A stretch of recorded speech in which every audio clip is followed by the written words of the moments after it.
Beneath deserts, oceans, and ice lie structures so massive, so precise, they shatter everything we thought we knew about ancient history. Built with no machines, carved with no metal, aligned with the stars. From forgotten cities to mythic continents, these megastructures shouldn't exist, but they do. Were they made by humans or something else? Strap in, because we're diving into the most mind-bending, logic-defying constructions ever found on Earth. This isn't just archaeology, it's a full-blown mystery carved in stone. Welcome to ancient megastructures that were impossible for humans to build. Before we unearth the first jaw-dropping structure, go ahead and hit that subscribe button. It helps more than you know, and trust me, you're going to want to stick around for what's coming. While you're at it, drop a comment. Where in the world are you tuning in from, and what time is it right now? Midnight in Manila? Noon in New York? Let's time travel together. Baalbek megaliths, Lebanon. In the sun-bleached hills of eastern Lebanon, just a stone's throw from the Syrian border, lies a ruin so vast, so surgically precise, that even time seems to hesitate before crossing its threshold. This is Baalbek, shattered cathedral of stone, where gods once danced, empires once kneeled, and reason itself now tiptoes through the rubble. But forget the temple, forget the Romans and their marble columns. The real story is buried deeper, older, heavier, buried in plain sight. Enter the trilithon. 3 stones, each one longer than a city bus, taller than a 2-story house, and weighing somewhere between 800 and 1,200 tons. Let's be clear, that's 2.4 million pounds per block, more than a fully loaded Boeing 747, more than a blue whale convention, more than your entire life's worth of bad decisions stacked end to end. And these monsters are not scattered or broken. They are laid out in a perfect, seamless line, elevated 20 feet above ground level, as if placed there by a divine forklift and forgotten. So the question lingers in the air like ancient dust: who the hell did this? And maybe more importantly, how? The Romans get a lot of credit for Baalbek.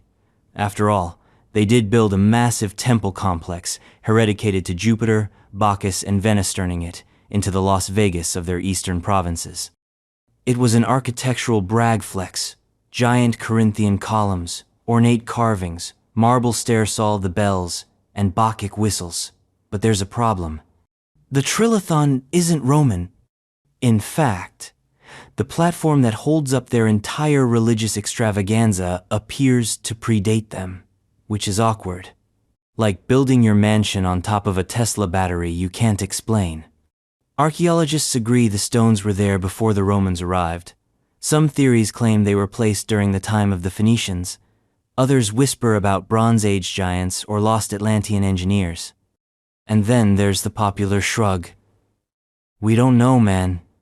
Let's dig in.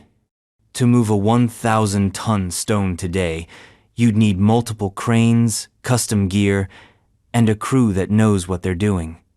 And you better pray the terrain is level, the weather is calm, and your boss doesn't mind setting his budget on fire. Even then, we're talking inches per hour. Now rewind the clock 2,000 plus years. No diesel engines, no hydraulics, no steel pulleys, just ropes, logs, and a prayer to the gods you're trying to impress. Except these stones weren't just moved, they were placed, perfectly aligned, so tight you can't slide a credit card between them. No mortar, no cement. Just raw, implacable stone stacked with surgeon-like accuracy. How? Some theorize about rolling the blocks on logs. Cute idea. Except no forest in the region then, or now produced trees strong enough to support that kind of weight without snapping like pretzel sticks. Others suggest they used earthen ramps and brute manpower, even more adorable. That would require a ramp stretching over a mile at a shallow incline made from millions of tons of dirt, just to nudge one stone into place. It's not just unlikely, it's absurd. And here's where it gets stranger.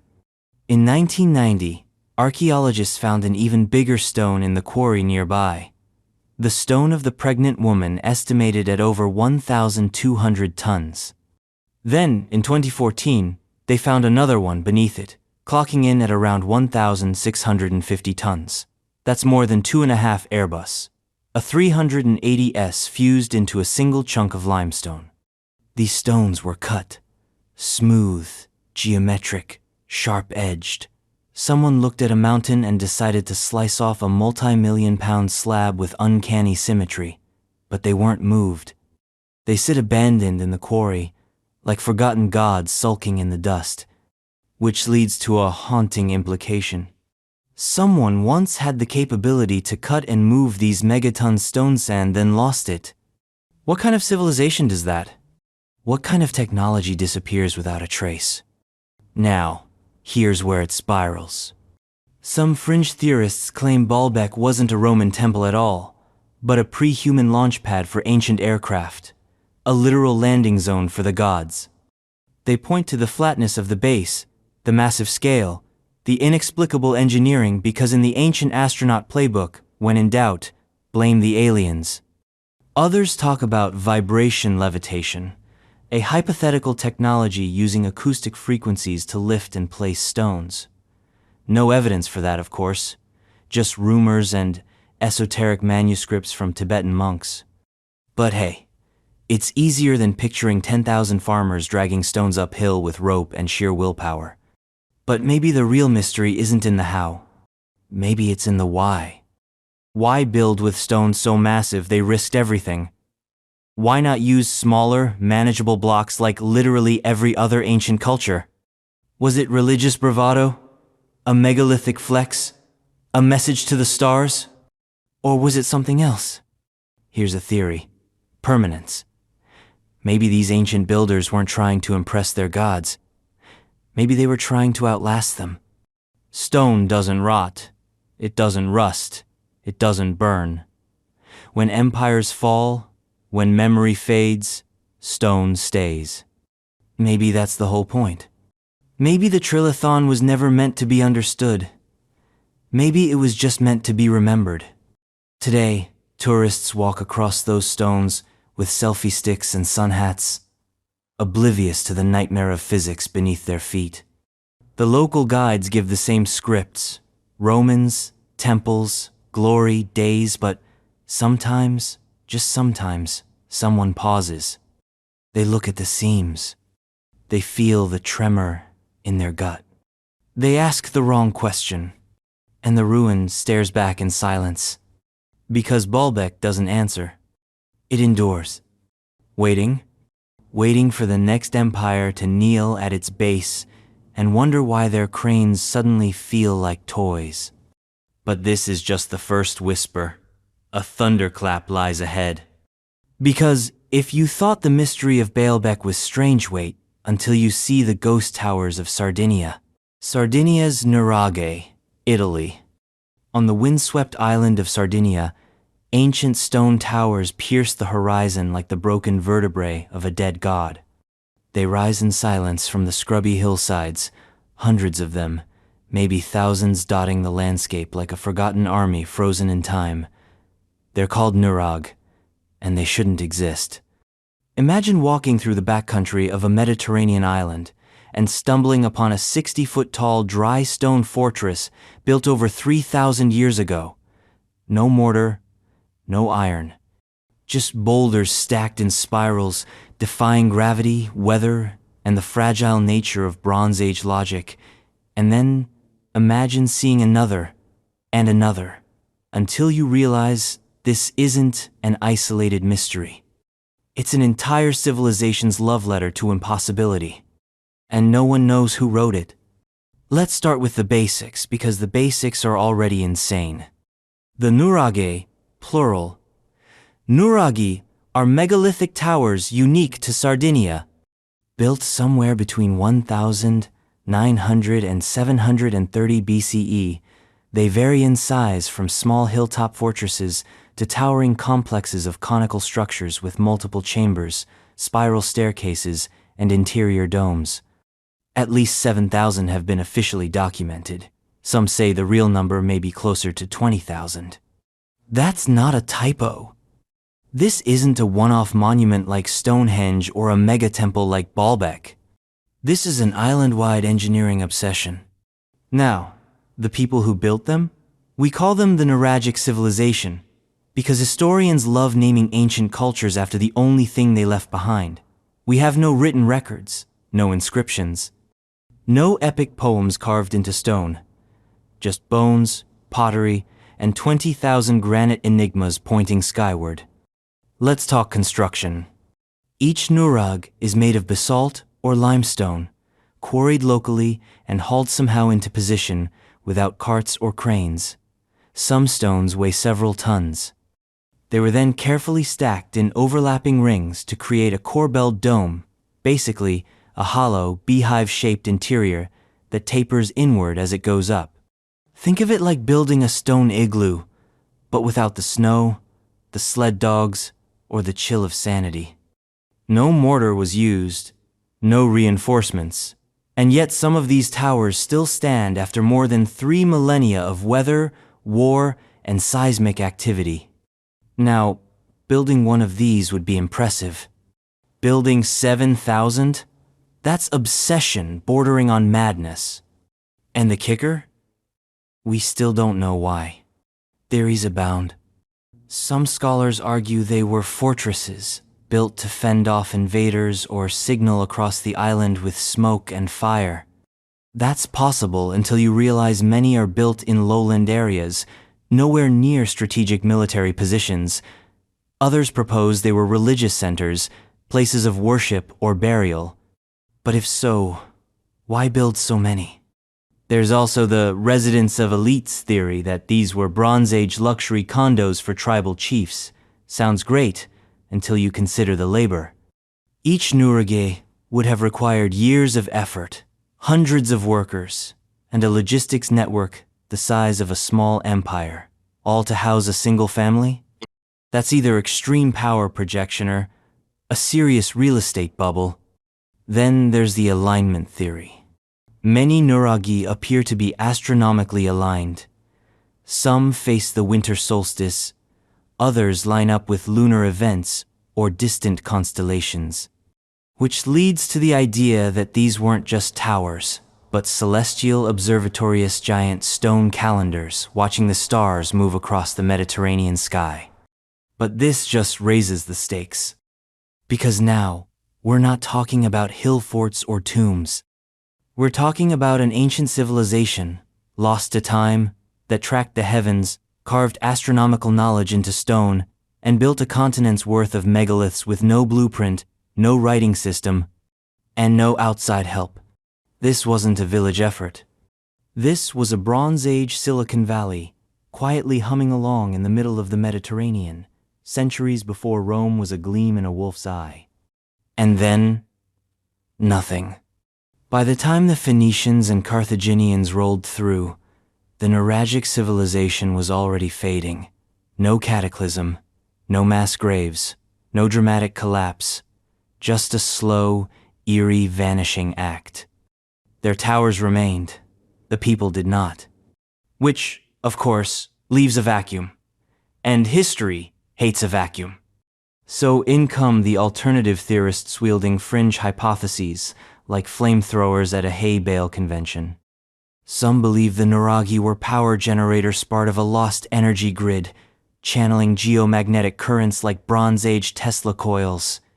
Others suggest they were extraterrestrial beacons, built under alien instruction to form a planetary communication network. One particularly speculative camp claims the nuraghic people were survivors of Atlantis, rebuilding their lost technology on higher ground after a great flood.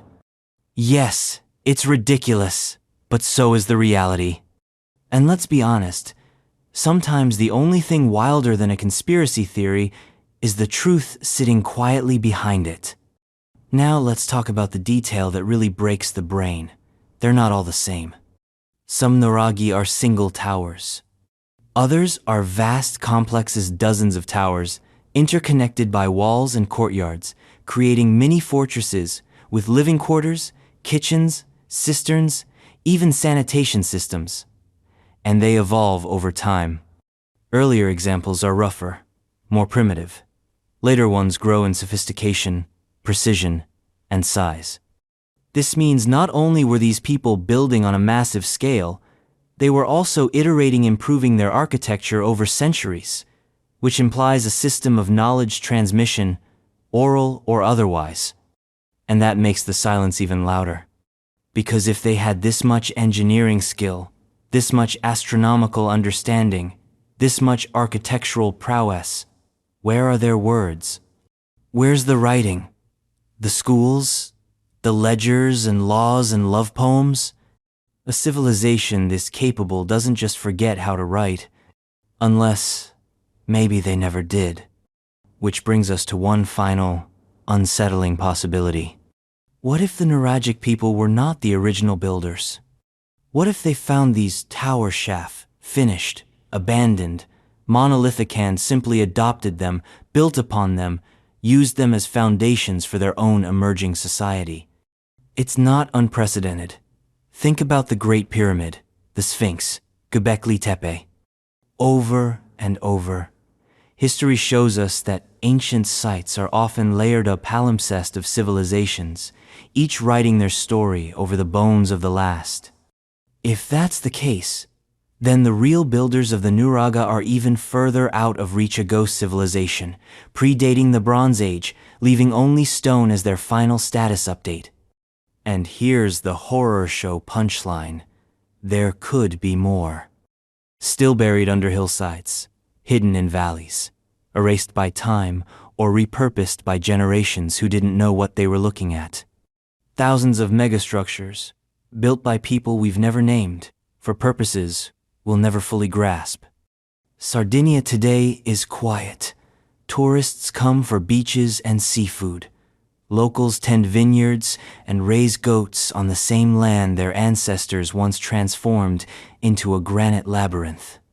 The nuraghe sit in the fields like fossilized watchmen, their true purpose flickering just beyond our reach. Historians offer their best guesses. Theorists light matchsticks in the dark. But the towers say nothing. They simply endure, like ancient punctuation marks left by a language we no longer speak, hinting at a sentence that was never finished. Before we crack into the next impossible monument, take a second to hit that subscribe button. If this kind of mind-bending mystery is your thing, you won't want to miss what's coming next. And, hey, drop a comment below.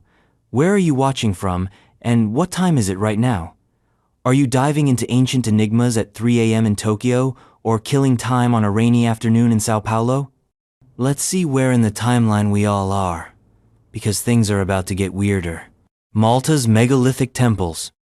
On a tiny archipelago in the middle of the Mediterranean, smaller than a city district in most countries, stands one of the most incomprehensible architectural feats of prehistory, Malta. A land of sea salt, crumbling cliffs, and sun-cracked limestone. It's not where you'd expect to find a riddle older than the pyramids, more enigmatic than Stonehenge, and sturdier than most modern apartment complexes. Yet here they are, the megalithic temples of Malta. Temples? Plural. And they aren't just old. They're the oldest freestanding stone structures in the world, dating back to around 3600 BCE, possibly earlier. That's more than 1,000 years before the Great Pyramid of Giza, before cuneiform tablets in Mesopotamia, before metallurgy, pottery wheels, or even the invention of the wheel itself. And these temples weren't built by some colossal empire with armies of slaves and a centralized power structure. They were built by Neolithic farmers, people with no metal tools, no wheels, no draft animals, no pulleys, just stone, bone, and raw, evolutionary stubbornness. They weren't supposed to be able to do this, and yet they did. Let's zoom in. The major temple sites, Gantija, Ayarkim, Menajdra, Tarxian, and a handful of others. the landscape like the exposed vertebrae of some sleeping leviathan. Most of them follow a unique architectural layout, a central corridor flanked by semicircular chambers, like a cloverleaf made of Cyclopean stone. In plan view, they resemble a stylized human body head, shoulders, arms, or, perhaps more disturbingly, a womb. Inside, altars are carved into the walls. Stone basins line the floor. Intricate spiral patterns dance across megaliths like frozen music. Some temples are aligned with astronomical event solstices, equinoxes, lunar phenomena, which means that these weren't just buildings. They were calendars, clocks, wombs of stone, synced with the rhythm of the cosmos. And they didn't build just one. They built dozens. Consider Gantija. The name literally means place of giants. Locals believed it was built by a race of literal giants. Because how else do you explain 50-ton stone blocks being lifted and fitted by people with zero mechanical advantage? The blocks are limestone, soft enough to carve, brittle enough to break. Yet somehow, the temple's walls still stand 20 feet tall, curving inward with graceful precision. The interior holds altars, stone tables, and ceremonial platforms. Some of the stones are over 20 feet long and weigh more than a London bus. And they were moved manual across rugged terrain. The ground is riddled with limestone fissures and no flat paths, no carts, no cranes, no beasts of burden. So how? Some say they rolled the stones on round pebbles or sledged them across greased logs. Others suggest they dragged them with ropes soaked in water and pure, Neolithic masochism. But even the best experiments in modern times, using these methods, struggle to move similar stones a few feet let alone hundreds of yards into place, then raise them vertically without cracking. Yet that's what they did, over and over again, for centuries. Now let's talk about the deeper horror. They knew things. These weren't just farmers with a penchant for rock stacking. The precision in the design is astronomical.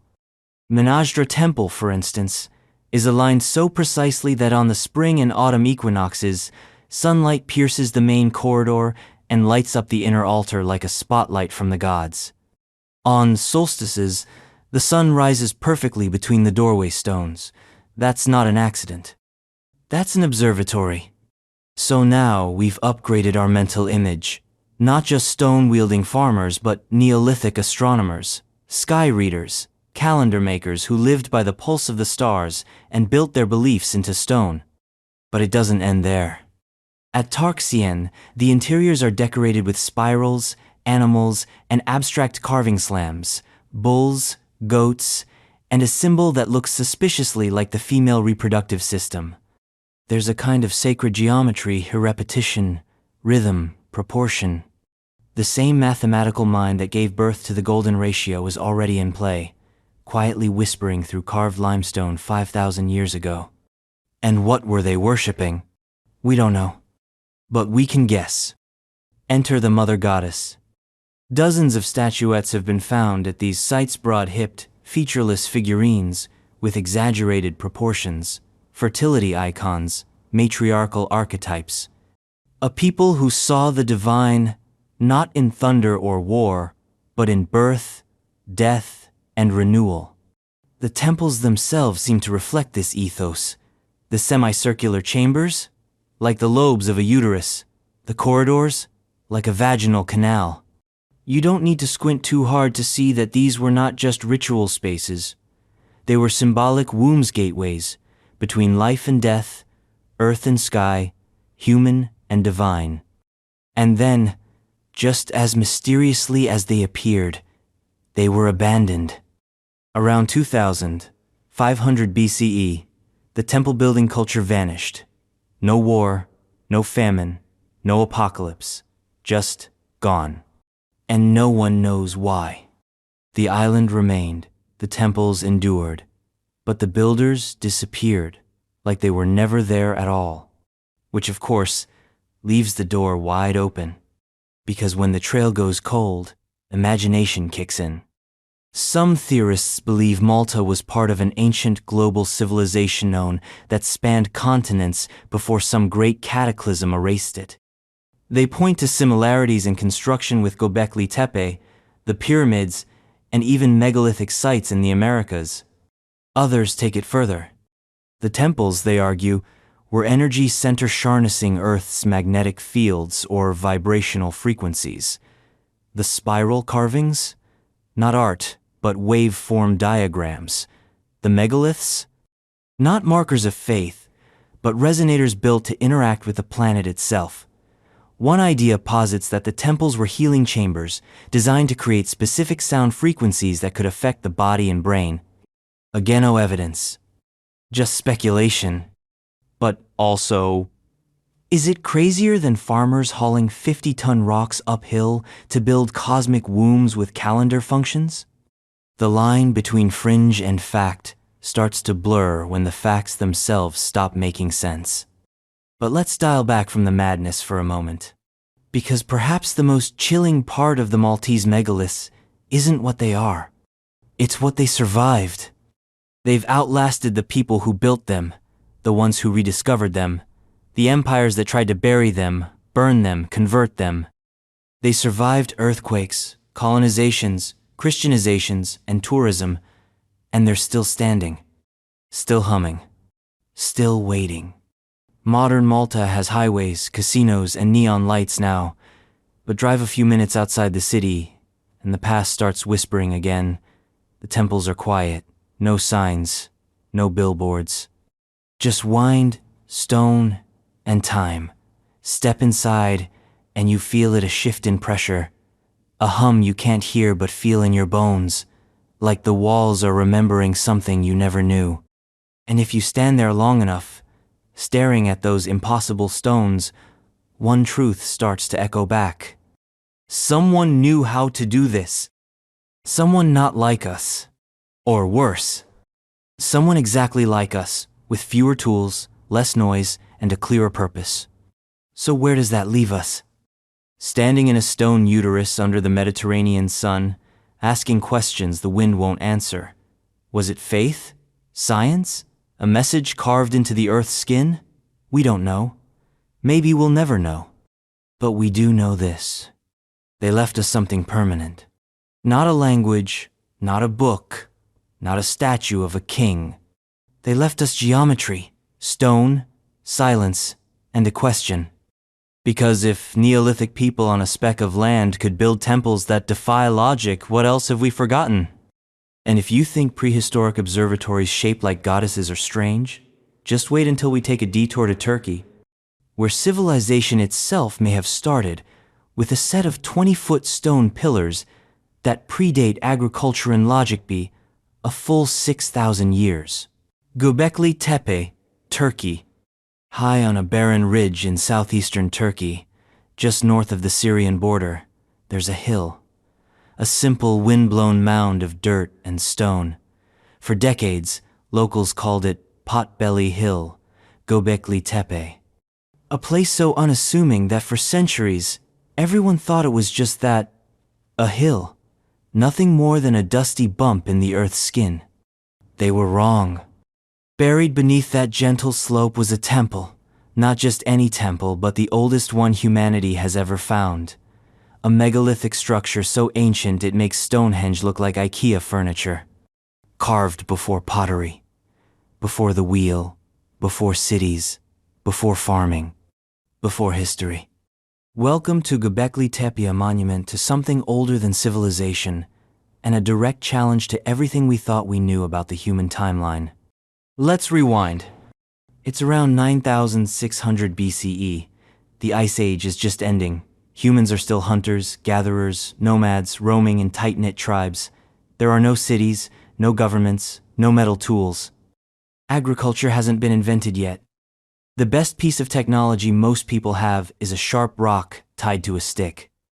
And yet, on this god-forsaken hill, someone decided it was time to build. Not a hut. Not a fire pit. A temple. And not just a temple, but a megalithic complex. Multiple circular enclosures, each filled with towering stone pillars, some up to 20 feet tall, weighing between 10 and 20 tons. These weren't randomly placed either. Each pair of central pillars was arranged with mathematical precision, surrounded by rings of other upright stones, all connected by stone walls. The structures were filled with carvings, foxes, snakes, boars, vultures, abstract symbols, and animals that no longer exist in the region. And here's the part that smashes your frontal lobe into goo. The builders had no agriculture. They were hunter-gatherers. They didn't grow crops. They didn't raise livestock.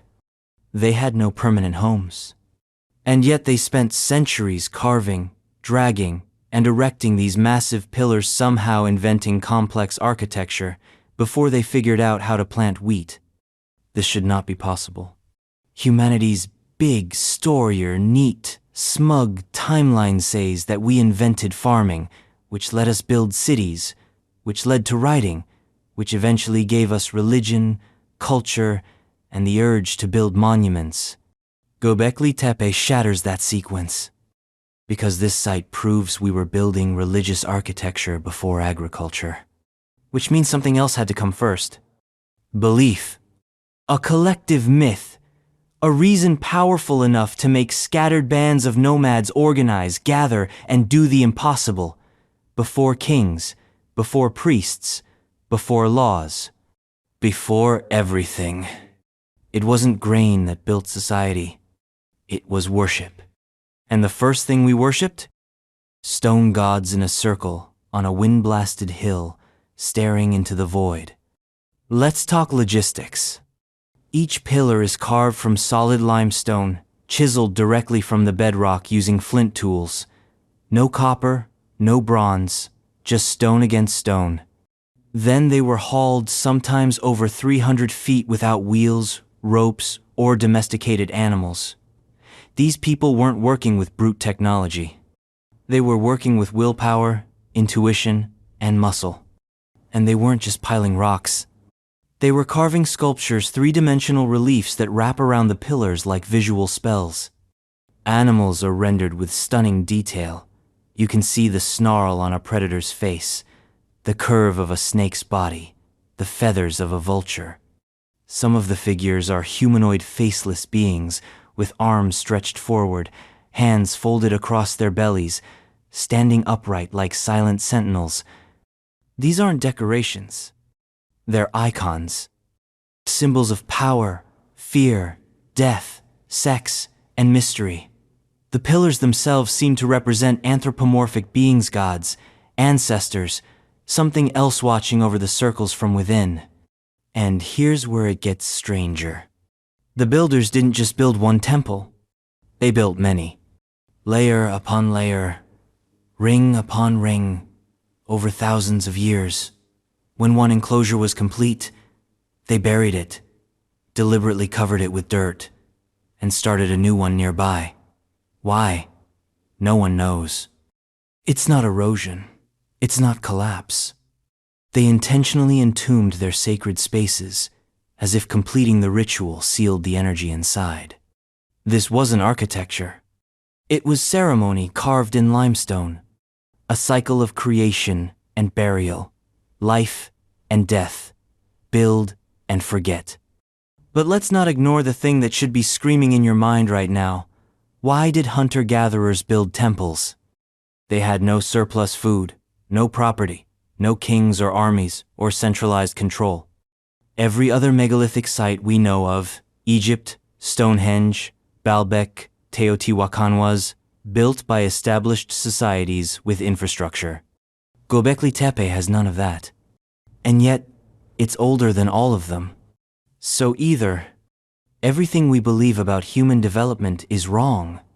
There was a forgotten chapter in ancient, organized society that rose and fell before agriculture became widespread. Or 3, we're missing something entirely. A mechanism of memory and motivation that no longer exists in the modern brain. Some archaeologists argue Göbekli Tepe helped create agriculture, that people came here for ritual and stayed long enough to plant seeds, that the temple came first and the city grew around it. If that's true, then Göbekli Tepe wasn't just a religious site. It was the birthplace of civilization. Let that settle for a moment. The oldest human structure on Earth is a temple. Not a house. Not a palace. Not a fort. A temple. What does that say about us? That even at our most primal, our first instinct wasn't survival. It was worship. And then, as always, they vanished. Around 8000 BCE, the site was abandoned, covered, forgotten. Nature reclaimed the hill.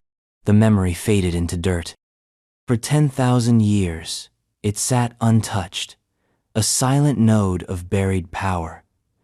Until a shepherd kicked a stone in the 1990s, and history got drop-kicked into a black hole.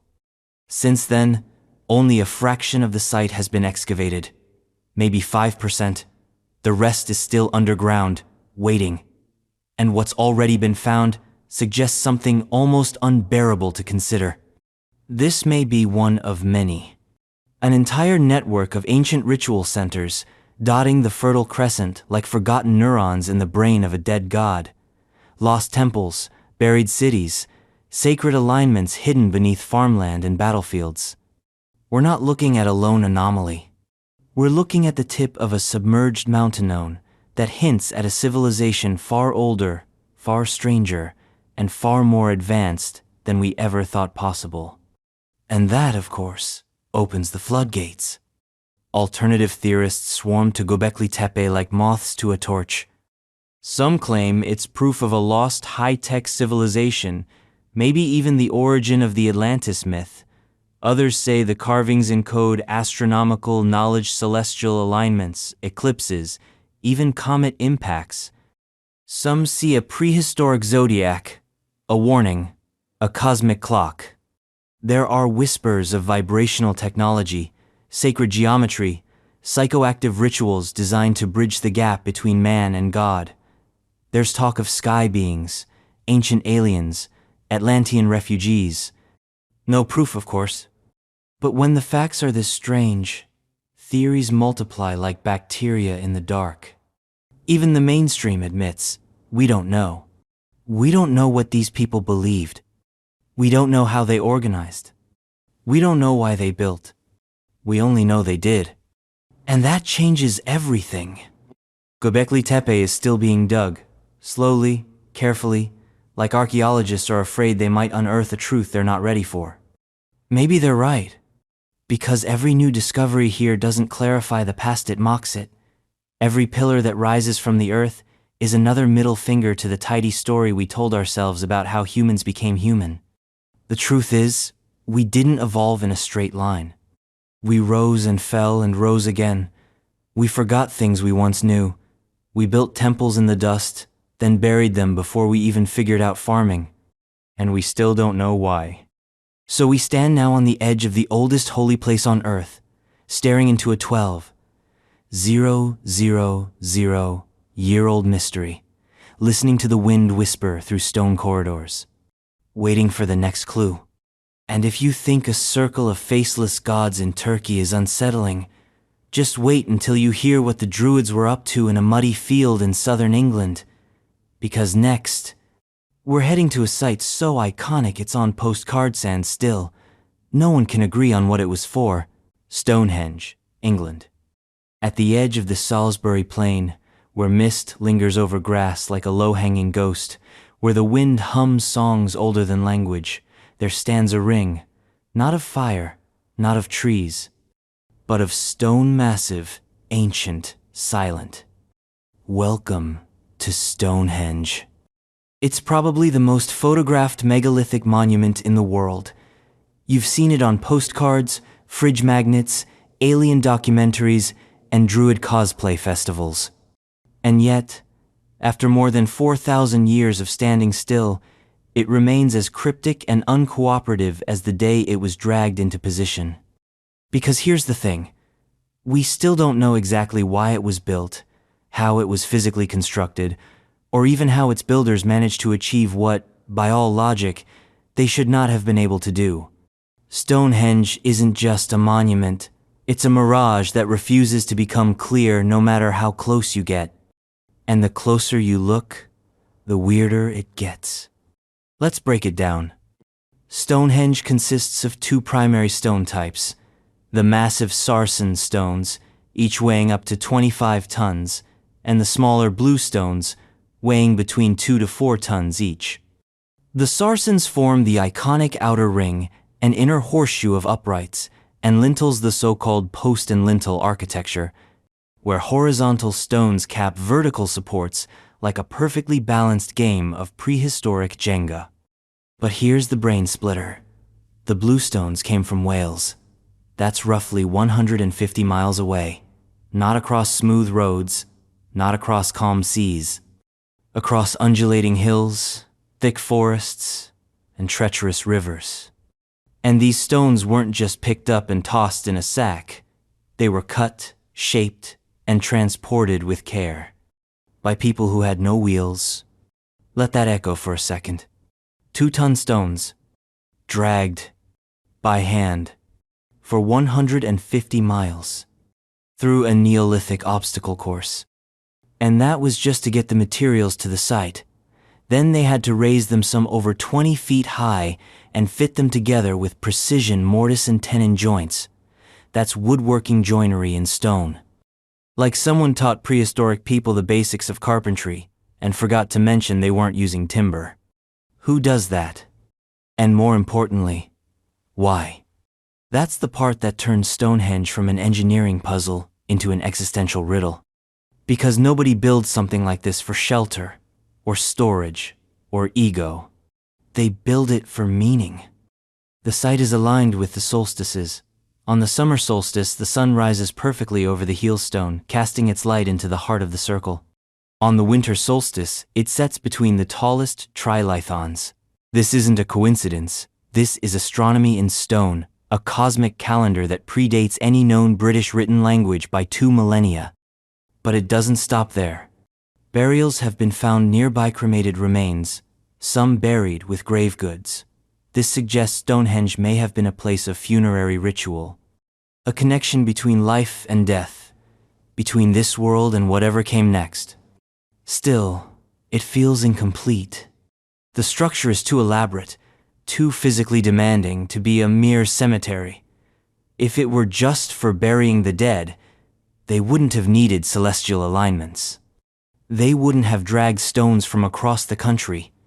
So maybe it wasn't about death.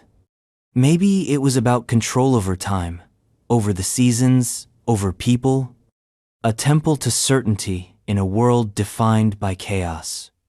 Then there's the sound theory. Archaeologists and acousticians have noted that Stonehenge's layout amplifies certain frequencies. The stones create a kind of sonic chamber, a natural echo that resonates in ways human voices normally wouldn't.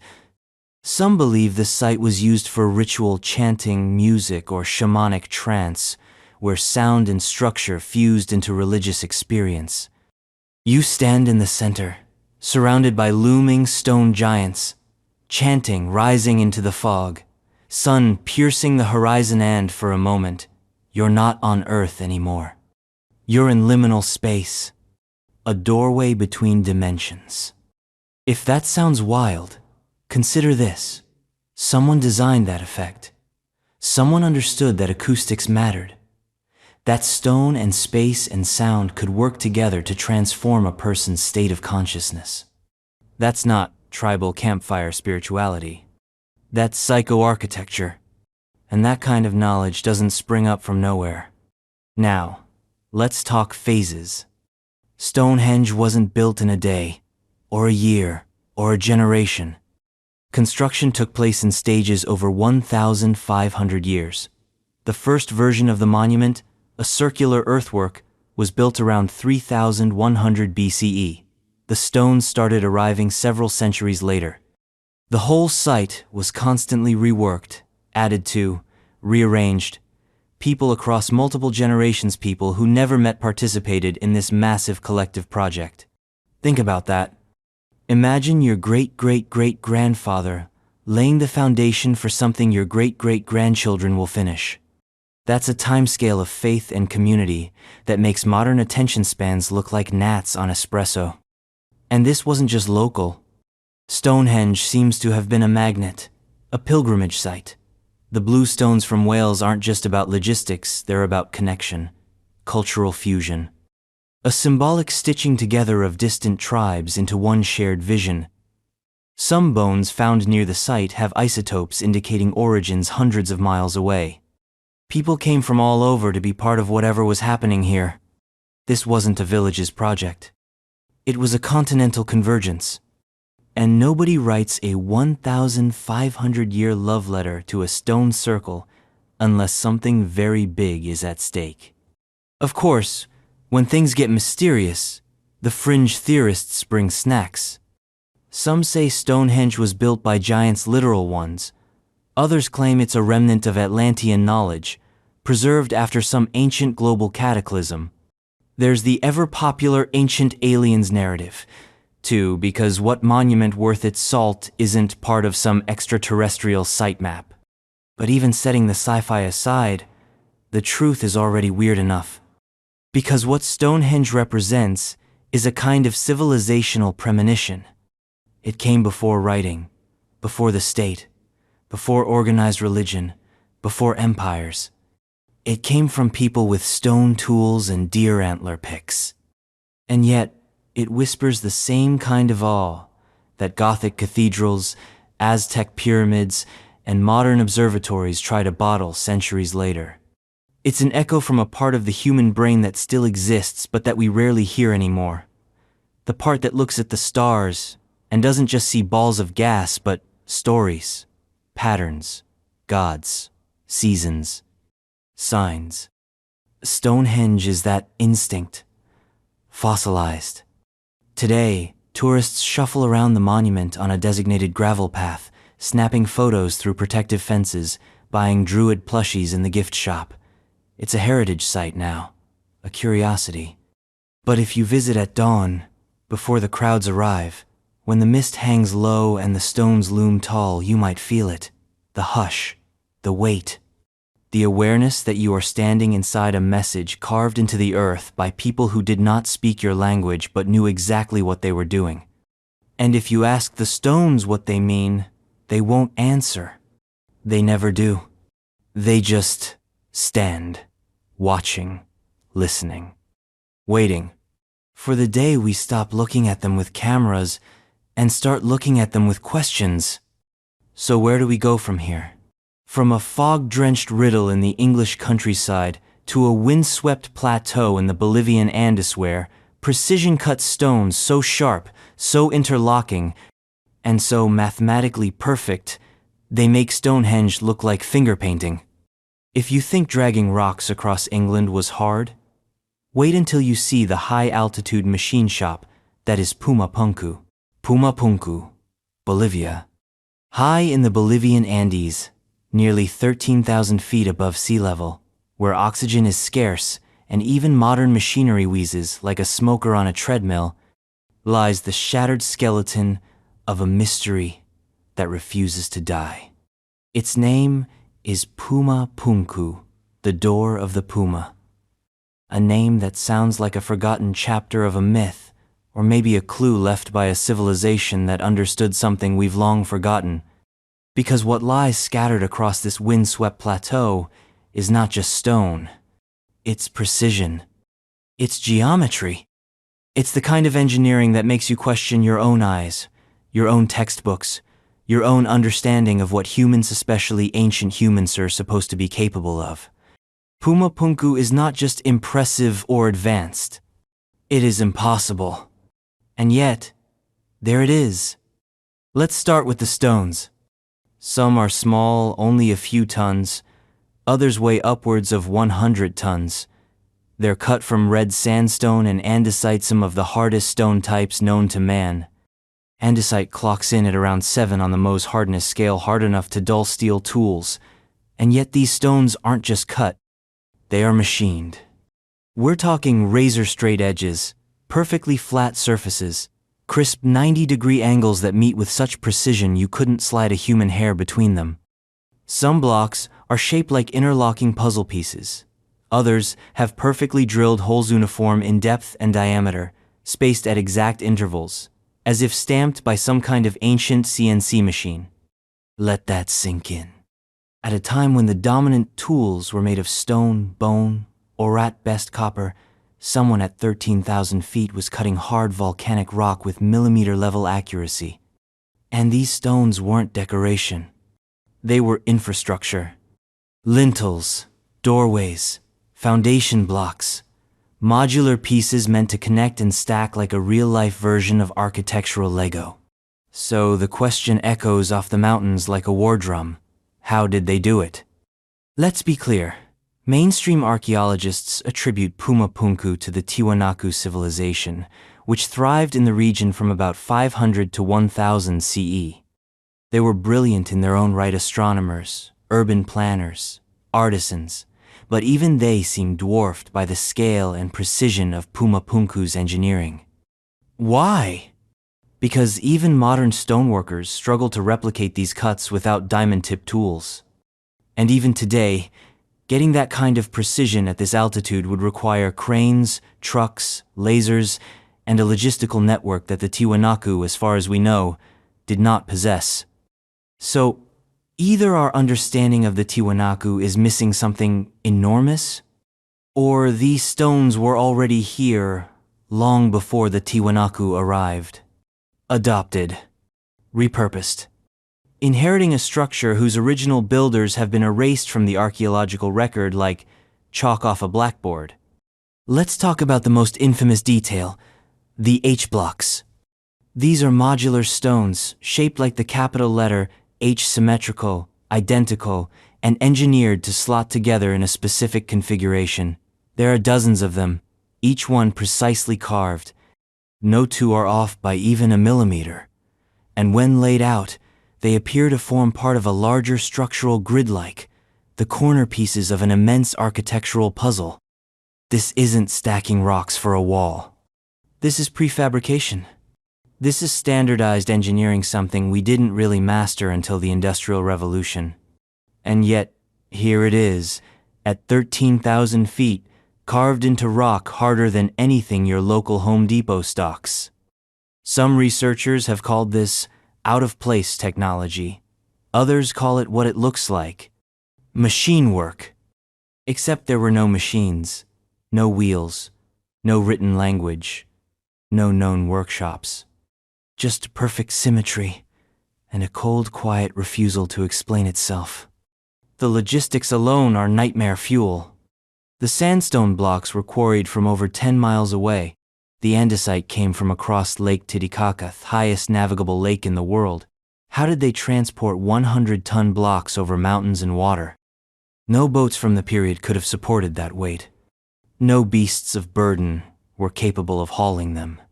And yet they arrived. And were not just dumped, but carefully, precisely arranged into a complex that was clearly designed, not improvised. And then it was destroyed. That's right. Puma Punku is a ruin. But it's not decayed. It's shattered. The stones aren't weather-worn or gently toppled. They're blown apart, as if by a massive explosion or cataclysmic force. Some blocks were tossed dozens of feet away from their foundations. Others lie cracked clean down the middle, as if split by some unimaginable power. This raises the unsettling question, what happened here? Was it an earthquake? A war? A natural disaster? Or was it something else entirely, an event beyond our historical imagination? And then there's the design philosophy. The Tiwanaku worldview was deeply symbolic. Duality, repetition, and cosmic order were fundamental. At Tiwanaku's nearby ceremonial center, the Akapana Pyramid and Kalasasaya Temple, similar motifs, a Pearson gates, portal imagery, deified figures. And at Puma Punku, this same architectural language repeats portals within portals, steps within steps, symmetry layered upon symmetry. But Puma Punku dials it up to 11. This isn't just ritual architecture. This feels industrial, functional. like it was meant to do something. And if it did, what was it? Cue the fringe theories. Some claim Puma Punku was a launch-paid-in ancient spaceport where advanced visitors landed and departed. Others suggest it was an energy plant, channeling piezoelectric forces through the stones. Still, others claim it was a machine itself, some kind of interdimensional device built to manipulate sound, light, or even time. Yes, it's speculative. Yes, there's no hard proof. But when you stand in the shadow of those shattered H-blocks, looking at the fine grooves, the cut channels, the alignment marks, your brain starts to itch.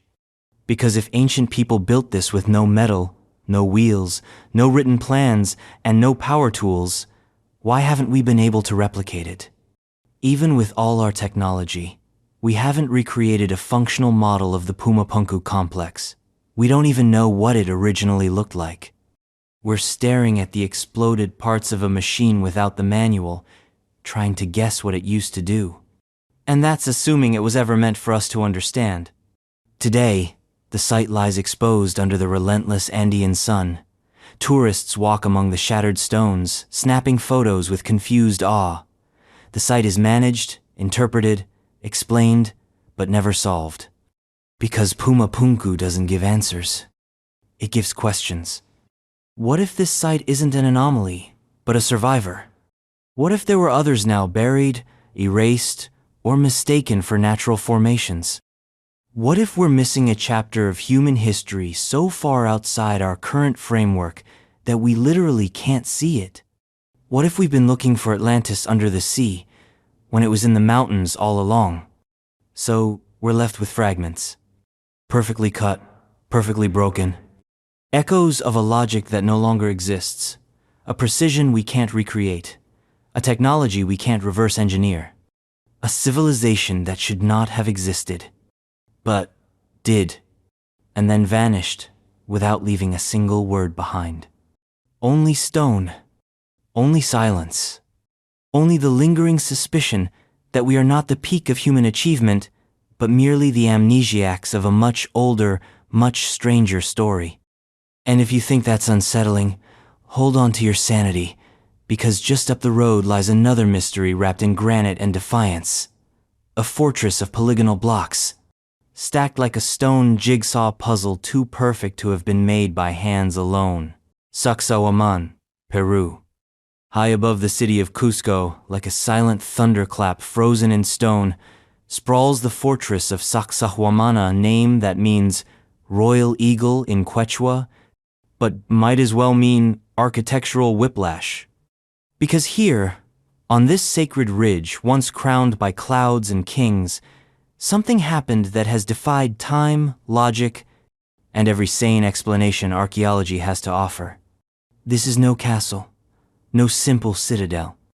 This is stonework on steroids, a fortress, composed of boulders the size of small apartments, stacked without mortar, aligned with such chilling precision that even modern engineers leave muttering to themselves. And the deeper you look, the worse it gets. Because Sacsahuamán doesn't just break rules, it shatters them.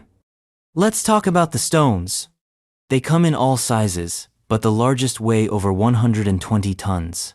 That's more than a space shuttle, more than a diesel locomotive. These aren't manageable blocks, these are megaliths.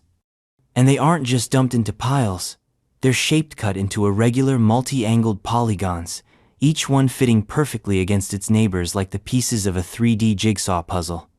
No gaps, no mortar, just interlocking geometry so tight, so complex, you can't even slide a razor blade between the seams. How? How do you take a block of that size, shape it with tools that allegedly couldn't carve butter, and fit it into a wall with millimetric precision? Not once, not twice, but thousands of times. Because these walls stretch for hundreds of feet, rising in vast, zigzagging tiers that form the backbone of the entire complex. And each block is different. No two stones are the same. Which means that for every single one, the builders had to visualize the final position, cut it accordingly, transported across hills, and then slotted in perfectly on the first try. No retakes. No do-overs. This isn't construction. This is stone choreography. And it shouldn't exist. Let's pause and consider the accepted narrative. Sacsahuamán was built by the Inca civilization, the same brilliant empire that gave us Machu Picchu, terrace farming, and a road network that stretched across half a continent. The Inca were geniuses, no doubt. But here's the issue. Their known tools were bronze chisels. Bronze, as in softer than most of the stones used here. Their logistics? No wheels, no pulleys. No draft animals strong enough to pull 100-ton loads. And yet they built this. Or did they? Even the Inca themselves were vague about Sacsahuamán's origins. Some oral traditions say it was the work of gods, or a race of giants. Others credit pre-Incan cultures, long vanished, whose names have been lost to time and erosion. In other words, the builders of Sacsahuamán may not have been the Inca at all. They may have just inherited the site or restored it, added to it, repurposed it like kids playing in the ruins of a civilization they couldn't comprehend. Which, if true, raises an existential question. Who was here before the Inca? And what did they know that we don't? Now let's talk about the signature feature, the zigzag wall. Stretching over 1,000 feet in length, this triple-tiered structure is Sacsahuamán's most iconic and disturbing feature. The stones form a serrated, almost serpentine pattern like a stone lightning bolt frozen mid-strike. Why zigzag? Defensive advantage? Earthquake resistance? Symbolism? Yes, all of the above and maybe more. Because not only is the wall breathtaking in its precision, but it's also seismically perfect. Peru is a tectonic nightmare zone, and yet Sacsahuamán's walls have survived quakes that have reduced nearby colonial buildings to rubble. The reason? The interlocking polygonal stones shift and absorb seismic energy. They rock, but don't fall. They yield, but don't break. Modern engineers study it with reverence. Because it works better than most modern anti-seismic tech, and it's thousands of years old.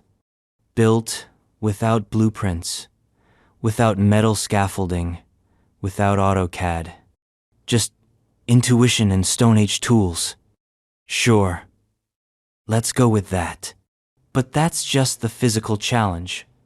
The real rabbit hole is symbolism. Sacsahuamán wasn't just a fortress, it was sacred. It formed part of the Puma-shaped city plan of ancient Cuscote Inca capital, which from above resembled a crouching jaguar. Sacsahuamán was the head, its zigzag walls forming the jagged teeth of the beast. The whole city was designed as a living symbol, urban planning as mythology. And the site itself? Riddled with cosmic alignments.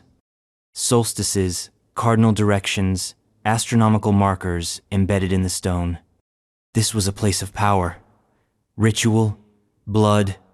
Spanish chroniclers described Sacsahuamán as a fortress-temple hybrid, where the sun was worshipped, sacrifices were made, and history was rewritten in blood and fire. And yet, what we see today is just a fraction, maybe 10% of what once stood. The rest was dismantled, repurposed, erased. By who? The Spanish, of course. When the conquistadors arrived in the 16th century, they saw Sacsahuamán for what it was, a monument to something terrifyingly uncolonizable. So they did what colonizers do. They tore it apart. They used the smaller, movable stones to build Cusco's churches, mansions, and government buildings. They left the megaton boulders because even they couldn't figure out how to move them. Imagine that. Men with horses, cannons, and steel tools unable to disassemble what Bronze Age people allegedly built. Even in their arrogance, they knew Sacsahuamán was not theirs. Not spiritually, not physically. So they buried it in bureaucracy and rubble. But the bones remain. The biggest stones still loom above Cusco, silent and defiant, daring you to explain them. And if you really want to lose sleep, take a closer look at the carvings. They're rare, but they're therisymbols etched into the stone, subtle and worn. Serpents, condors, pumas, spirals and steps, echoes of a language no one remembers. They seem to speak in metaphor, in rhythm, in geometry as grammar. Some say the entire complex is a map not of geography, but of consciousness, a blueprint of a cosmology where time is a loop and the gods aren't up in the sky, but under the ground. Others whisper that Sacsahuamán is a recorded geological hard drive, encoded with sound and resonance, meant to be activated by vibration or chant. Is it ridiculous? Maybe. But then again, why carve massive, immovable stones into interlocking shapes so perfect they survive the very earthquakes that flatten modern cities? Why zigzag? Why puzzle piece blocks? Why no mortar? Why does this site behave more like a machine than a wall? What if we're standing not in a fortress, but in a device? One whose purpose has been lost, whose manual has been burned, whose song has been silenced. Today, tourists wander the ruins, fed sanitized history by tour guides. They take selfies, buy llama keychains, and shuffle off to Machu Picchu. But some linger. They touch the stones. They feel the seams. They realize this wasn't built by people like us. Or if it was, then we are not who we think we are. But if you thought Sacsahuamán was insane, just wait until you hike a little further through the sacred valley. Because nestled in the cliffs, poised like a stairway to a forgotten sky god, lies another enigma, carved from solid rock. One that might be even older. One that might not have been built at all, but melted, molded, and engineered by a technique we no longer possess. 7 impossible structures down, and we're barely scratching the surface. If your brain's buzzing like ours is, now's the perfect time to subscribe and stay locked in for the rest of this journey through ancient madness. And hey, quick check-in. Where are you watching from, and what time is it on your end? Are you deep in a YouTube rabbit hole at 2 a.m.? In Berlin? Or casually decoding history over breakfast in Cape Town? Drop it in the comments, let's see who's traveling this timeline with us. Ollantaytambo, Peru. High in the sacred valley of the Incas, where mountains claw at the clouds and the air grows thin enough to make your lungs scream, rests the terraced ghost of a lost genius. Its name is Ollantaytambo, and it is not just a city, not just a fortress, not just a temple. It is a declaration carved into the Andes, a riddle chiseled into the spine of the earth. And the deeper you go, the louder it whispers the one question no archaeologist wants to hear. What if we're wrong? Because Ollantaytambo doesn't just look old, it feels impossible. A site where boulders melt into each other like wax, where construction defies gravity, logic, and the limits of known technology. Where the deeper you look, the more you realize. Someone knew how to bend stone to their will, and they didn't leave behind a how-to guide. They just left this. Let's set the stage. You arrive in the town of Ollantaytambo, a quiet Andean village still clinging to life between the slopes, cobbled streets, and humming tourist buses. But it's the ruins towering above that steal your breath. Hundreds of perfectly carved stone terraces stacked like stair-steps into the sky. A wall of precision, a staircase to nowhere, a puzzle in granite and gravity. And at the crown of this ancient marvel sits the temple of the Sun, or what's left of it. Because whatever this place used to be, it isn't whole anymore. It looks like someone tried to tear the gods down with dynamite. Let's talk about the stones. The temple is built from rosy-hued andesite, hauled from a quarry across the valley over 4 miles away, across a river, up a mountain. Each block weighs between 50 to 70 tons. Let's just pause there. Hauling a 70-ton stone today would require a flatbed truck, a hydraulic crane, and a lot of paperwork. These people? They had no wheels, no steel, no draft animals, no roads. Just raw human willpower or something more. But they didn't just move these stones. They shaped them, sculpted them, fused them. Because these aren't just stone blocks, they're seamless jigsaw pieces, every surface perfectly fitted to its neighbor, with interlocking angles so precise you can't slide a sheet of paper between them. And in some areas, the stones appear to melt into one another, as if softened, molded, bent. This isn't carving. This is something else. Andesite is not soft. It is a volcanic rock, rated harder than iron nails. To work it with bronze tools would take years. Yet here, it's been polished, beveled, and stacked, with not a single slip of the chisel. The surfaces are smooth, the corners are crisp, the joins are mathematically perfect. Either these people had stoneworking secrets we've lost, or they had technologies we can't even imagine. Then there's the Wall of the Six Monoliths. A row of 6 massive stone slabs standing shoulder to shoulder like ancient titans, each weighing tens of tons. Between them are thin stone spacers, perfectly fitted, perfectly symmetrical. The wall appears unfinished, or perhaps broken. Some of the slabs lie cracked or incomplete, as if whatever process was used to erect them was abruptly stopped, or sabotaged, or abandoned. Behind the wall, other blocks lie scattered across the landscape, some partially carved, some never moved. They're massive, and they lie like toys discarded mid-play.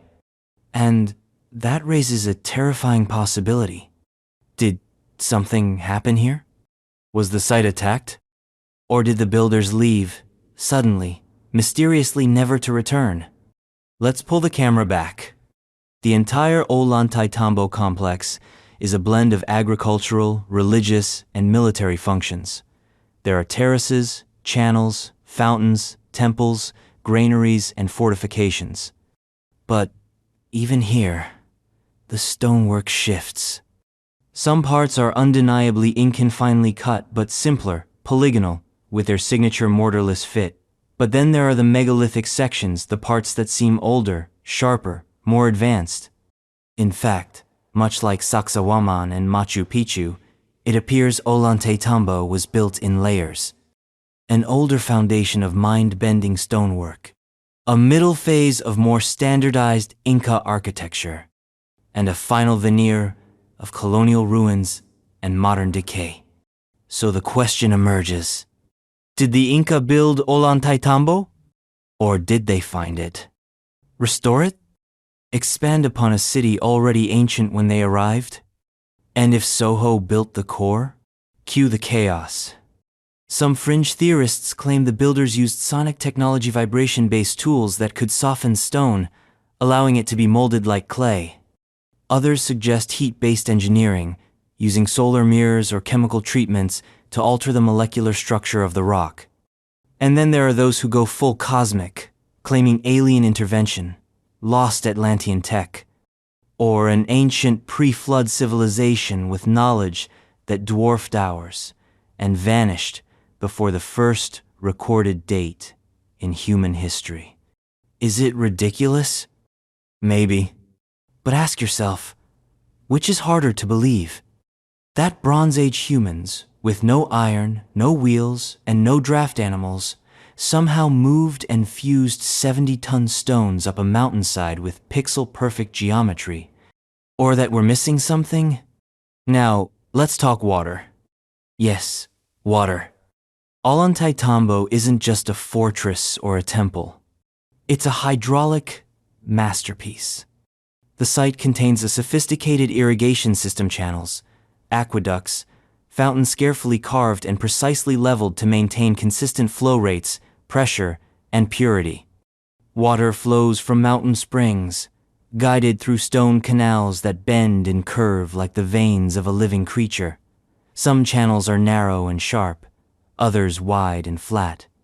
And they all converge at key points: sacred fountains, ceremonial pools where water appears not just as a resource, but as ritual. This wasn't plumbing. This was aqua architecture. Stone and water combined in spiritual harmony, designed to mimic nature, enhance fertility, and perhaps even control time itself. Because water, in Incan cosmology, was sacred. It flowed from the mountain gods. It was memory. It was life. And that symbolism brings us back to the real horror show. Why? Why go to these lengths? Why not use smaller stones? Why build a temple that required moving mountains literally when simpler methods existed? The answer is chillingly simple. Because they could. Because someone at some point in the ancient past had the knowledge, the tools, and the vision to make it happen. And then they vanished, leaving behind a site so advanced, so hauntingly perfect, that even modern architects stare in silence. They didn't sign their work. They didn't write a manual. They just left the stones behind. Today, Ollantaytambo is part of the well-trodden path to Machu Picchu. It's a stopover, a photo op, a museum of riddles that no one truly sees. Tourists climb the terraces, snap pictures of the ruins, and miss the deeper message. That the real mystery isn't just how this place was built. It's who knew how to build it. Because this isn't the story of one civilization. It's the echo of several layers atop each other, like forgotten code, each one trying to make sense of the last. And we are just the latest layer. Digging. Guessing. Forgetting. But the mystery doesn't stop here. Because not far across the Pacific, on an island smaller than most national parks, lie stone giants of another kind, massive heads with blank expressions and buried bodies, staring across time with the same haunted silence. If you think the Andes held secrets, wait until you meet the sentinels of Easter Island. Easter Island statues, Rapa Nui, Chile. In the endless blue of the South Pacific, nearly 2,300 miles from the nearest continental landmass, a speck of volcanic rock juts out of the ocean like the forgotten tooth of a sunken continent. It's called Rapa Nui, but you know it by its colonial name, Easter Island. And the moment your foot hits the earth, the feeling arrives. Not a breeze, not a sound, a presence, dozens, hundreds. They stand silent, stoic, eternal, carved stone heads with empty eyes and sealed mouths, gazing over the island, gazing through you, gazing into something so ancient that time itself forgets how to measure it. These are the monolithic statues of volcanic tuff, ranging from a few feet to over 30 feet tall. Each one weighing several tons, some over 80, others unfinished tipping toward the 150-ton mark. And just like the trilithon of Baalbek, the temples of Malta, and the stones of Puma Punku, they should not exist. But they do. And they ask a very simple question. How? Let's talk numbers. Over 900 moai have been identified. And that's not counting the partially buried, the unfinished, the eroded, or the ones that may still lie beneath centuries of sediment. Carved from the volcanic slopes of Ranoraraku, each statue is unique. Some tall and slender, others squat and broad, some with headdresses, some with elongated ears. Some half-finished, like the sculptor just stood up one day and never came back. And these statues weren't just carved and left behind. They were moved some over 11 miles from quarry to ceremonial platforms called ahu, where they were erected upright, often with precise orientation, facing inland, as if guarding the living from something coming from beyond the sea. Now, the standard archaeological theory says the islanders used a combination of log rollers, ropes, manpower, and primitive ingenuity to move these statues. Cute theory. But here's where it implodes. The terrain of Rapa Nui is a jagged mess of volcanic rock, steep slopes, and sudden gullies. There are no trees tall or thick enough today to support log transport. And while some believe the island was once forested, the idea that thousands of tons of moai were moved with wooden sledges across that kind of terrain raises the same logistical red flags as Baalbek or Ollantaytambo. There are no wheels on the island, no beasts of burden, no cranes, just small isolated tribes with stone tools and a religious imperative to build statues the size of buildings. And they didn't move one. They moved hundreds. Across hills, over miles, to specific platforms aligned with astronomical, ritualistic, and geographical precision. That's not folk art. That's systematic infrastructure. Now let's address the real bombshell. The heads have bodies. That's right. The popular image of the moai's disembodied heads peeking out of the ground is only half the story. Excavations have revealed that many of the statues are full-bodied, some standing over 30 feet tall, with carved torsos, hands, and even inscriptions etched into their backs. They've simply been buried by centuries of soil and sediment. This changes everything, because these weren't headstones. They were monuments freestanding, towering, and detailed. And someone went to extraordinary lengths not only to carve them, but to bury them either intentionally, as part of a ritual, or unintentionally, over time, as the landscape swallowed the past like a hungry god. Either way, these statues weren't passive relics. They were active symbols watchers, guardians, representations of ancestors, deities, or something stranger. And the methods used to carve, move, and position them are as mysterious as their purpose. Let's talk about technique. The moai are made from volcanic tufa, relatively soft stone that can be carved with harder basalt tools. This part, technically, is believable. What isn't believable is the sheer scale and volume of the project. Estimates suggest that carving and transporting a single moai could take months or even years, with a team of dozens. Multiply that by 900, and you're looking at a labor system that borders on impossible for a small, isolated island population. So either Rapa Nui once supported a civilization much larger and more organized than previously thought. The island was part of a wider cultural or technological network, now lost. We are once again confronting the faint footprint of a civilization with knowledge we no longer possess. Pick your poison. But remember, this isn't about one statue.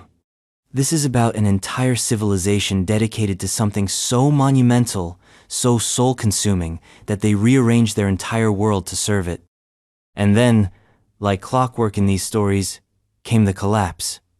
Deforestation, resource depletion, famine, internal warfare.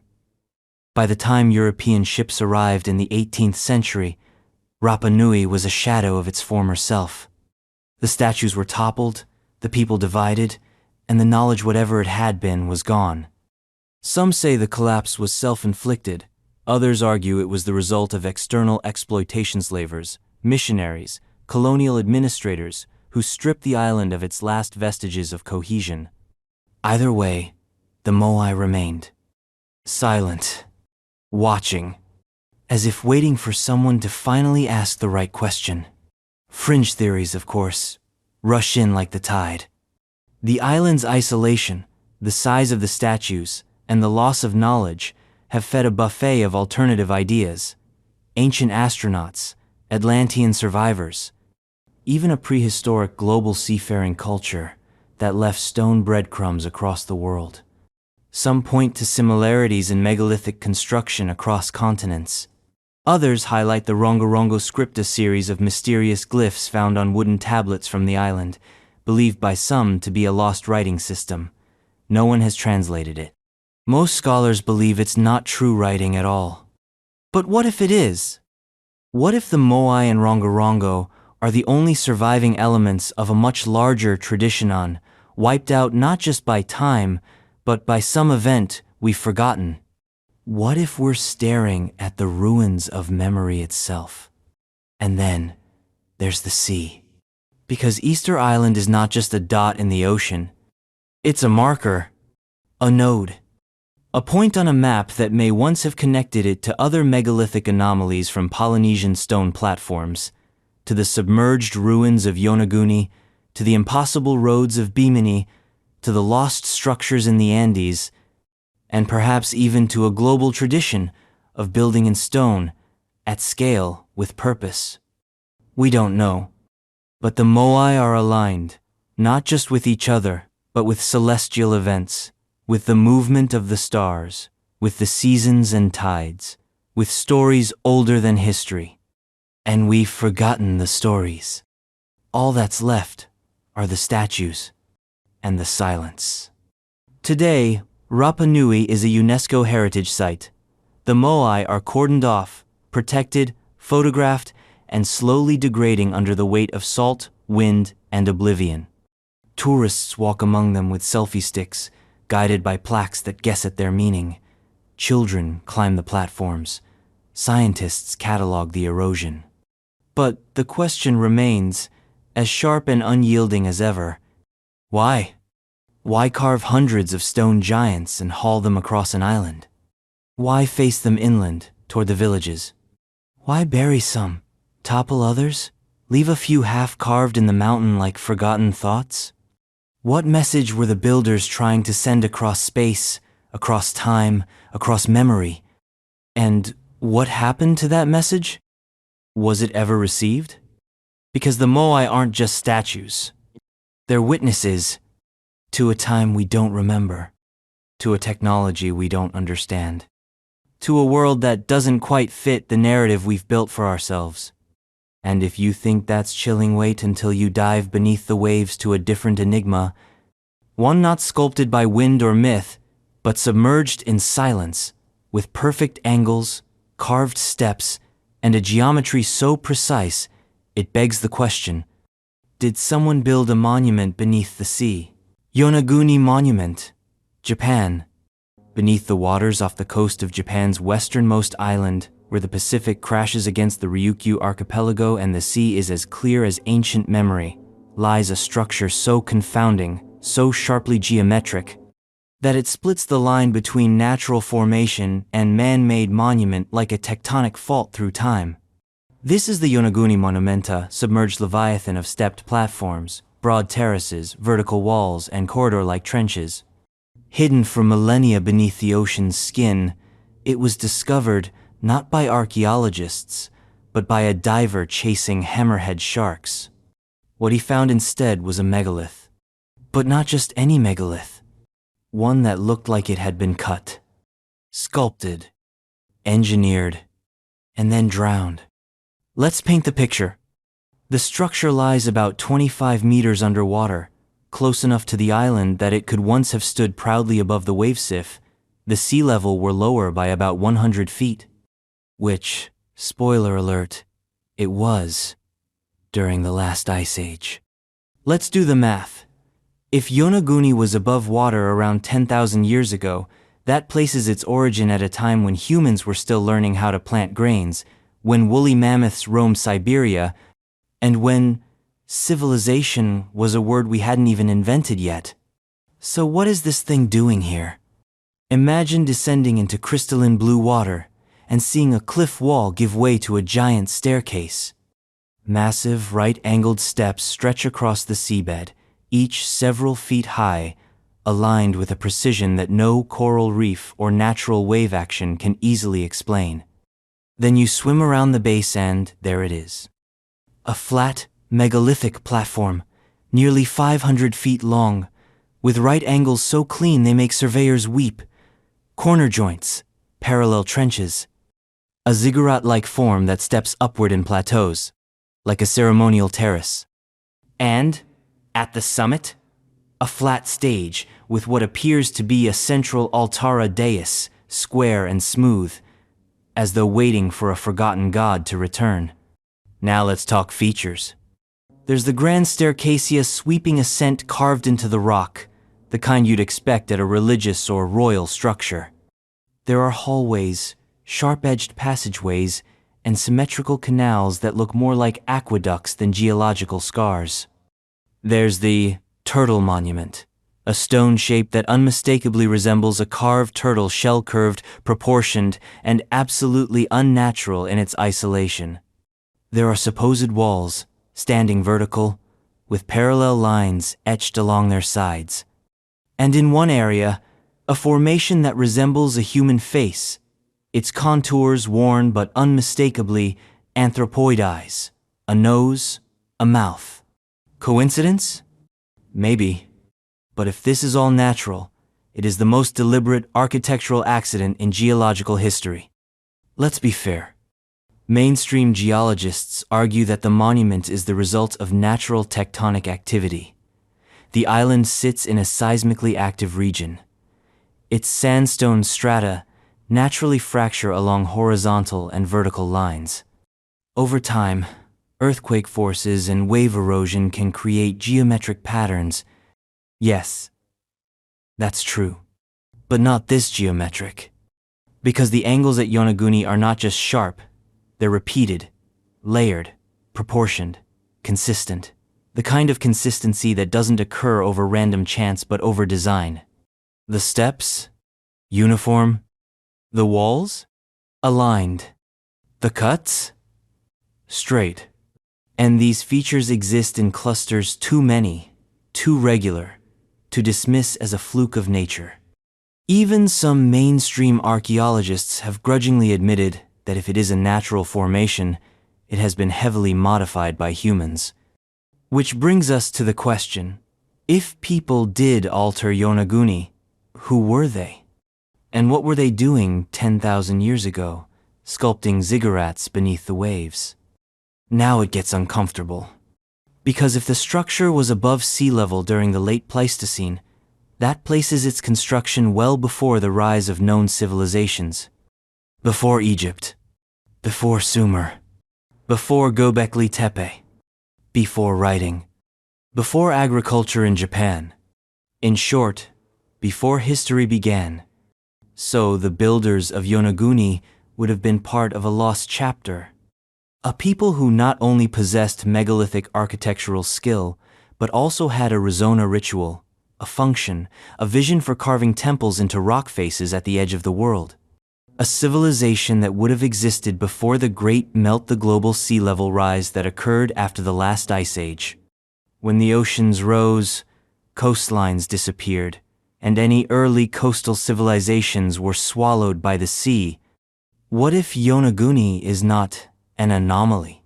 What if it's the last visible remnant of an entire network of lost megalithic sites, drowned when the ice sheets collapsed and the oceans rose? What if the real story of civilization began not in fertile valleys, but on coastlines now hundreds of feet below modern sea level? And we've simply forgotten. Of course, the fringe community has its own theories. Yonaguni, they argue, is proof of Lemuria mythic sunken continent, said to have once connected parts of Asia and the Pacific. Others suggest it's the remains of a prehistoric seafaring empire, perhaps a precursor to the Polynesians, or something even older. Some even whisper of Atlantean outposts, claiming that the precision and size of the structures match other megalithic mysteries scattered across the globe. Even more daring theories propose that Yonaguni was a functional devicia calendar, an observatory, or even an energy amplifier built to channel tectonic or electromagnetic forces through the ocean itself. Wild? Yes. But then again, what's wilder? The idea that someone 10,000 years ago built a massive, aligned monument on the edge of an island, or that it all just happened by chance? That the sea just happened to carve steps, platforms, faces, and walls all in one convenient location? That nobody noticed it until the 1980s? And that we haven't found more, only because we haven't looked? Because here's the real twist. Yonaguni might not be alone. There are reports, some confirmed, some speculative, of similar formations along the coasts of Okinawa, Taiwan, and even mainland Japan, structures deep beneath the surface, unexplored, unfunded, forgotten. Why? Because it doesn't fit. Not into the textbooks. Not into the timeline. not into the comforting lie that civilization started 6,000 years ago and slowly moved forward. Yonaguni says otherwise. Yonaguni says, "You've forgotten everything." Today, diving tours will take you to the site. You can swim along the terraces, run your fingers along the stone seams, and stare into the abyss from the grand staircase. Guides will tell you it's a natural wonder, a quirk of geology. Nothing more. But as you float above those sharp edges, those hallways, those altars, those carved corners, you'll feel it. That pressure in your chest, that shift in perspective, the same feeling you get standing beneath the moai or walking through Göbekli Tepe or tracing the seams at Baalbek with a trembling fingertip. You'll realize someone was here. Someone with time. Someone with skill. Someone who wanted to be remembered even if they knew the ocean would one day erase their name. And if they were here, what else is hiding under the waves? Because if one sunken monument survived the rising seas, how many didn't?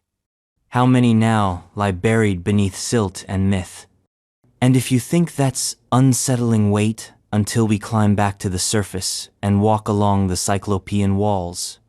Because those stones don't just fit, they challenge the very idea of what used to build. Cyclopean walls. Various locations. For example, Mycenae, Greece. Scattered like broken teeth across the ancient world, from the windswept highlands of Greece to the shadowy folds of Italy, Turkey, and even as far afield as Peru, there lies a kind of architecture that doesn't follow the rules. It doesn't obey symmetry, doesn't cater to convenience, doesn't apologize for its absurdity. It simply is raw, immense, brutally functional, irregular to the eye, but invincible to time. They call them Cyclopean walls. The name comes from the Greeks, who looked at these constructions and with a blend of awe and terror decided they must have been built by Cyclopes, mythic giants of primordial lore. Why? Because no sane person could believe regular humans stacked these walls. And after you see them, you might agree. Let's begin in Mycenae, the ancient seat of a civilization so old its myths bled into memory, home of Agamemnon, of Homeric epics, of golden masks and buried kings. The citadel of Mycenae rises like a fossil from the earth, ringed by a fortress wall so massive, so chaotic, and so deliberately complex that even the archaeologists admit, this isn't typical. Each block in the wall is different. No two are alike. Some are the size of a trunk, others the size of a small car. They are irregular polygonal blocks, cut and stacked without mortar, yet they cling to one another with supernatural intimacy. The gaps between them are non-existent precision beyond precision, achieved without modern tools, or, allegedly, without tools at all. The Mycenaeans didn't leave us blueprints or instruction manuals. They just left these wall sand a legend that giants did it.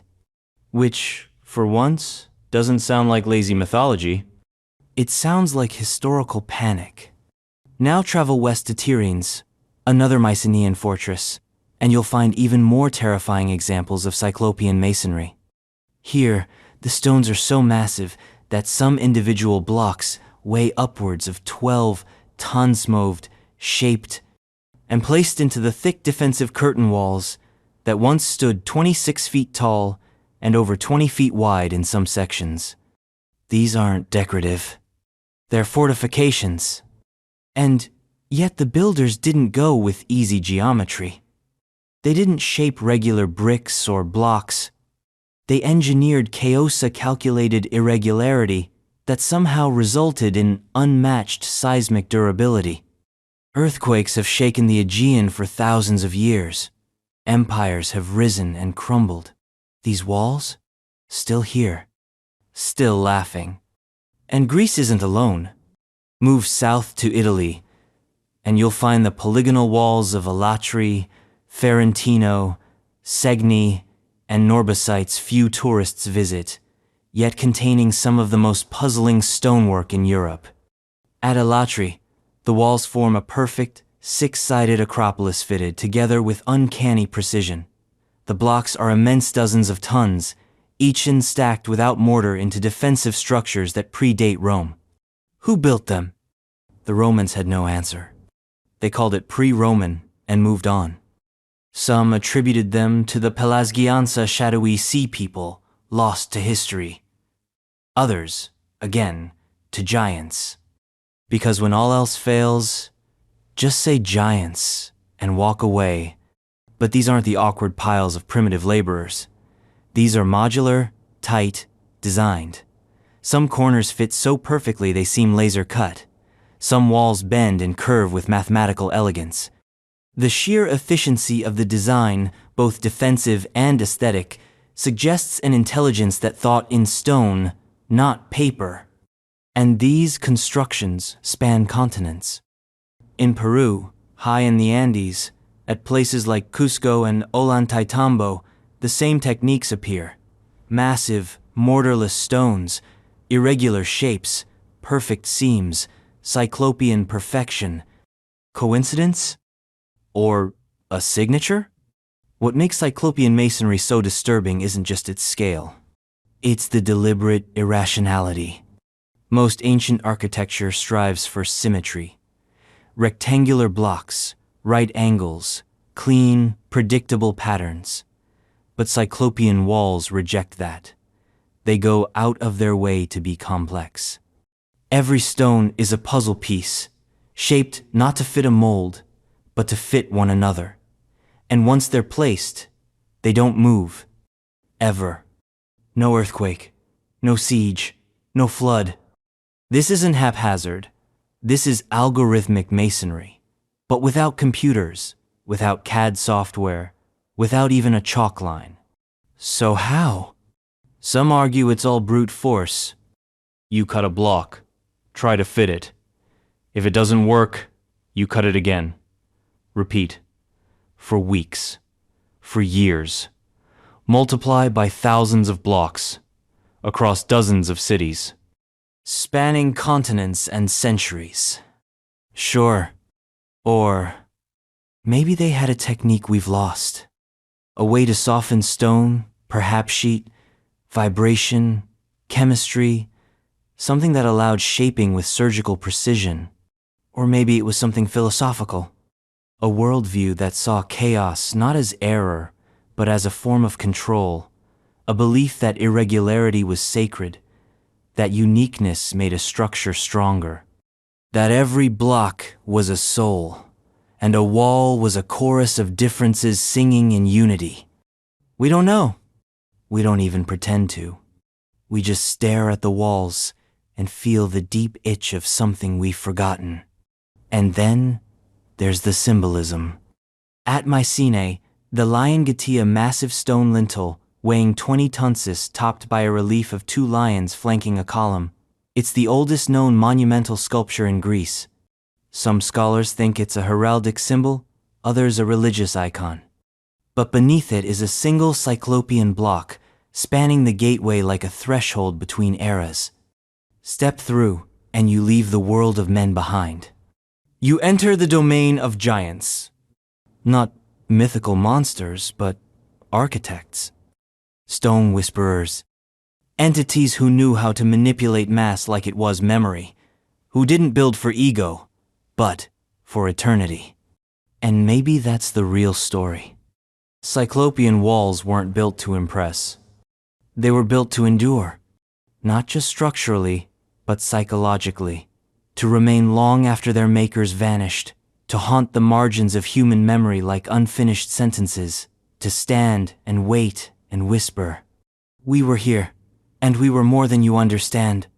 Today, most Cyclopean walls are buried in obscurity, overgrown, misunderstood, forgotten in tourist guides, and skipped in history classes. Archaeologists classify them, date them, try to explain them. But the explanations feel hollow, because when you stand in front of one, you don't feel history. You feel presence. The stone looks back. The seams taunt you. And the silence wraps around you like a question you're not ready to answer. Not yet. So what's next? From walls built by giants to lines drawn by gods because the next anomaly doesn't rise from the earth. It lies flat against it. Vast. Geometric. Invisible from the ground. And so precise, so enormous, that only the sky can see its full madness. Nazca lines. Peru. Deep in the arid heart of southern Peru, where the desert sun turns sand into glass and the wind whispers across an ancient wasteland, there lies a canvas so vast it defies the imagination. Not etched into parchment, not carved into stone, but scratched into the earth itself. Welcome to the Nazca lines. They are massive, they are precise, they are utterly inexplicable, and they should not exist. But they do. Stretching across nearly 200 square miles, the Nazca lines form a sprawling network of straight lines, geometric shapes, spirals, zigzags, and zoomorphic figures so immense they can only be fully appreciated from the air. From the ground, they're nearly invisible, just shallow grooves in the rusty desert floor. But from above?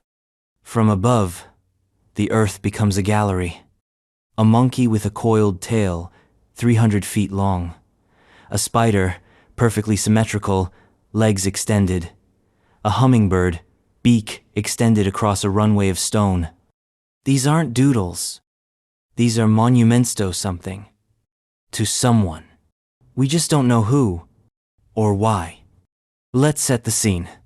The Nazca Desert is one of the driest places on Earth. The climate is virtually rainless. The air bone dry, the ground baked hard by centuries of sun and silence. It's this hyper-arid environment that has preserved the lines for over 2,000 years, perhaps much longer. The lines are made by removing the top layer of reddish iron oxide pebbles to reveal the lighter-colored clay beneath. No tools needed, no machinery. Just the gentle scratch of determination against the Earth's crust. Some of the lines are thin mere inches across. Others stretch for miles straight as laser beams, bisecting valleys and plateaus with an accuracy that seems engineered, not guessed. And then there are the figures. Over 70 known biomorphic geoglyphs, each one enormous, some spanning hundreds of feet, executed with such uniformity, such clean lines and proportion, that even aerial photography struggles to capture them in their entirety. The scale is overwhelming. The detail, chilling. So let's ask the obvious. How? How did an ancient people with no airplanes, no balloons, and no satellites create figures so large that their own creators could never see them in full? How do you draw a hummingbird 300 feet long without a bird's eye view? One theory suggests grids, that workers used stakes, ropes, and scaled drawings to enlarge the images on the desert floor like a prehistoric etch-a-sketch. Sure, technically, that's feasible. But feasible isn't the same as probable. Because this wasn't one figure, or 10. It was hundreds, miles of lines, dozens of complex shapes, and no do-overs. No corrections. No sketch marks. Just perfect execution. Over and over. Across terrain. Across centuries. And many of the lines? They run dead straight for miles across hills, ravines, and uneven land. Maintaining that kind of linearity without aerial assistance is not just difficult, it's insane. You try it. Walk a perfectly straight line for 2 miles across uneven terrain with nothing but stakes and string. Then carve a 400-foot long G spider accurate to scale by walking around it. And do it so precisely that a satellite image from 21,000 feet sees it perfectly. Go ahead. We'll wait. So now let's talk purpose. Because every theory is weirder than the last. Ritual pathways. Some researchers believe the lines were ceremonial walkways, Pilgrims would follow them during processions, perhaps to honor water deities or astronomical events. But this doesn't explain the aerial scale. You don't make a monkey 300 feet long if no one can see the monkey. Astronomical calendar. Others argue the lines align with solstices, equinoxes, and star risings.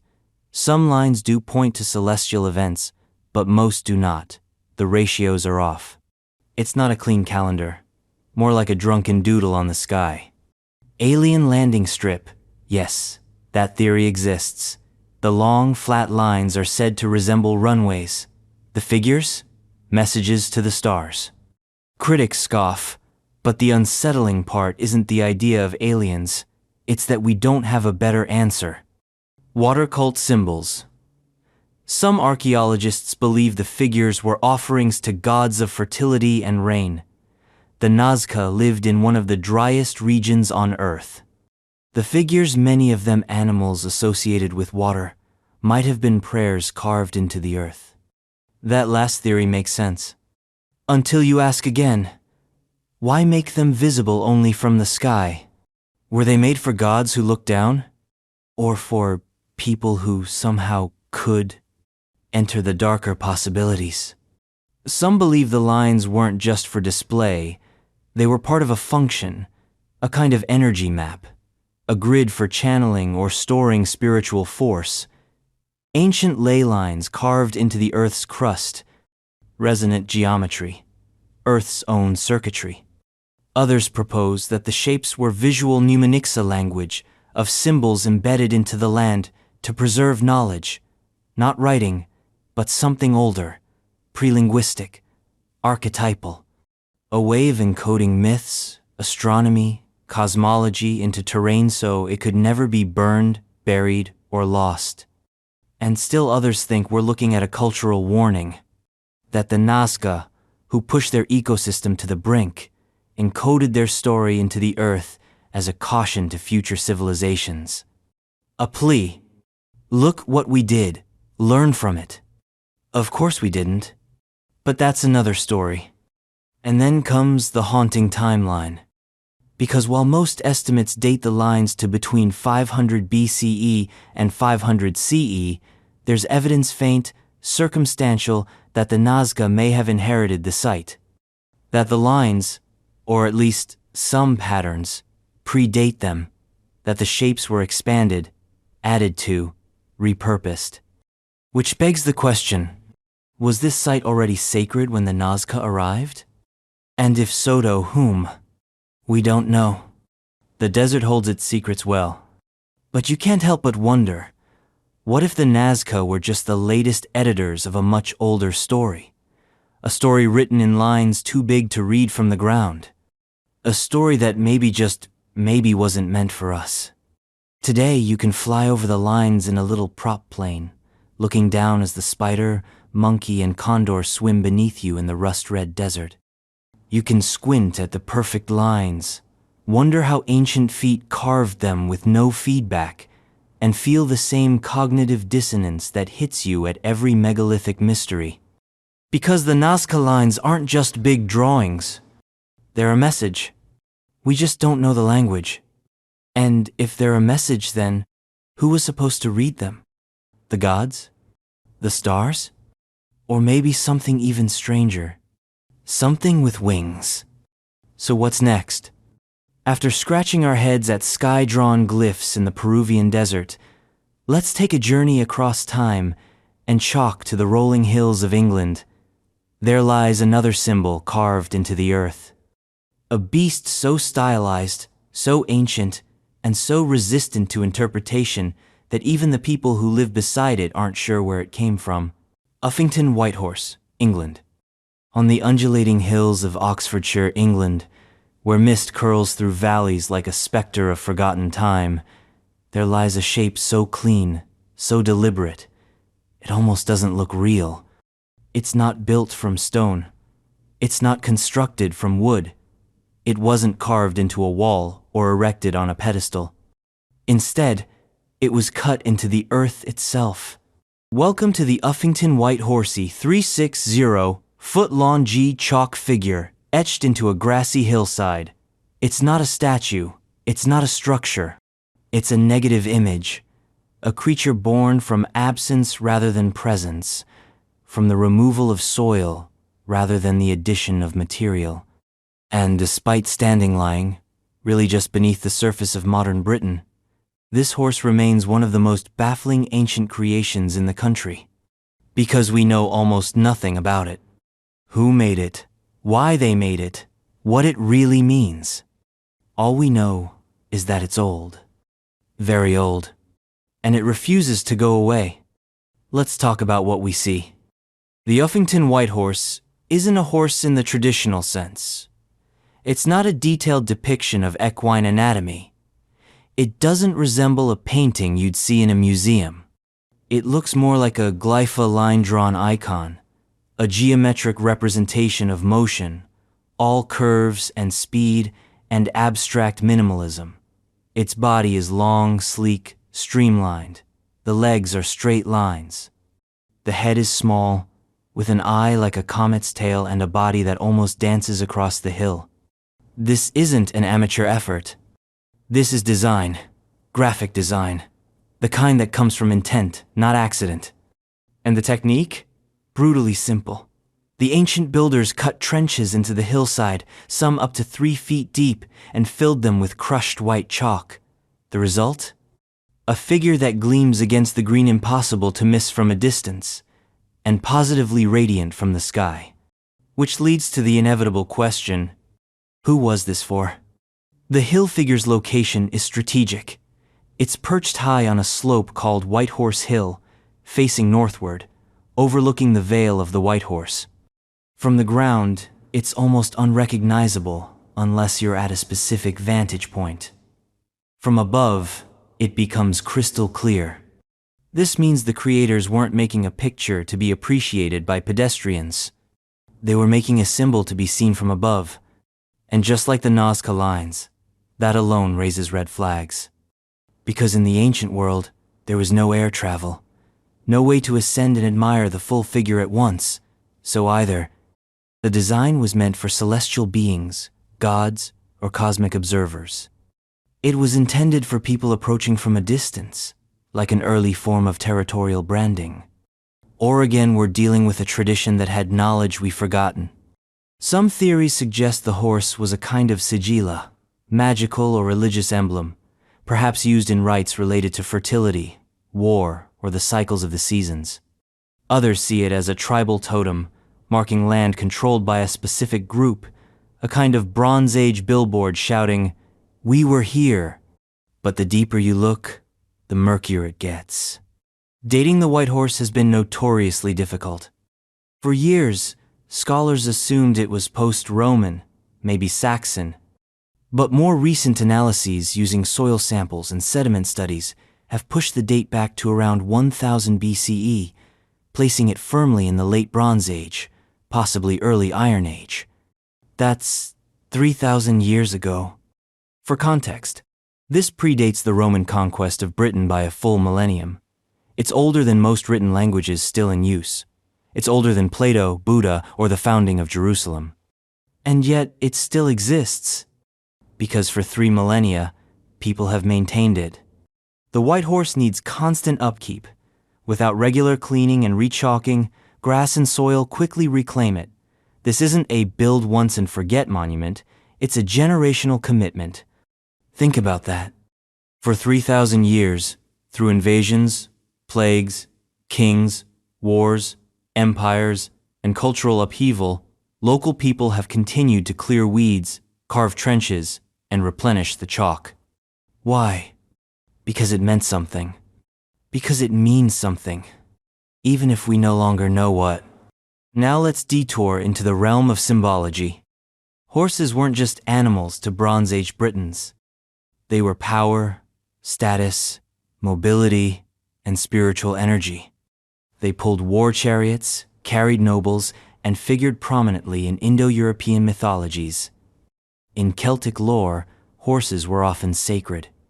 Goddesses like Epona and Rhiannon were horse-associated deities, connected to fertility, death, dreams, and transitions. Could the Uffington horse be a goddess? A totemic manifestation of Epona before she had a name? Or maybe something more abstract, a tribal identity carved into earth, echoing a people whose language we no longer speak?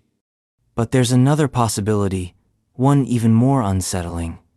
What if it isn't a horse? Because if you squint, if you forget the name for a moment, the figure doesn't quite look like any living horse.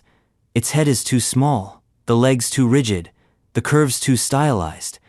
Some have speculated that it might represent a dragon, a cat, or even a constellation. And that last theory cuts deep. Because the white horse doesn't just lie on any hill, it lies beneath an ancient sky. Some researchers have suggested the figure is aligned with certain star patterns, like the constellations Sagittarius, Pegasus, or Cetus. That the figure's placement and orientation might be part of a broader sky map, echoing the celestial rhythms above.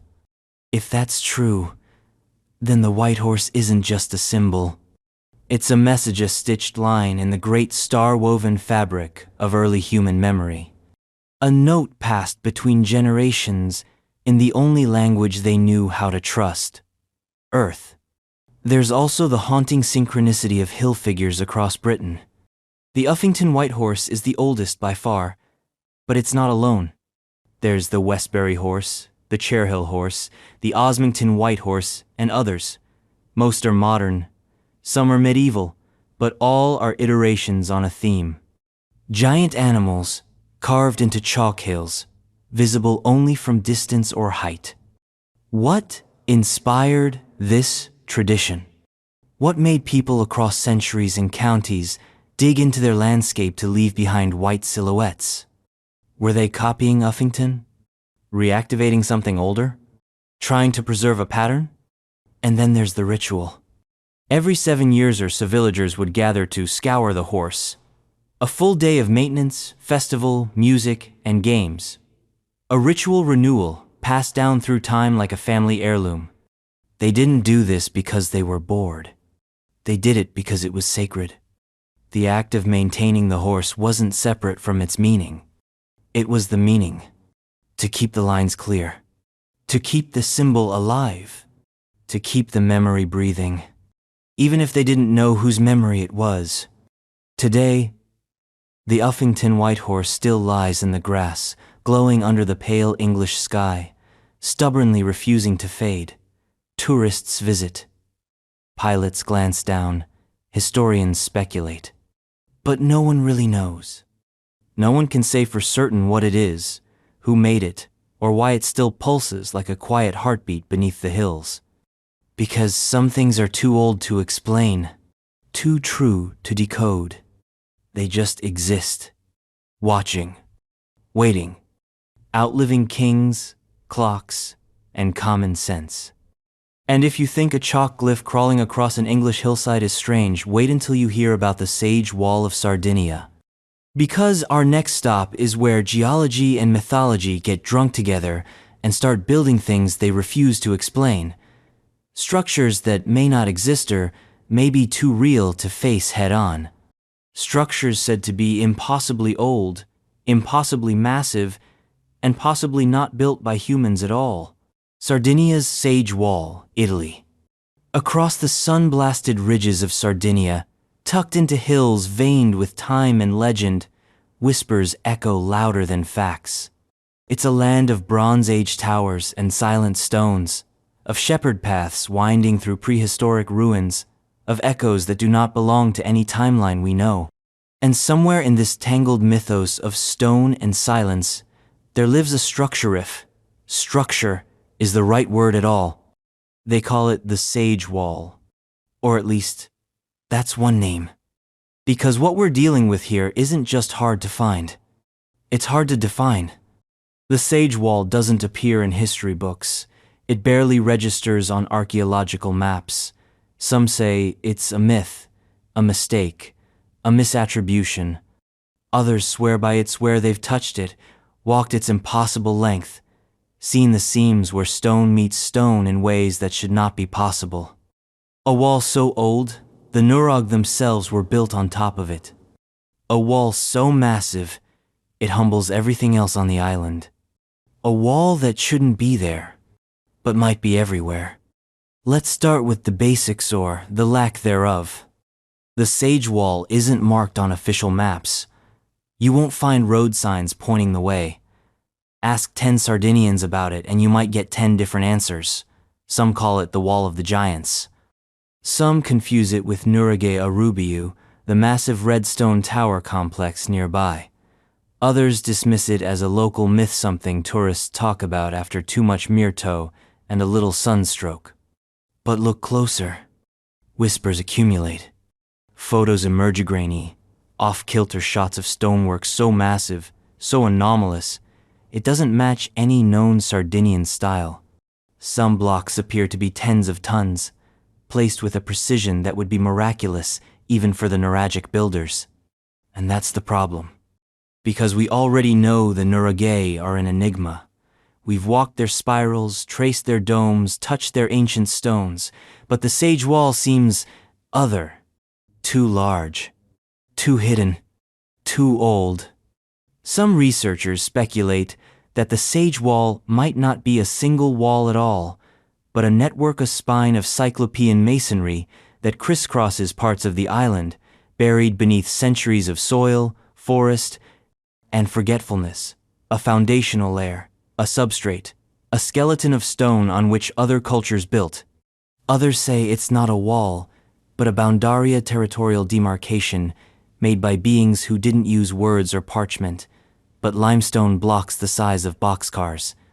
Still, others argue it's the remnant of a pre-nuraghic culture, something so far removed from our current understanding of history that it barely even registers as possible. A people who worked in megaliths not for show, not for worship, but as a language, a sentence in stone that stretches not just across the land but across time. And what does the sentence say? That's the question. But maybe the better question is, who wrote it? There's a legend in Sardinia, a persistent one, that before the nuraghic people, before the Phoenicians and the Romans and the endless parade of conquerors, there lived a race of giants. Yes, actual giants. They called them I giganti, and they're not metaphorical. Sardinian folklore is filled with tales of enormous beings who lived in stone cities, who could lift boulders the size of oxen, who vanished long ago but left their bones and architecture behind. In some parts of the island, people speak of the Tomba dei Giganti giants, tombs, enormous megalithic burial sites with front stones weighing several tons, standing like gateways to another dimension. But those are known, catalogued, real. The Sage Wall is something else. It's where myth and geology merge, where the scale feels inhuman, the intent feels non-human, and the silence around it feels deliberate. Ask an old shepherd about it, and he might shrug, or smile. Ask twice, and he'll change the subject. Because on Sardinia, the past isn't just buried. It's guarded. Then there's the construction itself. What little is visible or allegedly visible shows signs of pre-canonical masonry. Not the neat rectangular stones of Roman walls, not the curved corbelling of nuraghic towers. The stones of the Sage Wall, where they're reported, appear rough-hewn yet perfectly aligned, massive in scale, some partially melted-looking, fused at the edges, interlocked without mortar, without explanation. The layout? Unknown. The origin? Disputed. The method? Not of this world. Because there's no trace of tool marks, no quarry pits, no logical source for such massive stones to appear where they are. And yet they are there. Or so say those who've seen them.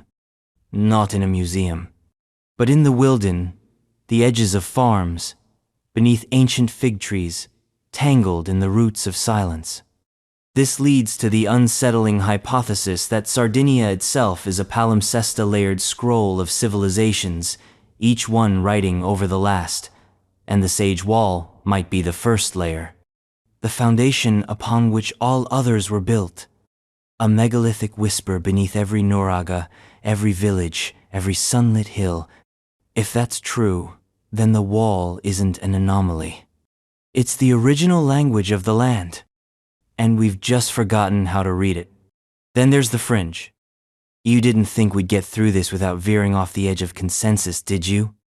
Some alternative theorists claim the Sage Wall is evidence of an ancient global civilization known that spanned continents before the last ice age and left megalithic fingerprints everywhere from Giza to Göbekli Tepe to Tiwanaku.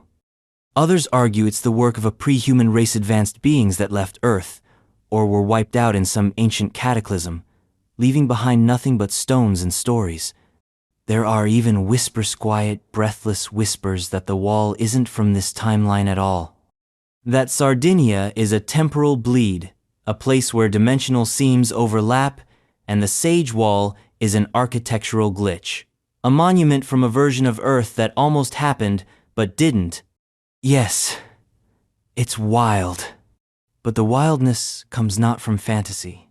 It comes from absence.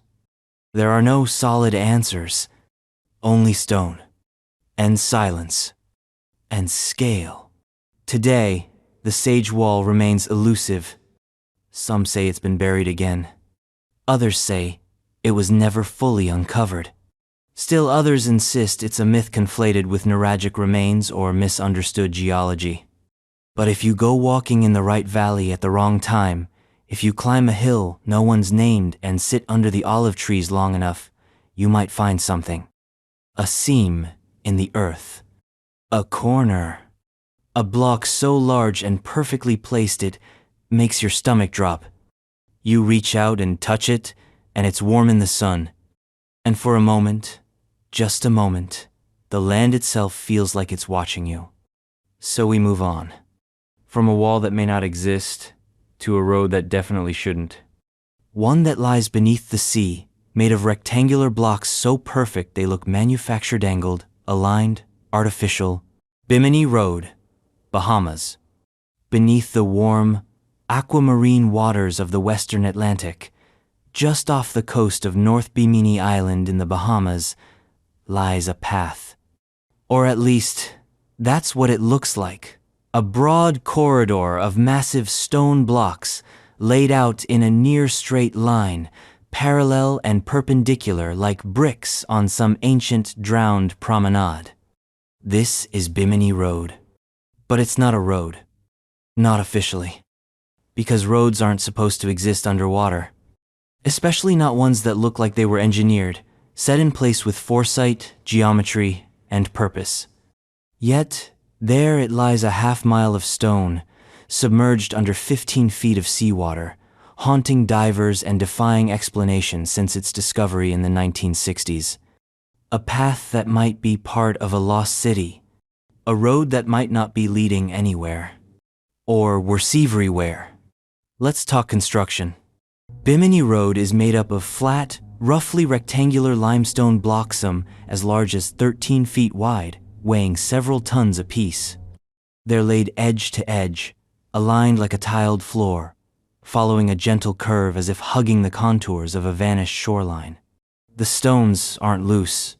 Many are fitted so closely that they appear deliberately placed, with consistent spacing and predictable shapes. Some even have what look like notches, grooves, or corner cuts, suggesting they were shaped, not just eroded. And they're not isolated.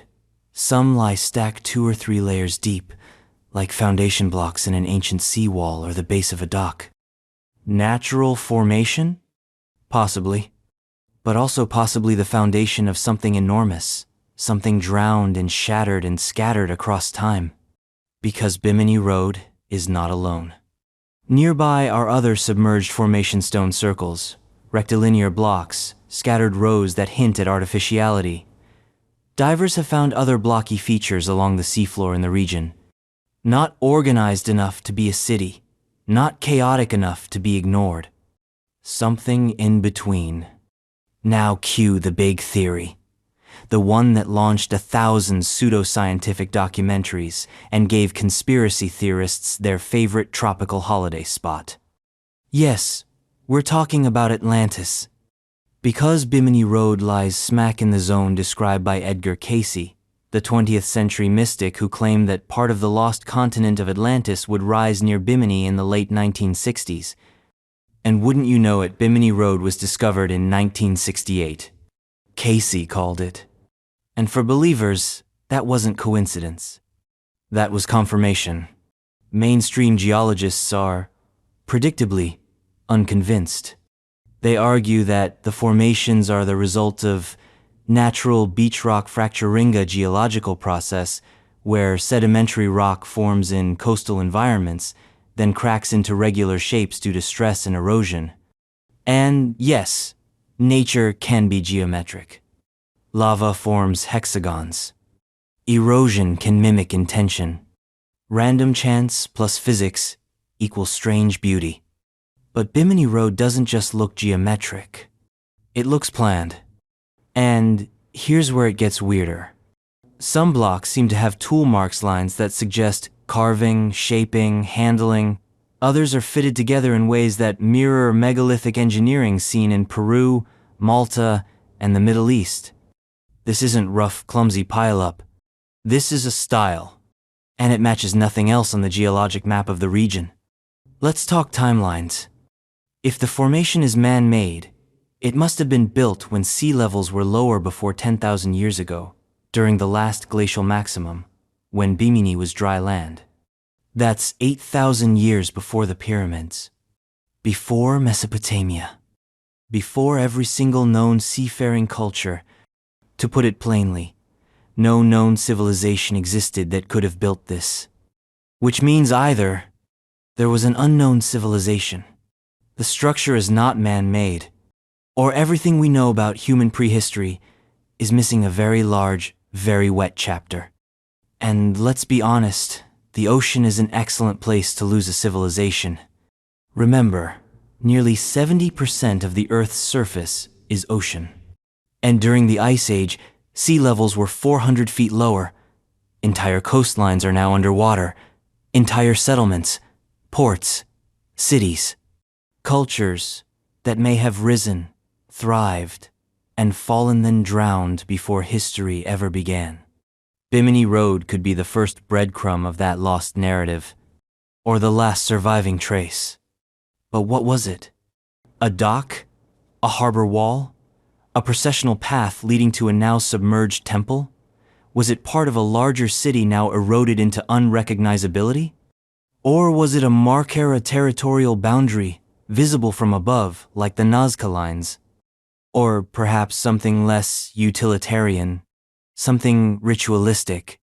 Some believe it was an energy grid, part of a planetary network of megalithic sites tuned to the Earth's magnetic frequencies, that it resonates with other power points on the globe: Giza, Stonehenge, Teotihuacan, Yonaguni. That Bimini Road wasn't a road at all. It was a node, a junction. And now comes the psychological punch.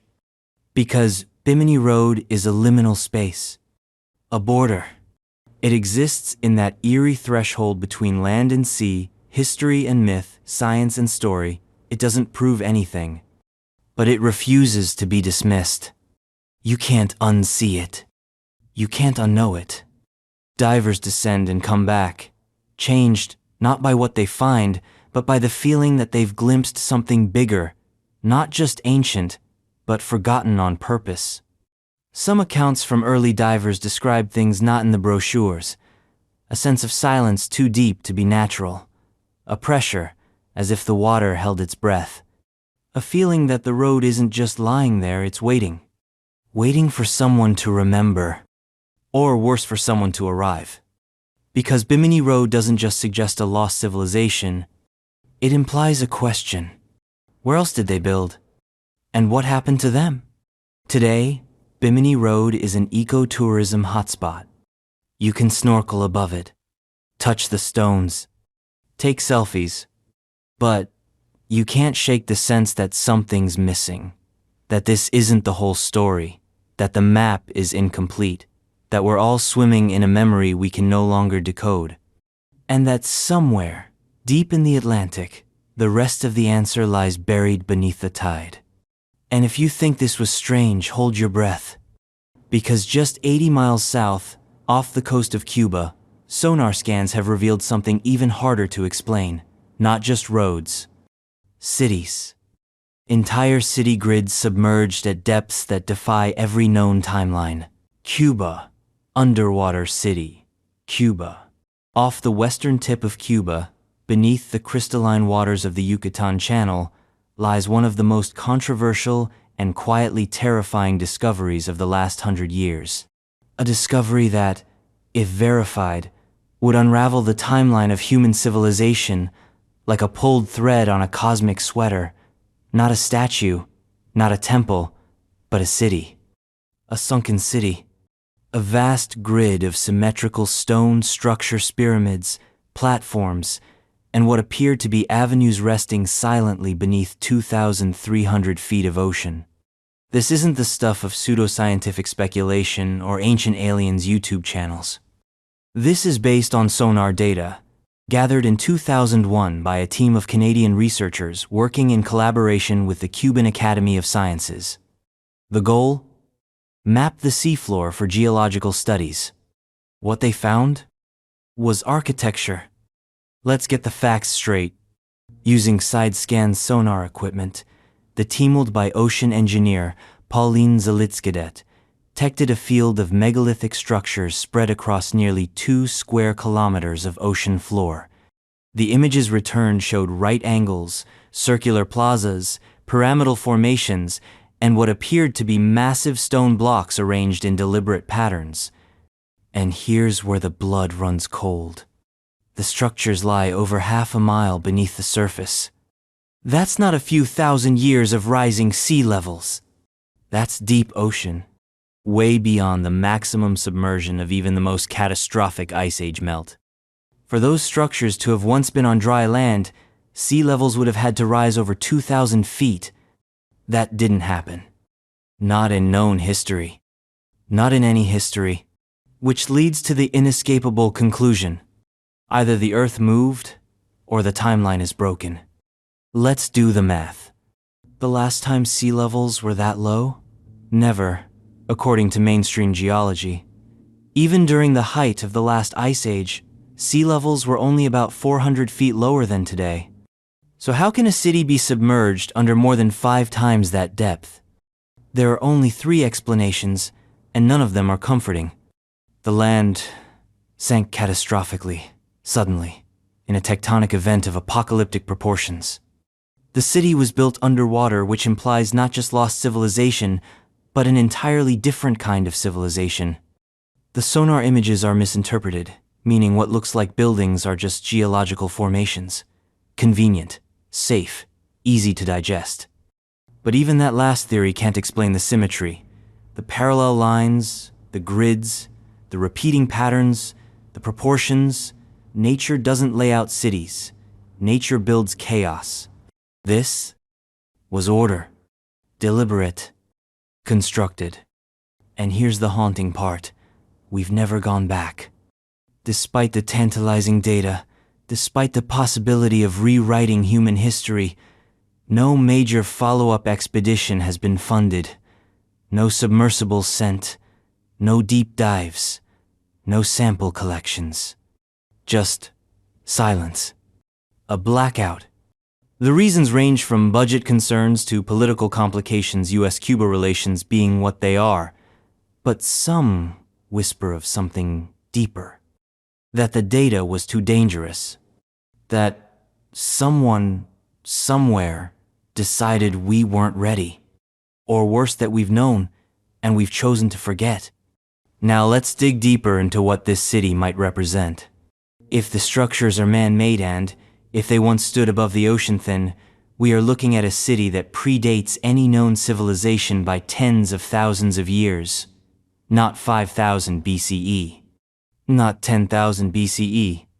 But possibly 20,000, 30,000 years ago. Before agriculture. Before pottery. Before the last glacial maximum. And here's where it gets cosmic.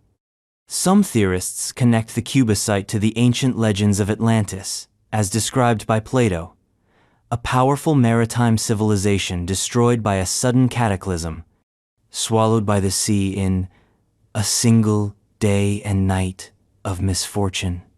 Plato claimed Atlantis lay beyond the Pillars of Hercules, commonly interpreted as the Strait of Gibraltar, the Yucatan Channel, technically beyond. The idea that Cuba's underwater anomaly might be a remnant of that world isn't just poetic, it's terrifyingly plausible. Because if this was Atlantis, it wasn't a myth. It was a memory. And here's the kicker. Cuba's location isn't random. It sits at the convergence of multiple tectonic plates. It's a hotspot for earthquakes, submarine landslides, and geological upheaval.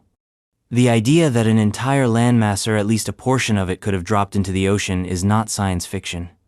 It's geophysics. Unlikely, but not impossible.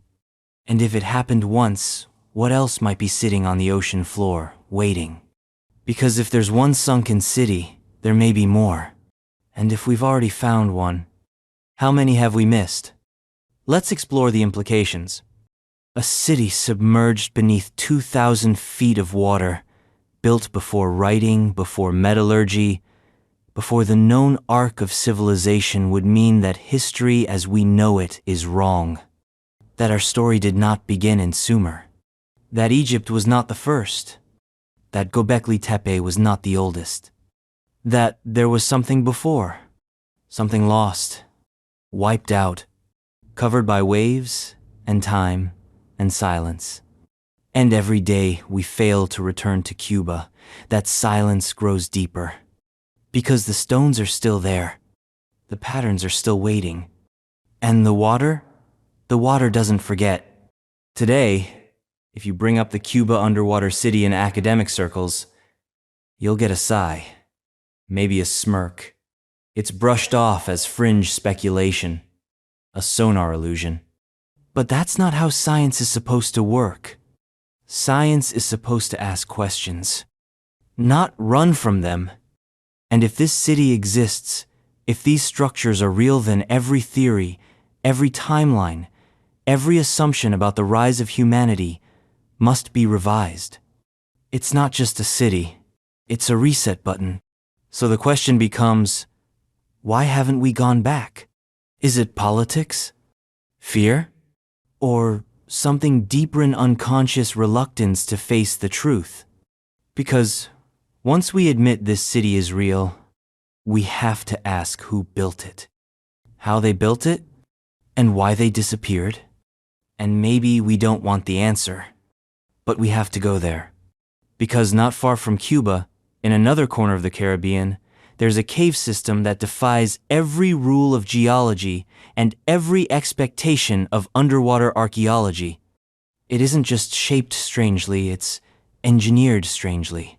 Carved, angled, almost artificial. A cave that shouldn't exist. A cave that might be a gate. Diving Bell Cave, Andros Island, Bahamas. In the shimmering blue heart of the Bahamas, where the Caribbean sun makes the ocean look more like glass than water, lies an island most travelers never think twice about. It's not flashy, not postcard famous. But beneath its white sand shores and palm-lined beaches, Andros Island hides one of the strangest, most claustrophobic enigmas ever to challenge the story of Earth and those who walk it. This is Diving Bell Cave. Or rather, it's what we call it. Because names can't quite capture what it is. Cave suggests something natural, something formed by rainwater, tectonics, erosion, something slow and explainable. But Diving Bell? It doesn't feel natural. It feels constructed. Let's start above ground. Andros Island is the largest landmass in the Bahamas, but it's more a sprawl of land and swamp and mangrove than a tourist destination. Most of it is wilderness, forgotten. But hidden in its thick tropical skin are entrances to one of the most extensive underwater cave systems in the entire Atlantic region. Caves that don't just twist and wind, they cut. Straight lines, 90-degree turns, vaulted chambers, perfect symmetry. And in the heart of this strange network sits the most infamous of them all, Diving Bell Cave. A cavern that begins like any other underwater formation: narrow tunnel, limestone ceiling, submerged passage, but quickly escalates into something far more deliberate. Divers who've entered it describe the same disquieting sensation. It feels like a building, not a cave. That alone is enough to raise every eyebrow in geological academia. Because caves aren't buildings, unless someone made them so. Now, let's talk design. Diving Bell Cave opens with a shaft, a narrow vertical tube, nearly perfect in shape, that drops down like an elevator chute. At the bottom is a chamber, flat floor, dome ceiling, walls that curve not with erosion, but with symmetry. Some divers report pillars, rounded protrusions that rise from the floor and ceiling like supports. And then it gets weirder. Passages branch out from the chamber at precise angles, some of them too narrow for human passage, yet perfectly aligned. Smooth interiors, seamless turns, zero evidence of natural erosion. Geologically, this makes no sense. Water doesn't carve corners. Tectonics don't create radial symmetry. And yet that's what's down there. A submerged structure that feels not like a cave, but like a chambered construct, a relic, a vault, or perhaps a machine. Of course, mainstream science steps in with its usual damp towel. Geologists argue that what appears to be artificial is merely an example of phreatic formation, when water fills a void and slowly dissolves the surrounding rock. Over millennia, such processes can create circular chambers, smooth walls, and oddly aligned tunnels. Sure, that's the story. And in most cases, it holds. But Diving Bell Cave pushes past the limits of that theory. Because nature doesn't do modular geometry. It doesn't carve paths like corridors. It doesn't place vertical shafts with flat landings beneath them. It doesn't, unless guided by something, or someone. Here's where things take a sharp plunge into the unknown. Some researchers, working off sonar and 3D mapping data, have proposed that Diving Bell Cave contains features not only symmetrical, but mirrored, as in-chambers placed along a central axis, proportional distances between nodes, ratios that align to Fibonacci sequences and other mathematical patterns. You don't get sacred geometry from accident. You get it from design. That suggests either the cave was modified by intelligent hands. The cave is the remains of something far older that was buried, eroded, and swallowed. Or, the most unsettling theory of all, the cave was never a cave at all, but a machine, or a device, or an interface. A place made not for living or storing, but for activating. Let's explore the rumors. Some divers claim to have found marking grooves etched into stone, forming lines or symbols that don't match any known language. Others say they've seen reflective surfaces deep in the passage's stone, polished to mirror-like clarity where no light reaches. Then there's the acoustics. Whispers, echoes that don't match the diver's own movements, a persistent low-frequency hum detected on submersible microphones.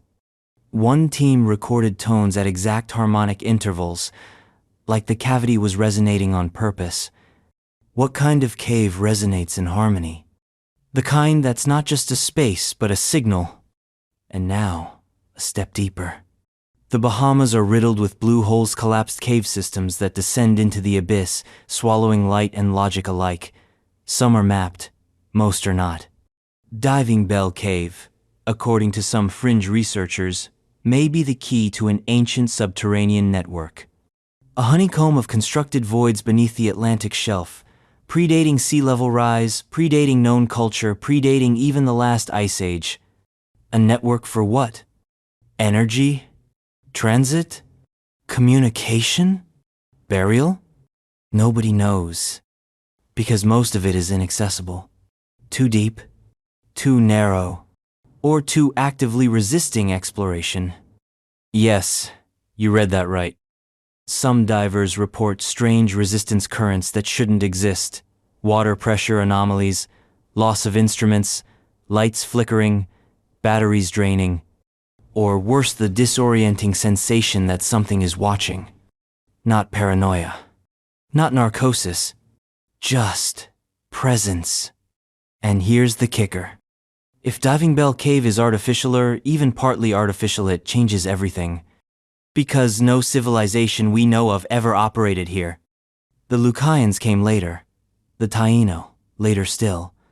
Pre-Columbian tribes left no record of underground construction, certainly not under the sea. So we're left with two options. Either an unknown pre-glacial civilization built this structure when sea levels were vastly lower, or we're looking at something not built by humans at all. Not aliens. Not gods. Something older. Something other. Speculation runs wild. Some believe Diving Bell Cave was a power node part of an Earth-wide megalithic system, that it harnessed geomagnetic energy through water resonance, like a forgotten Tesla coil in the belly of the planet. Others think it was a data vault, a storehouse of information encoded not in language, but in geometry. That the shape of the cave itself is a kind of mathematical scripture, a story not read, but experienced. And the most radical theory? That it wasn't built for us at all. That it's an artifact left behind. A monolith swallowed by the ocean, not to hide it, but to preserve it. Today, Diving Bell Cave remains largely unexplored. Only a handful of professional divers have entered. Fewer have returned with usable data. Even fewer are willing to speak publicly about what they saw. Not because of fear, but because of doubt. Because once you stare into a chamber that looks more like a temple than a caveance, you realize that you are floating inside something that wasn't meant to be found. You stop asking how, and you start asking why. Andros Island keeps its secrets well. The jungle grows, the tide erases footprints, the cave mouths narrow, the light disappears. But deep below, Diving Bell waits. Silent, symmetrical, sleeping, or watching. Waiting for someone to finish the equation it began millennia ago. From blue water mysteries to black stone riddles. Next, we rise from the depths and walk into the storm-lashed cliffs of Northern Ireland, where the earth itself has decided to build a structure so perfect, so mathematically impossible, it was immediately blamed on giants. The Giant's Causeway awaits. Giant's Causeway, Northern Ireland.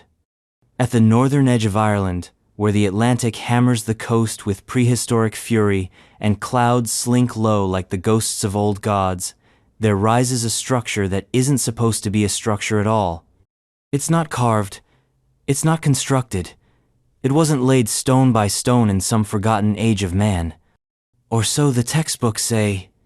But when you stand on it, when you look out over the tens of thousands of perfectly interlocking columns, rising and falling like the ruins of a petrified city, you don't feel nature. You feel intention.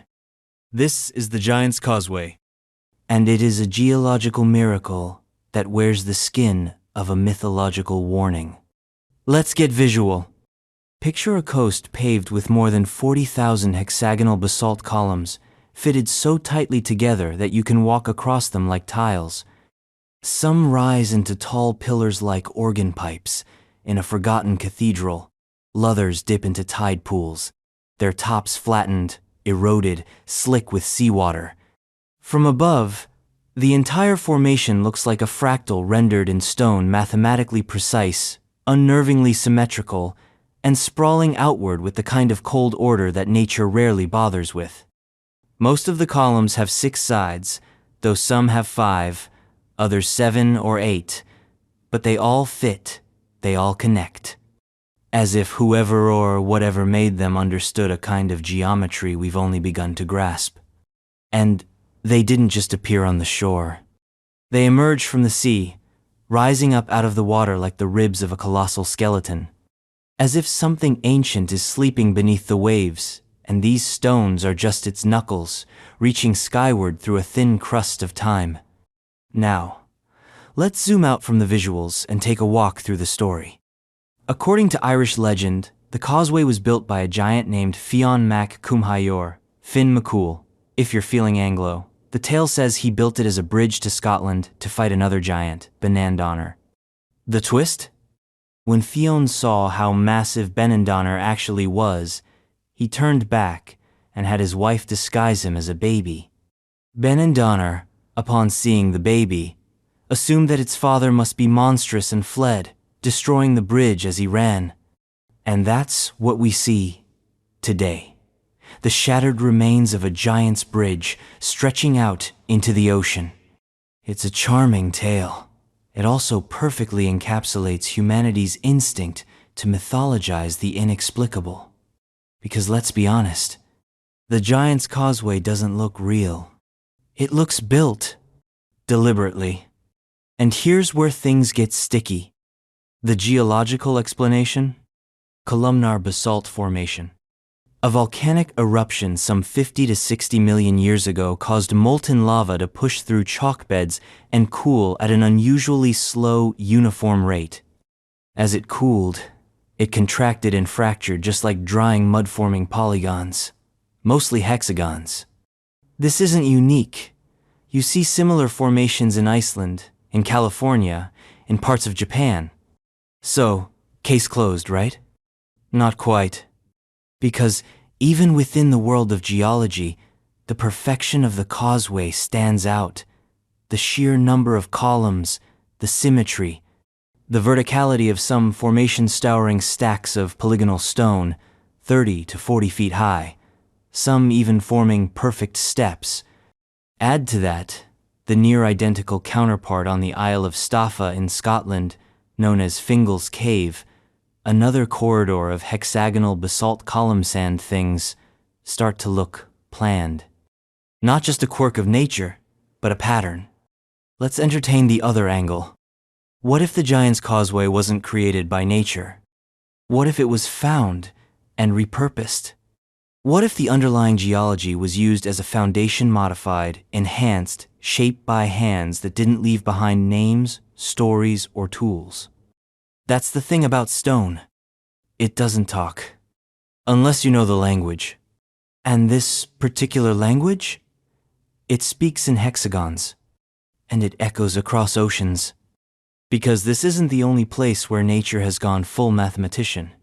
You find similar basalt formations at Devil's Tower in Wyoming, at the Los Organos cliffside in the Canary Islands, in Armenia, in Russia. And in every case, people look at the shapes and say the same thing.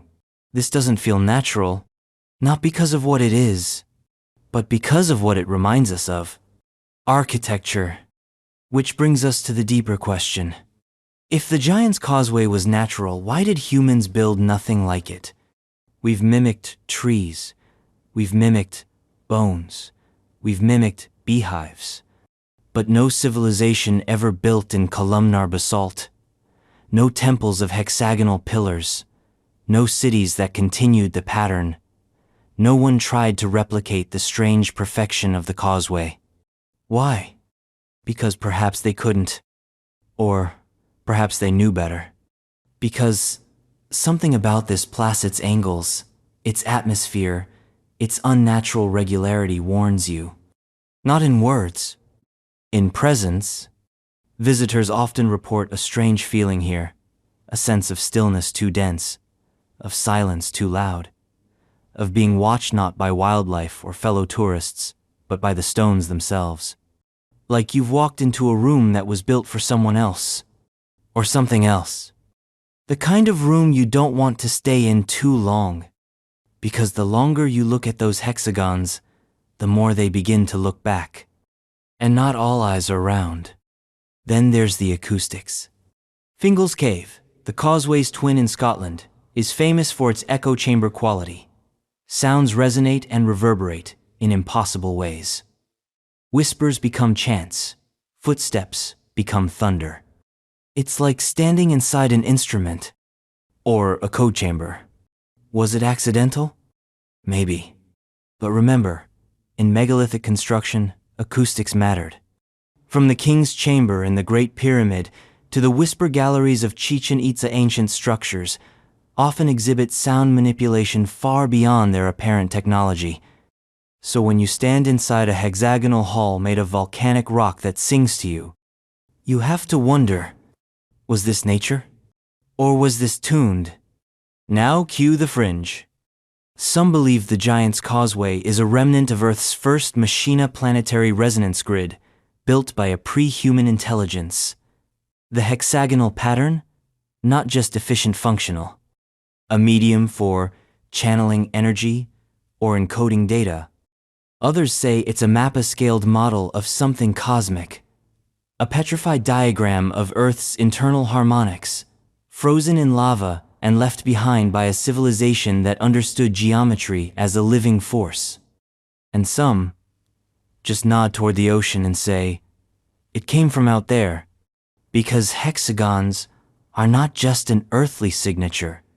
They appear in the structure of carbon, in the shells of insects, in the storms on Saturn. Yes, Saturn's North Pole hosts a massive, persistent hexagonal storm system, a storm made of gas and madness, behaving like a shape. Coincidence? Probably.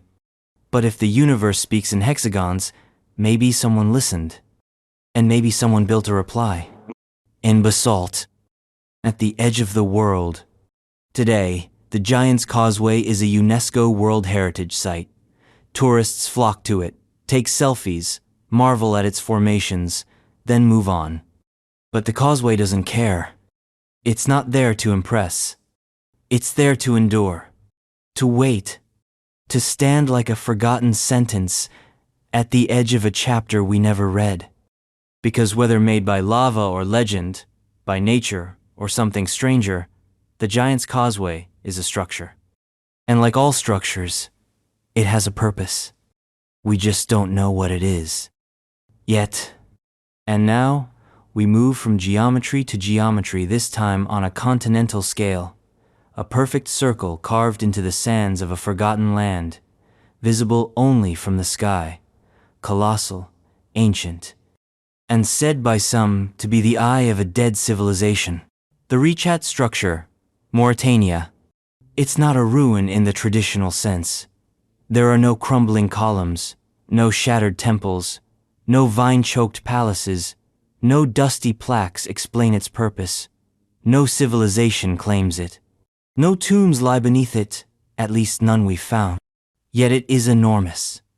Perfectly circular, unmistakably unnatural in appearance, and entirely geological if you believe the textbooks. This is the Richat structure, also known as the Eye of the Sahara, a feature so vast it cannot be seen in full from the ground, so symmetrical it looks like the fingerprint of the gods, and so old it predates memory itself.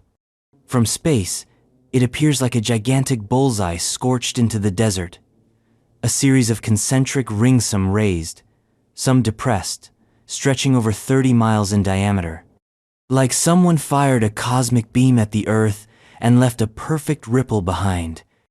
A ripple no one can fully explain. Because nature doesn't usually work in circles. Not like this. Not this big. Not this precise. Let's talk scale. The Richat structure is so massive, it wasn't identified as a geological formation until the advent of spaceflight. Early astronauts used it as a landmark during orbital passes. You can't see the pyramids from space. But you can see this.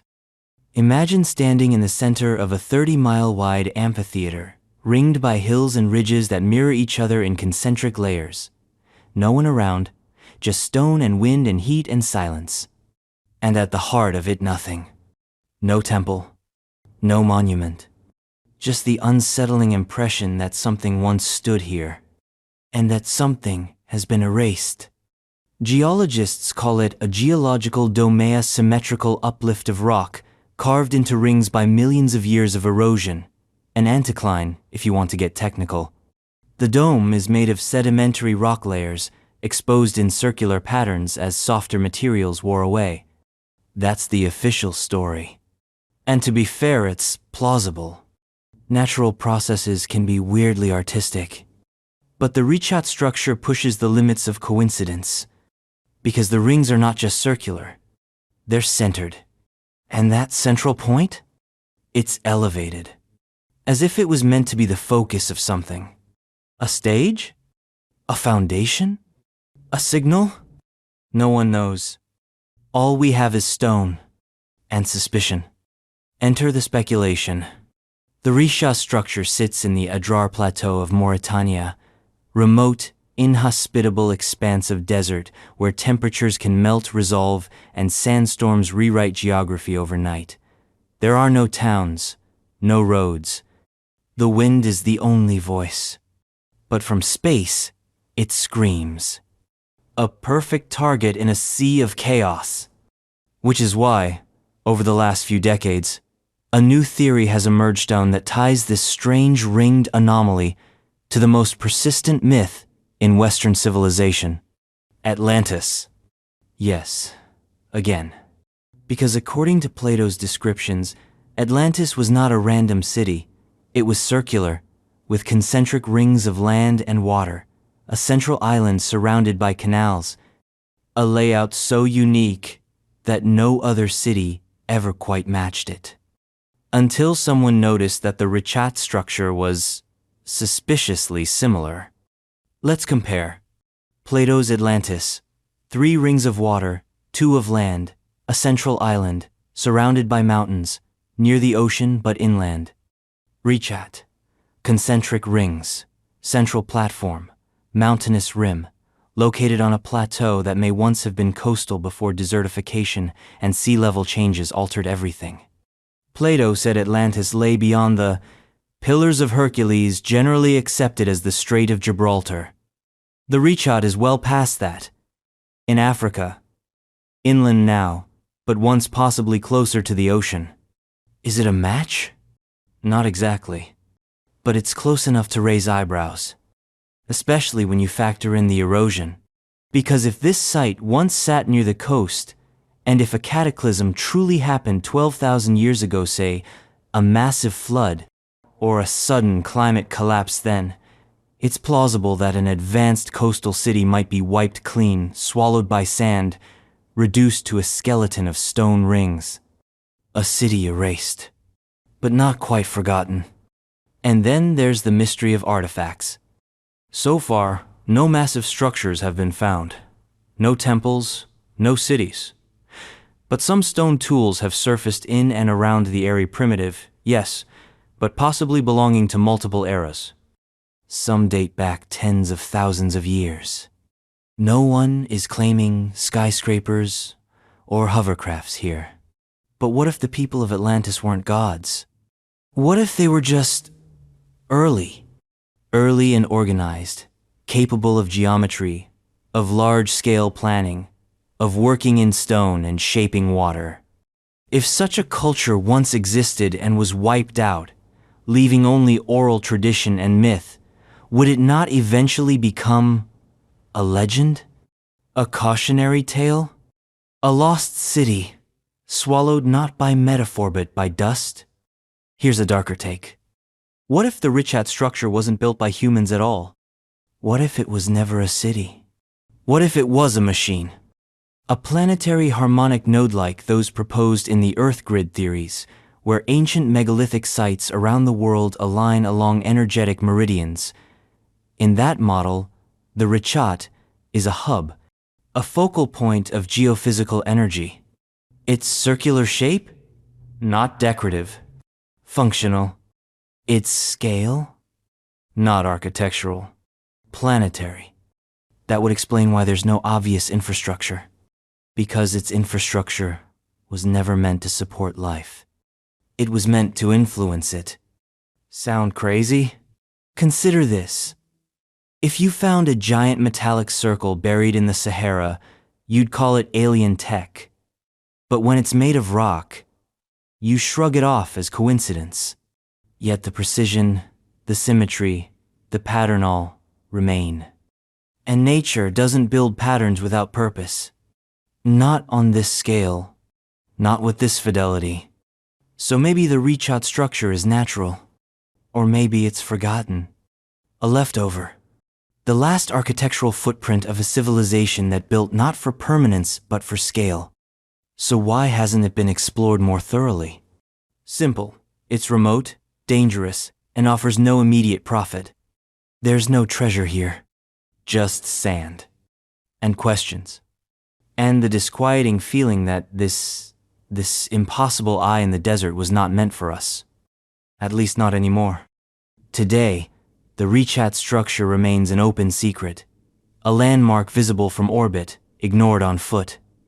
It doesn't fit into any tidy historical narrative. It doesn't enrich our sense of progress. It complicates it. It suggests we are not the first. And worse, it suggests we're not even close to understanding what came before. It's not just the eye of the Sahara, it's the eye of history. Staring back. Unblinking. And speaking of carved stone that stares back, our next stop takes us across the ocean once again to the mountains of Peru, where a doorway has been chiseled into solid rock. Not a building, not a tomb, just a door leading nowhere. Or maybe everywhere. Door to the gods. Peru. High in the wild, wind-scoured Andean plains of southern Peru, where red rocks smolder under a blistering sun, and time itself feels like it's holding its breath, there lies a slab of stone that should be nothing. Just another weather-worn outcrop in a continent, littered with ancient monuments. Another strange shape among strange lands. But stand before it. Really stand there and you'll feel it. Not wind, not temperature, not sound. Pressure. Like something is waiting. Something is watching. Something is listening. They call it the door to the gods, or more locally, Puerta de Hayu Marcathe, Gate of the Gods. It's not part of a structure. It's not inside a temple or mounted on a wall. It's just there. A 7-meter-tall flat rock face carved with surgical precision to resemble a doorway. A rectangle within a rectangle, etched into the mountainside like an ancient punchline with the setup long forgotten. The stone is solid. There's no door, no hinges, no mechanism, no entrance. And yet a very atom of it screams portal. Let's talk design. At first glance, the door to the gods looks oddly minimalistic for a supposed sacred site. It consists of a large rectangular recess carved into pink granite, flanked by shallow vertical fluting. Right in the center of this recess is a smaller, T-shaped indentation. It looks like the negative space of a door, like someone meant to install something here but never did. Or maybe they did. And it's just gone. Some call the central notch a keyhole. Others say it's a niche for ritual objects or sacrifices. But the size and shape don't suggest functionality in any known sense. They suggest symbolism or something non-terrestrial. It's too clean, too smooth, too deliberate. It's the kind of geometry that doesn't happen by accident, and yet it doesn't lead anywhere. Unless you count the other side. Where that is, nobody knows. The local legend surrounding the door to the gods is potent and, frankly, unnerving.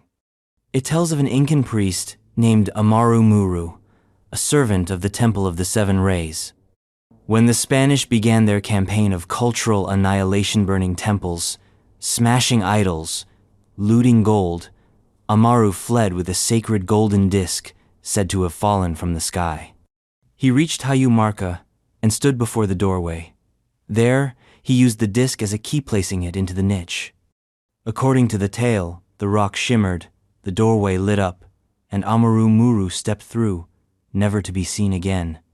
He didn't die. He didn't escape. He left, as in, left this world. And the doorway, the legend says, remains dormant, waiting for another key, another bearer, another step. It's a beautiful story, also impossible to prove. But here's where things get uncomfortable. Multiple shamans and indigenous elders report hallucinatory visions when meditating or fasting at the site. Reports include brilliant blue lights appearing out of nowhere, feelings of time distortion, auditory hallucinations, whispers in a language no one recognizes, the sensation of being pulled forward toward the center notch. That last one comes up more often than it should. The idea that the stone is not just symbolic of a portal but is an active one waiting to be reactivated or re-understood. Let's go fringe. Some researchers speculate that the door to the gods is one of many stargates, a term borrowed from speculative physics and science fiction, but taken very seriously in certain esoteric circles. The theory goes like this. Ancient Earth had fixed locations where space-time was thinner, natural wormholes, rips in the dimensional curtain. Certain frequencies, vibrations, or objects like that mythical golden disk could tune the location and open a path. Not to another country, but to another world, or dimension, or state of being. The doorway, then, is not architectural, it's technological. But, in a way, we don't understand. Not wires and buttons, but resonance, geometry, intention. The kind of tech that doesn't beep. It hums. Of course, the mainstream reaction is predictably dismissive. Geologists call the formation a product of glacial erosion, enhanced slightly by human hands. Archaeologists argue that it was probably an unfinished temple projecta sanctuary abandoned mid-carving, or a ritual site whose original function has been erased by time. And maybe they're right. Maybe the priest never existed. Maybe the disc was just a metaphor. Maybe the whole thing is just a square carved in a rock. But that doesn't explain the behavior of the site. Because it's not just what you see, it's what you feel. Visitors report a heaviness upon approach, a drop in pressure, the sense that the world goes slightly out of tune, like a guitar string loosening behind your ear. Photographs taken at the site often show anomalies, blurs, lens flares that appear only in specific parts of the stone. Compasses go haywire, batteries die, drones fail. And then there's the dream phenomenon. Some people, after visiting the door to the gods, report recurring dreams. Always the same imagery, glowing pathways, unfamiliar constellations, a humming tone they can still hear upon waking. Is it psychological suggestion? Maybe. But maybe something latches on. Maybe something remembers. And here's the broader context.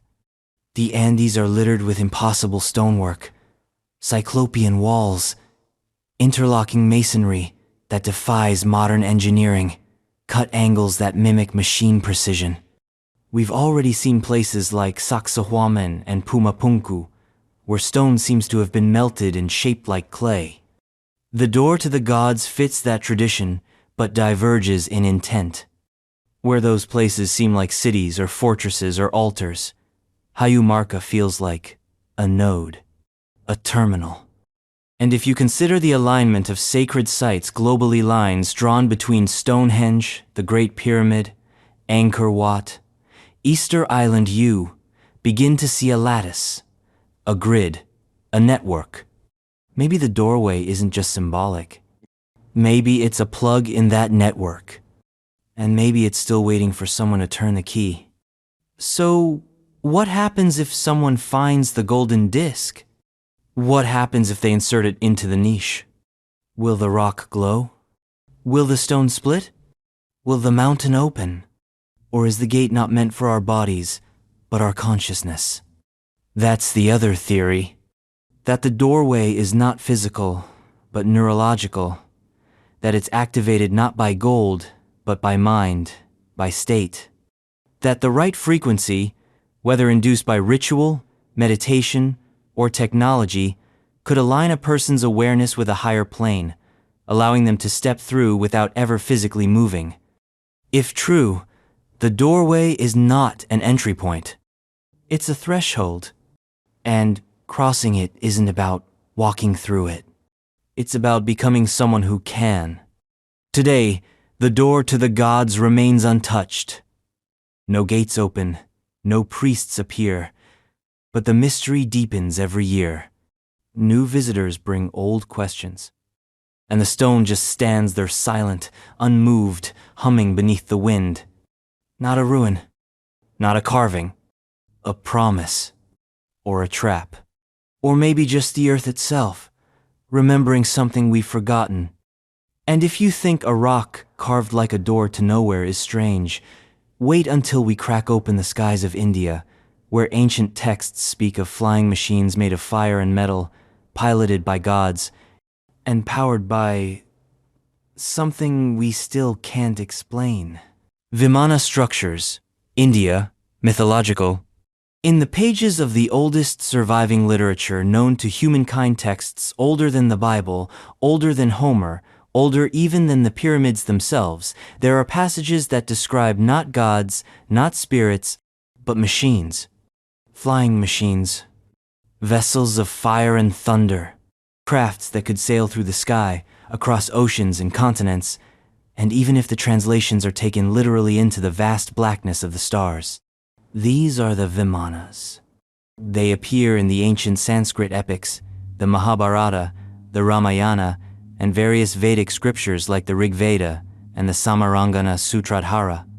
They are not dreamlike metaphors or poetic devices. They are described technically with parts, propulsion, dimensions, even strategic applications.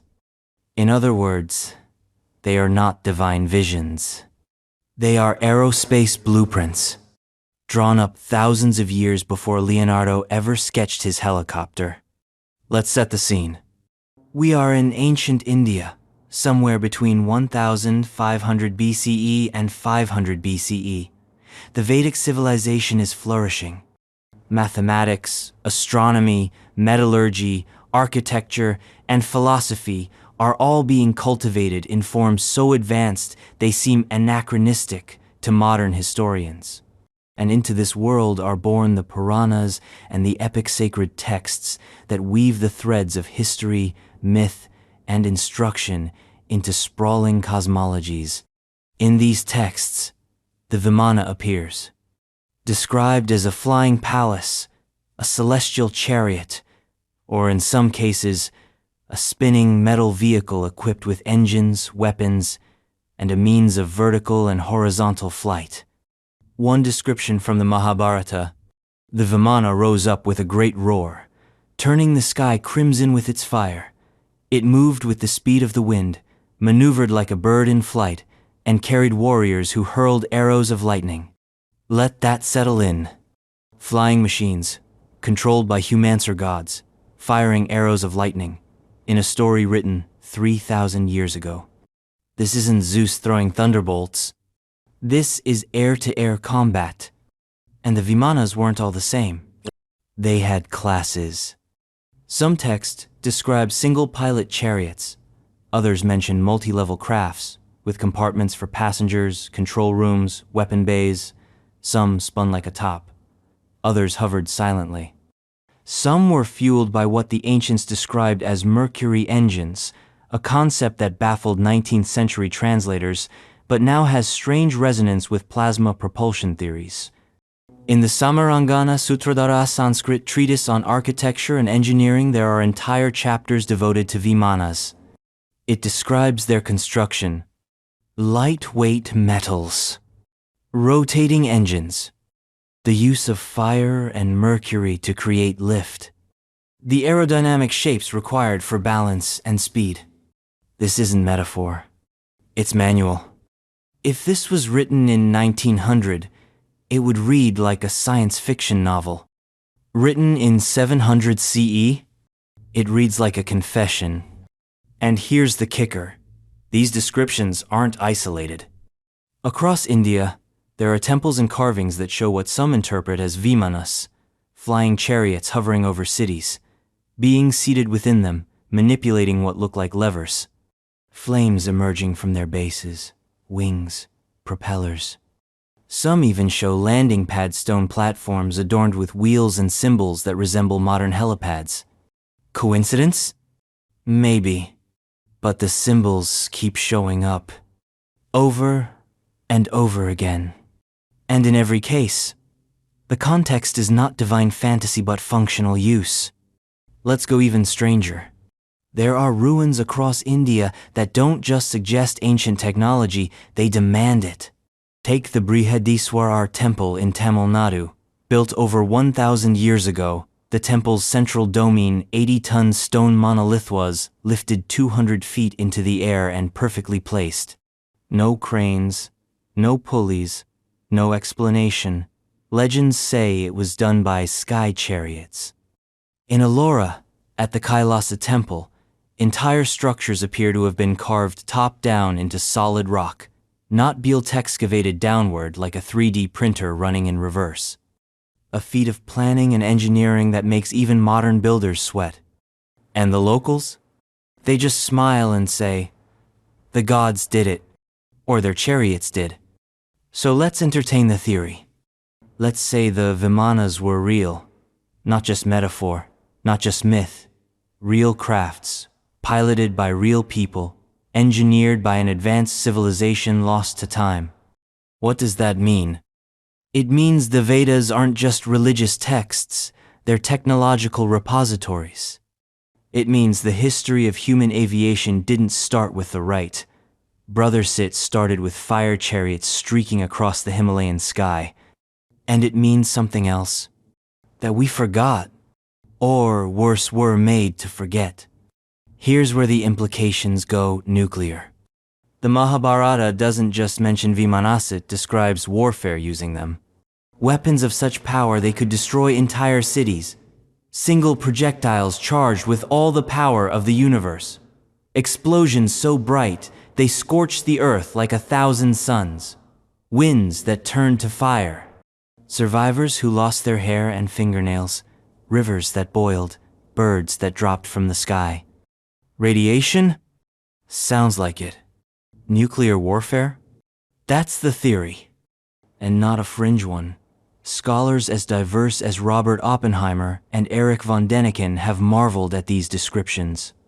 Oppenheimer himself, when asked if the first nuclear test at Trinity was the world's first atomic explosion, replied, "Well, yes, in modern times. As if he knew something we didn't. As if the past had already been there. And we're just repeating it. So where are the Vimanas now? That's the haunting part. If they existed, they're gone. No metal remains, no engines, no black boxes, just texts, just echoes. Unless they weren't built here. Unless the Vimanas were visitors, not creations.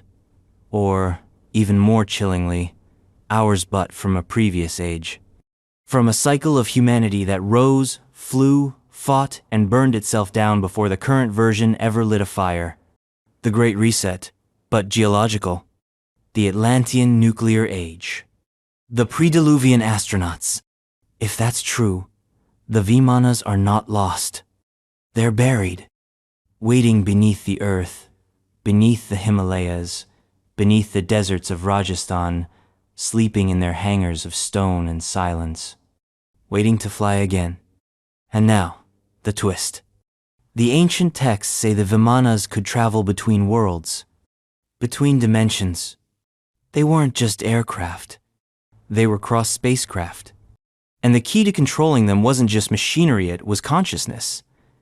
The right pilot had to achieve a specific mental state, harmonize with the ship, merge their intent with its mechanism. The Vimana wasn't just flown, it was willed. That's why only sages and gods could use them, not because they were holy, but because they were attuned. And when they left, they didn't crash. They didn't die. They simply rose into the star sand, closed the door behind them.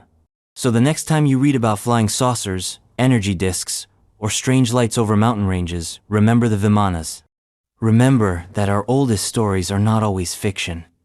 Sometimes, they're footnotes to a chapter we weren't allowed to read.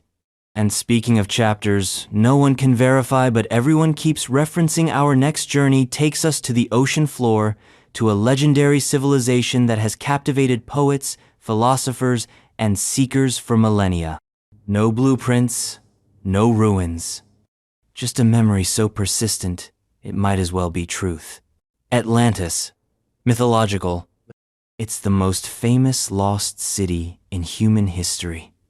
A name whispered in classrooms, splashed across documentaries, and carved into the dark heart of every conspiracy board on the internet.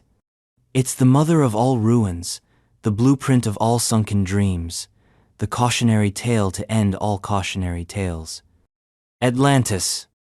Say it out loud and it already sounds mythical. But that's the thing. Atlantis doesn't come from myth. It doesn't come from folklore or legend or some prehistoric oral tradition. It comes from a book. One man, one conversation. One story told over wine in ancient Greece, and it changed the world. Let's go back to the beginning. The origin of Atlantis lies in two dialogues written by Plato, the Timaeus and the Critias, both penned around 360 BCE. In them, Plato recounts a story told to him by his ancestor Solon, who allegedly heard it from Egyptian priests during a visit to the temple at Sais.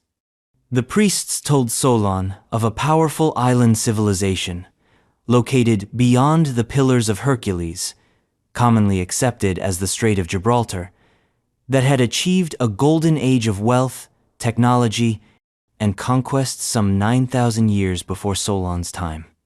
That puts Atlantis around 11,600 years Agorite at the end of the last ice age. According to Plato, Atlantis was a marvel.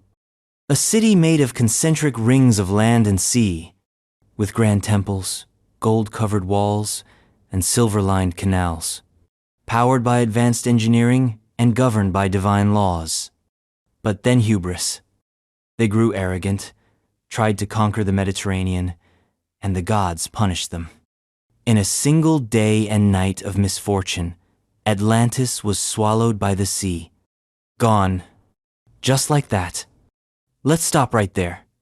Because that description has all the ingredients of a moral fable. It's compact. It has a rise and fall. It fits perfectly into Plato's larger philosophical arguments about virtue, power, and divine justice. So most historians chalk it up to allegory. A myth made to prove a point. A parable dressed in city plans. But if that's true, it's one hell of a coincidence. Because right around the time Plato said Atlantis disappeared 11,600 years ago, something real did happen. The Younger Dryas Impact Hypothesis. An abrupt climate event triggered by a possible cosmic impact or massive meltwater flood. The Earth suddenly plunged back into Ice Age conditions for over 1,000 years before warming again. Glaciers melted. Sea levels surged. Coasts vanished. Entire landmasses, Doggerland, Sundaland, parts of the Americas went underwater. So, if Atlantis was a metaphor, it was an eerily timely one.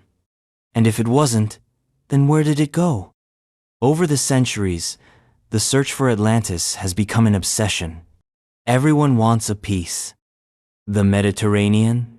Plenty of candidates: Santorini, ancient Thera, Crete, Minoan civilization, even the submerged city of Pavlopetri off the coast of Greece. The Atlantic?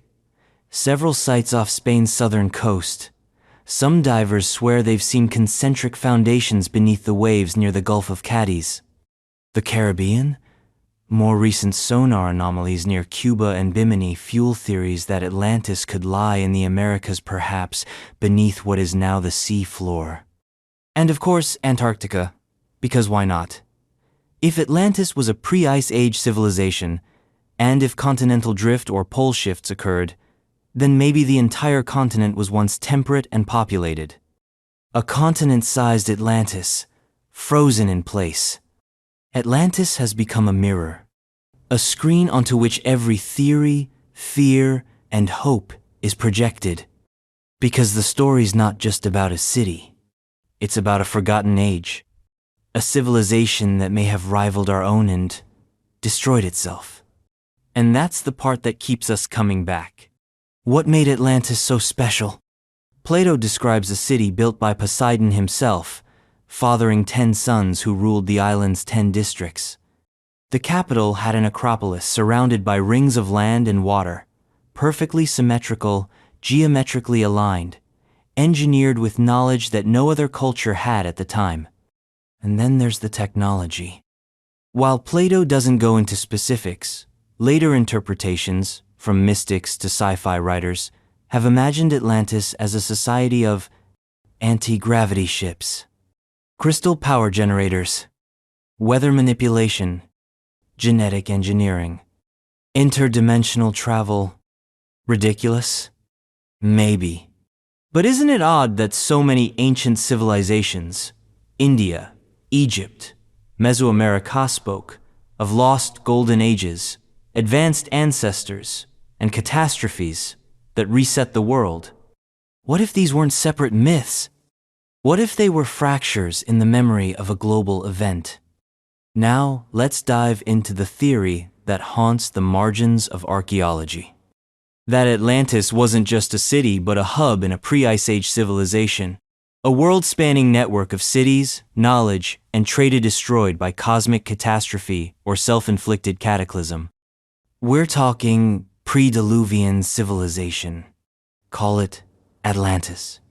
Call it Atlantean culture. Call it what you like. But the signs are everywhere. Göbekli Tepe, built over 11,000 years ago, with megaliths that shouldn't exist. Submerged ruins off the coast of India and Japan. Flood myths in nearly every ancient culture, from Sumer to China to Mesoamerica. Pyramidal structures appearing independently across continents. Coincidence? Or collective memory? Here's where things get unsettling. If Atlantis was real, and it had advanced tech, what kind of tech would survive? Not metals, not computers, but stone. Geometric layouts, astronomical alignments, mathematical principles embedded in architecture, sacred numbers passed down as religious dogma, myths that preserve blueprints. Atlantis doesn't survive in structures. It survives in symbols. And maybe that's why we haven't found it. Because we're looking for ruins. We should be looking for remnants. The idea that the Atlanteans didn't just vanish, they seeded the world, escaped, migrated, became the gods of Egypt, the sages of Sumer, the civilizers of the Andes. Echoes in stone, ghosts in DNA. The story isn't about a city that was lost.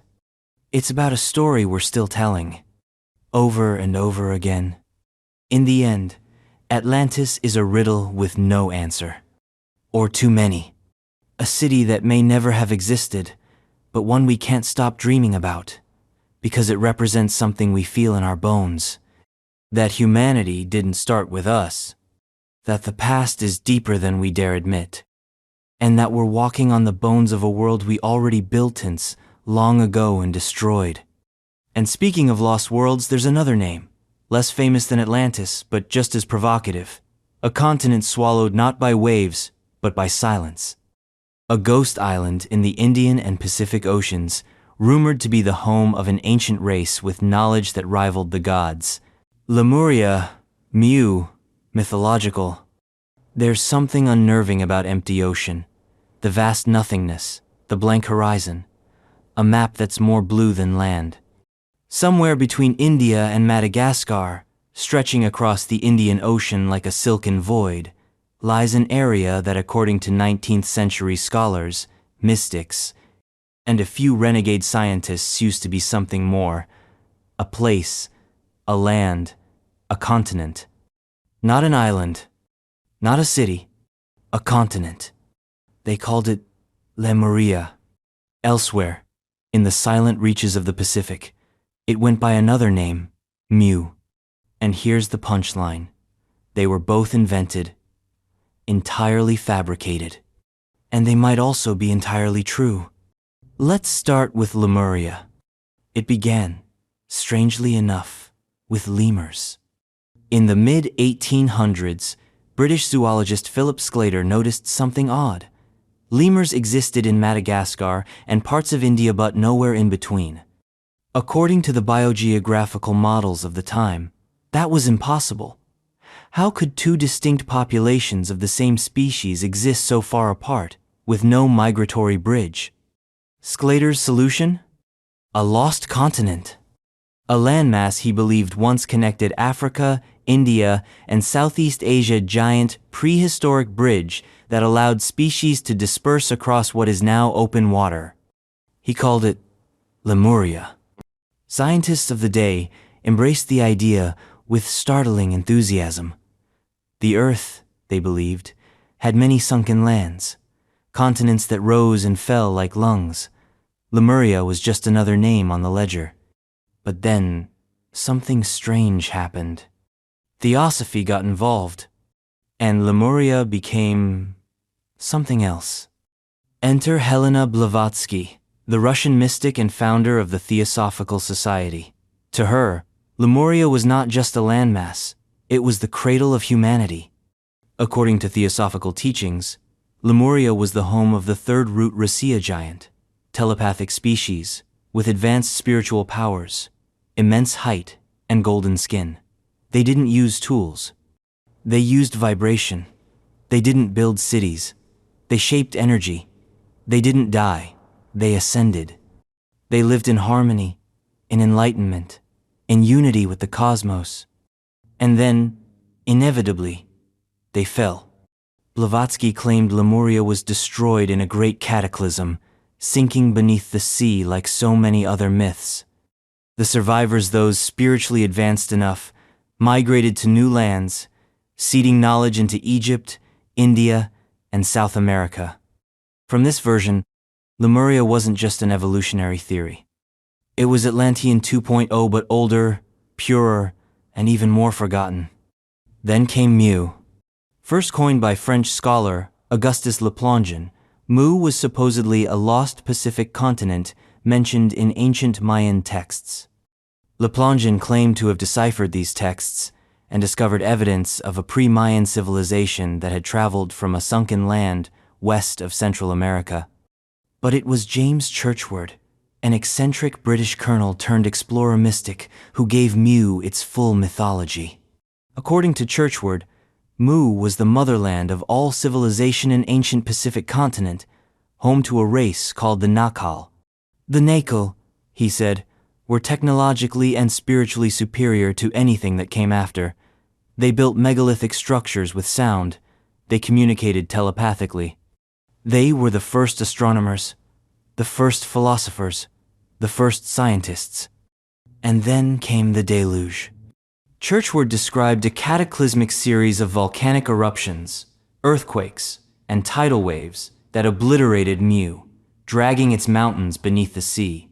Millions perished. Only a few escaped to India, Egypt, Mesoamerica, where their descendants became the seed cultures of our world. Atlantis may have ruled the Atlantic, but Mu ruled the Pacific. And Lemuria, the Indian Ocean, 3 lost continents, 3 vanished golden ages, all swallowed by the sea. But here's the twist.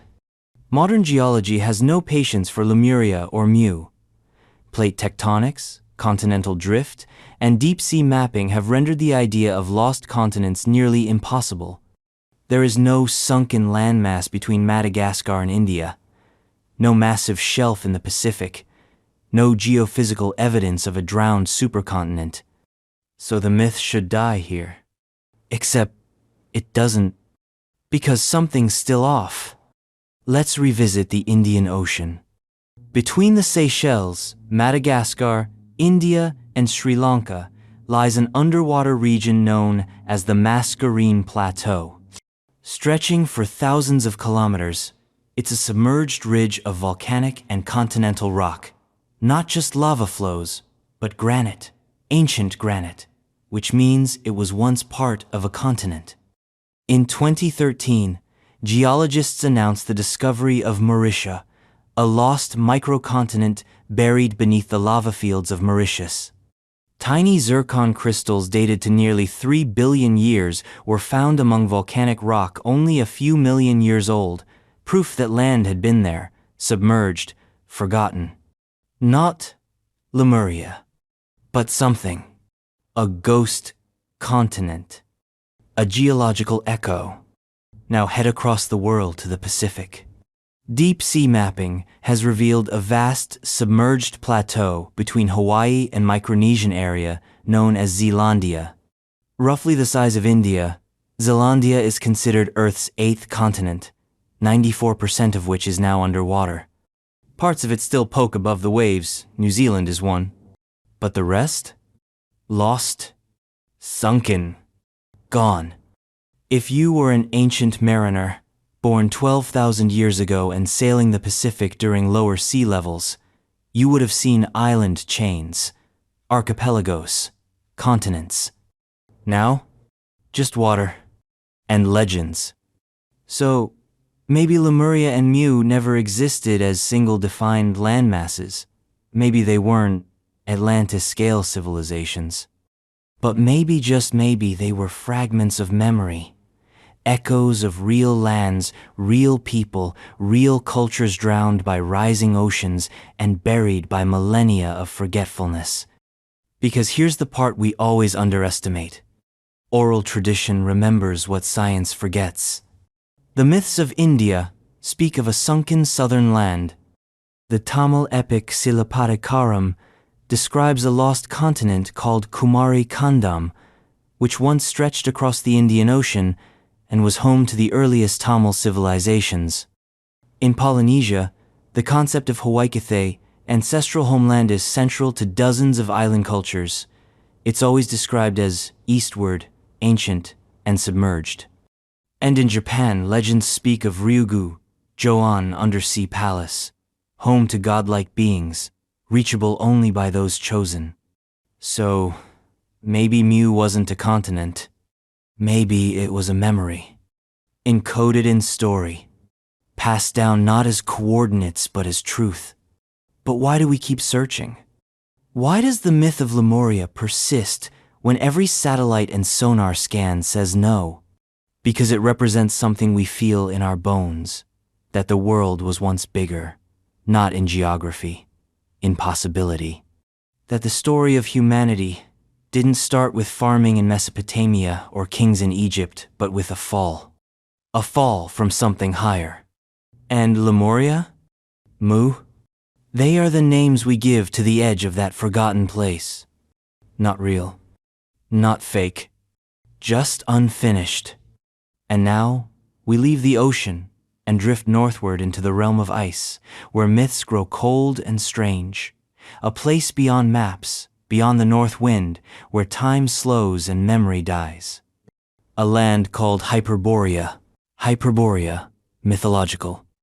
Somewhere beyond the realm of frostbite and broken compasses, in a place where the sun never sets and the stars spin like prayers trapped in an ice dome, there was said to be a land untouched by war, time, or death. A land so pure, even the gods envied it. The Greeks called it Hyperborea, beyond the north wind. A paradise hidden in the farthest north, so far north. In fact, it couldn't be reached by sea or foot, only by the grace of destiny or divine permission. It was not simply a lost land. It was forbidden knowledge, a spiritual mirage cloaked in snow. And whether or not it ever existed, the idea of Hyperborea has refused to die. It keeps reappearing in myths, maps, esoteric texts, Nazi expeditions, New Age manifestos. And each time, it mutates, evolves, whispers a little louder. Let's rewind to the Greeks. In their cosmology, Hyperborea was a blessed nation, beyond Boreast, personified north wind who lived in eternal spring. The Hyperboreans were said to be radiant and tall, spiritually advanced, unaging and untroubled, living in harmony with nature and the divine. They didn't toil, they didn't suffer, they didn't die. When it was time to leave this world, they walked to the sea, wrapped in wreaths of flowers, and vanished into the light. Sounds a lot like Lemuria, doesn't it? Or Eden. Or Shangri-La. But here's where it gets weird. The Greeks didn't invent Hyperborea. They inherited it. Hyperborea shows up as a half-remembered dream even in pre-Hellenic myths. It's referenced obliquely by Herodotus, Pindar, Homer, and Hesiod not as metaphor, but as geographic truth. Herodotus claimed that the Hyperboreans sent offerings to the oracle at Delphi, hand-passing them from tribe to tribe across the entire length of Europe. An unbroken relay of sacred objects. From the far north to the heart of Greece. Which raises a question. If Hyperborea was entirely mythical, why were its offerings physically received? Who was sending them? Or, more hauntingly, who was pretending to be them? Let's map it out. The location of Hyperborea has been speculated as northern Scotland, the Orkney Islands, Scandinavia, Iceland, the Arctic Circle, the North Pole itself. Each claim is as vague as it is compelling. Ancient cartographers, especially during the Renaissance, loved to put Hyperborea right at the top of the map of vast, circular island surrounded by a river called Oceanus, with a central mountain at its heart. That mountain? The Polaris Mons, or Mount Meru. The Axis Mundi, the world axis. Sound familiar? It's the same cosmic centerpiece found in Hindu, Norse, and Mesoamerican mythologies. So now, we're not just talking about one culture's paradise. We're talking about a universal archetype, a pole-centered Eden, a starting point. Let's bring in the Norse. In their mythos, the world is structured around Yggdrasil, the world tree, with Asgard, home of the gods, at its top. Beneath, Midgard, Earth, and below that, Hell. Asgard was located northward, not metaphorically, geographically.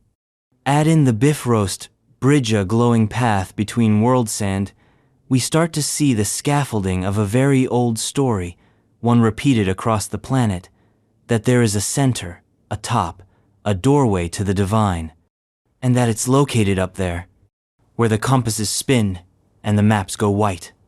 Now the esoterics get involved. In the 19th and 20th centuries, theosophists, occultists, and proto-fascists started hunting for Hyperborea like it was real estate. The idea was simple. If Hyperborea was the cradle of a perfect race, then finding Eider reclaiming it was the key to returning to that golden age. This led to bizarre theories. That the Hyperboreans were the original Aryans who spread knowledge to India, Greece, and Egypt. That they migrated underground, forming the basis of Hollow Earth lore. That they weren't human at all, but extraterrestrials who came to Earth before the Ice Age and left behind blueprints encoded in megaliths and DNA. Ridiculous? Sure. But compelling? Absolutely. Because once you start connecting Hyperborea to other Miss Atlantis, Lemuria, Shambhala, Agartha, they stop looking like separate stories. They look like fragments, pieces of a puzzle we buried in different languages and timelines. So what was Hyperborea really? Let's consider 4 possibilities. 1. A real geographic landmass. This would mean that Hyperborea was an actual island or region in the far north that was either inundated by rising sea levels, covered by glaciation during the last ice age, or never explored due to extreme conditions. If true, it might lie beneath Arctic waters, or under the Greenland ice sheet, or among the Siberian wastes where satellite imaging still struggles. And with global warming slowly melting the polar caps, some believe we may soon uncover what's been frozen in time. 2. A prehistoric civilization. Imagine a culture existing in the Paleolithic or Mesolithic North hunter-gatherers with an unusual grasp of celestial mechanics, spirituality, and geometry. Perhaps they migrated south during a climate shift, becoming the culture bearers that seeded the rest of the world. This would make Hyperborea the source code of civilization. Not a fantasy, but a forgotten chapter. 3. A psychological archetype. Carl Jung would say Hyperborea is a manifestation of the collective unconscious paradise lost, etched into the human soul as the place we came from and wish to return to. In this model, it doesn't need to be real to be true. It's Eden. It's home. It's the inner stillness we've been chasing since the first fire. 4. A celestial origin. The wildest theory is that Hyperborea was not on Earth at all, that it was a planet, a station, a frequency. That ancient texts refer to it as being beyond the north wind, because it lies beyond the earthly plania dimension, accessed only through vibration, elevation, enlightenment. The Hyperboreans didn't disappear. They ascended. Let's end on this. Every ancient culture has a northward legend. The Celts believed in Tir na Nog, the land of eternal youth across the sea. The Chinese spoke of a polar palace where the celestial emperor resides. The Hindus described Uttarakuru, a paradise beyond the Himalayas. In all these stories, the journey north is not about direction. It's about returning. Returning to the place where it all began, where we were gods, or near enough, where the stars were close, the winters warm, and death optional, where time hadn't broken yet, and the world still remembered itself. But if Hyperborea was real, if that land truly existed, and if it vanished beneath snow and silence, then it leaves us with a haunting thought, that there was once a people who never suffered, who never knew war, disease, or decay, and that the world we inherited was their afterthought. The Great Pyramid of Giza, Egypt. It's the most studied, scanned, photographed, and debated man-made structure in human history. A shape so iconic, it doesn't need an introduction, just a silhouette. A triangle cutting through time like a knife through stone. A monument built for the dead, perhaps, or maybe for something else entirely. We're talking about the Great Pyramid of Giza. Pharaoh Khufu's alleged tomb, the tallest structure on Earth for nearly 4,000 years, a monument to ambition, mathematics, and mystery, and quite possibly the greatest riddle ever built in stone. Because for all the theories, measurements, and laser scans know, one can fully explain how it was made. Not really. Not at the scale. Not with the precision. Not with the tools we claim the Egyptians had. And the deeper you look, the more the facts start to bend. Not into fantasy, but into something uncomfortably impossible. Let's begin with the numbers.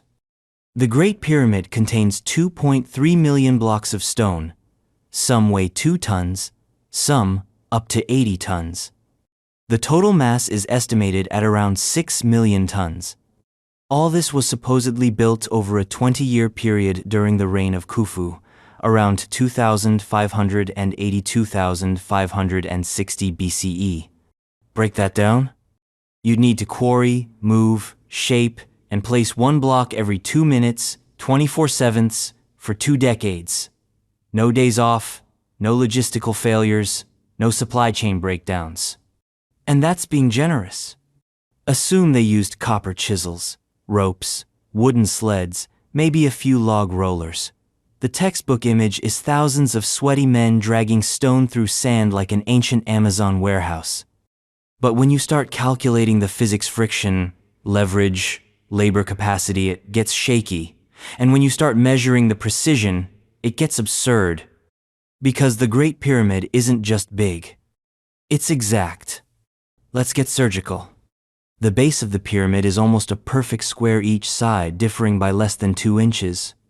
Over a span of 756 feet per side, that's a margin of error so small it wouldn't raise eyebrows on a modern skyscraper. On a structure from 4,500 years ago? It's disturbing. The pyramid is aligned to true north within 3/60ths of a degree better than the Royal Observatory in Greenwich. Its corner angles are precisely 90 degrees. Its four faces are subtly concavia feature, so slight it wasn't discovered until aerial photography was invented. That means whoever designed it understood optical illusion, light behavior, and aesthetic correction before lenses were even a concept. It's not just stone. It's artificial intelligence in limestone. Now consider this. The Great Pyramid isn't the only pyramid in Egypt. It's part of a complex. Two others, the pyramids of Khafre and Menkaure, stand nearby, forming a triad. Zoom out, and you notice something. Their arrangement mirrors Orion's belt, the three-star alignment in the Orion constellation. Not roughly, not symbolically. Perfectly. The Egyptians didn't just stack rocks. They mapped the sky, aligned with solstices, matched stellar and planetary cycles, encoded mathematical constants like pi and phi, the golden ratio, in their proportions. The Great Pyramid isn't just an architectural marvel. It's a cosmic hard drive. Let's look inside.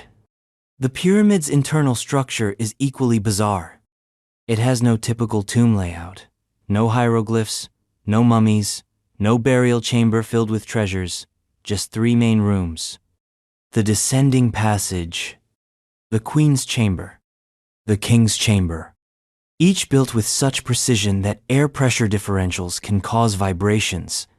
The King's Chamber is made from red granite, hauled from Aswan over 500 miles away. These blocks weigh between 50 and 80 tons each.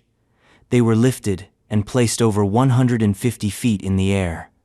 The ceiling consists of monolithic beams stacked in layers to create a pressure-relieving system. It's not a tomb. It's an engineered resonance box, one that may have once vibrated at a specific frequency. For what purpose? That's where it gets speculative. Some say the pyramid was a power plant, that it used underground water channels, piezoelectric granite, and harmonic chambers to generate and transmit energy, not unlike a giant Tesla coil buried in the desert. This idea seems absurd until you realize the base of the pyramid sits on an aquifer, and that the stone itself is known to generate electrical current under pressure. It might not be true, but it's not impossible. And that's the unsettling part. Others propose the pyramid is a mathematical model of Earth. Its height multiplied by 43,200 equals the polar radius of the Earth. Its perimeter divided by its height equals 2 pi. These aren't sloppy matches. They're decimal accurate. Did the ancient Egyptians know the size of the Earth? Did they understand pi? Or were they passing down knowledge from someone else? Someone older? Someone forgotten? Now let's talk absence. The Great Pyramid is the only one of the 7 wonders of the ancient world still standing, and yet it contains 0 inscriptions inside. No hieroglyphs, no dedications, no graffiti. Nothing to declare Khufu the builder except a few disputed red ochre marks in an upper chamber discovered in the 19th century. And here's the kicker. Later pyramids be comparisonare garbage. Collapsed ruins, mud brick shortcuts, inferior geometry, like someone tried to replicate the Great Pyramid and kept failing. It's as if the blueprint had been lost, the technology forgotten, and Egypt was trying to recreate a miracle with string and spit. So if Khufu didn't build it, who did? Let's go wild. Some theorists say the pyramid predates the dynastic Egyptians entirely, that it was inherited, not built, that it was constructed by a lost civilization, one capable of feats we can't replicate today. Not with cranes, not with lasers, not with AI. This isn't about ancient aliens. It's about ancient humans. Hypercompetent, mathematically advanced, and cosmically attuned. Builders who understood that, to make something last, you don't write it on paper. You etch it in stone. You build it to survive. Floods, wars, ice ages, everything. You build it forever. So what is the Great Pyramid? A tomb? A power station? A map? A monument? All of the above? None? We don't know. And maybe that's the point. Maybe the pyramid isn't there to give us answers. Maybe it's a question nun, carved 481 feet tall into the flesh of the earth. One that stares back at the stars and waits for us to figure out what it's been saying all this time. The Sphinx, Egypt. It watches. That's the first thing you feel. Not that you are looking at it, but that it's looking at you, judging, measuring, waiting. It has no pupils, no voice, no moving parts. And yet it feels alive like a thought frozen in limestone. This is the Great Sphinx of Giza, Earth's oldest enigma. The body of a lion, the head of a man, carved from a single outcrop of bedrock over 240 feet long and 66 feet high. It's the largest monolith statue on the planet. And it shouldn't exist. Not like this. Not here. Not at this time. Because when you look close, really close, you realize something isn't adding up. Not in the proportions, not in the erosion, not in the timeline. The more we examine the Sphinx, the more it seems to whisper a truth no one wants to hear. It's far older than we think. Let's begin with the official story.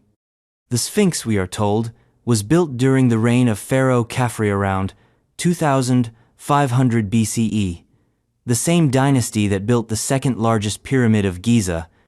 The Sphinx's face is said to be a stylized portrait of Khafre himself, a symbol of divine kingship carved from the bedrock that lined his pyramid's causeway. Sounds neat, linear, easy, too easy.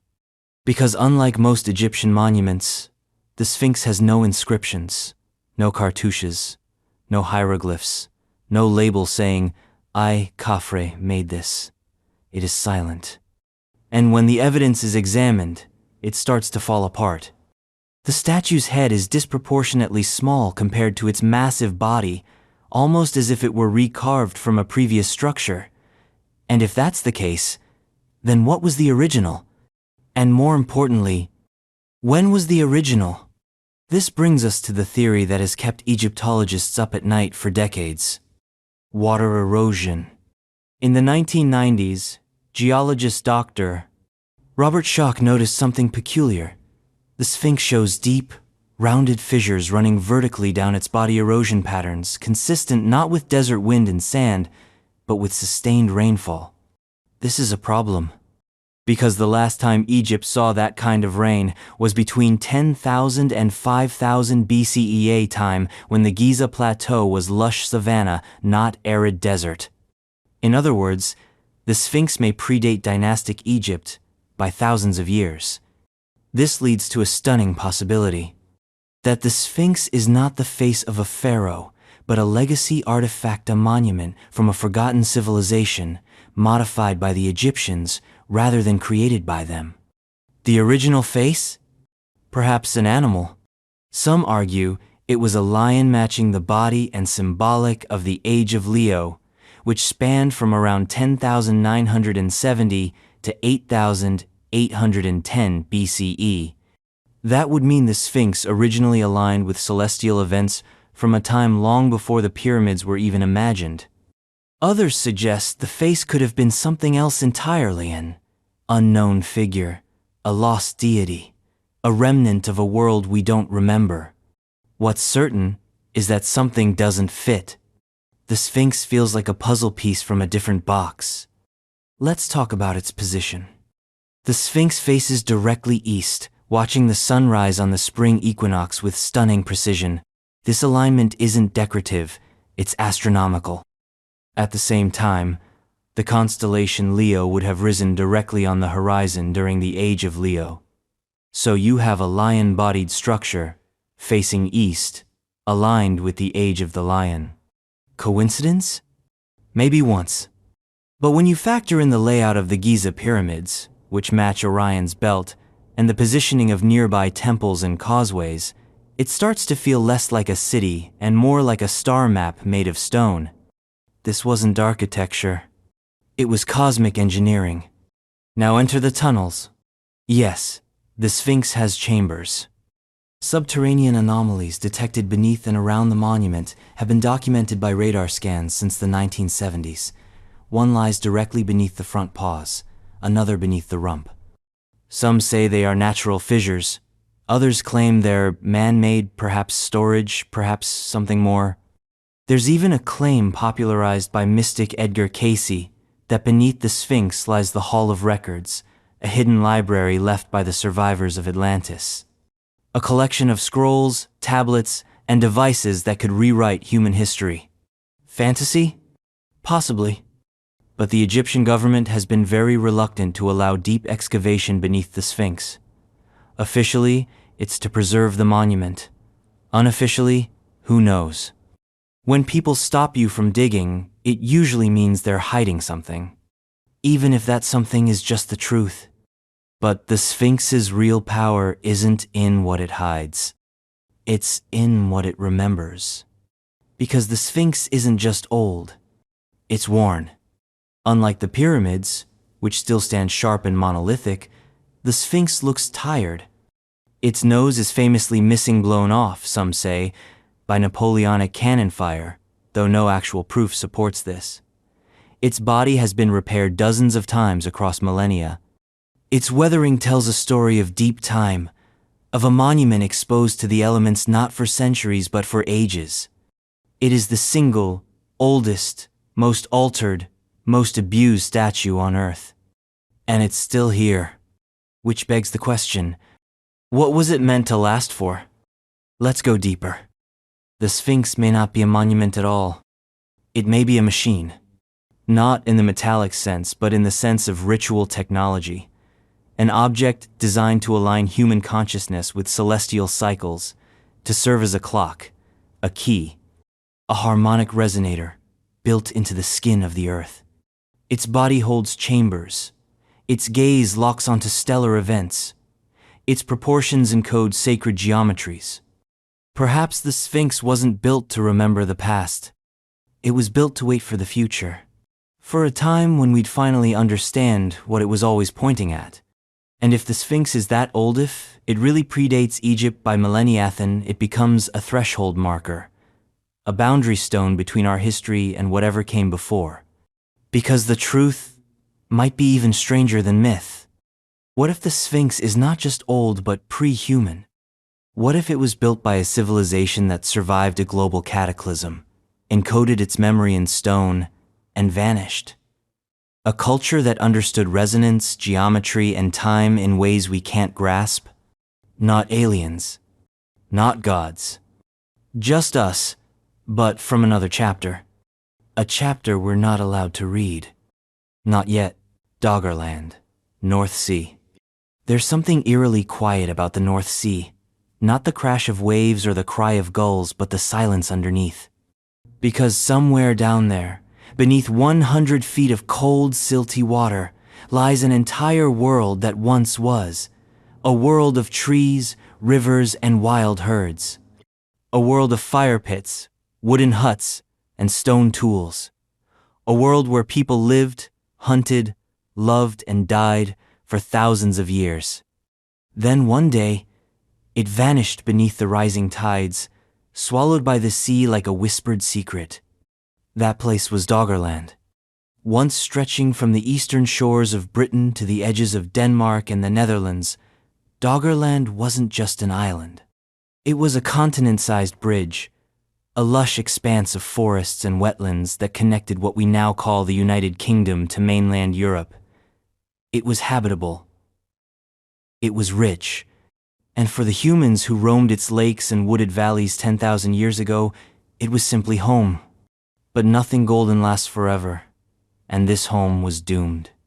At the end of the last ice age, around 12,000 years ago, sea levels began to rise as glaciers melted.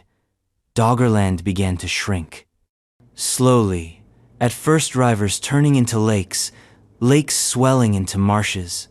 Villages, camps, and trails crept uphill with every generation, but the water was relentless. No matter how far they moved inland, the people couldn't outrun it. The land was being erased beneath their feet. Then came the final blow. Around 6,200 BCE, an underwater landslide off the coast of Norway known as the Storegga Slide triggered a tsunami across the North Atlantic. Some estimates put the wave height at over 20 feet. Entire coastlines were swallowed in minutes. Low-lying Doggerland didn't stand a chance. What little land remained was submerged. And with it, a culture, a chapter of prehistories was drowned, almost without a trace. Almost. Today, fishermen and dredgers still haul up traces of this lost world from the sea floor. Flint tools, animal bones, occasionally, human remains, pieces of a story we've barely begun to read. The North Sea is littered with these remnants, unintentional offerings from a civilization forgotten by land, remembered only by water. This isn't myth. This isn't Atlantis. This is real. Stone tools pulled from trawling nets are sometimes dated to 9,000 BCE or earlier. Worked bone harpoons, red deer antlers carved into shapes, even pieces of ancient hearths things that suggest not a temporary camp, but a stable, thriving population. These weren't just wandering bands of hunters.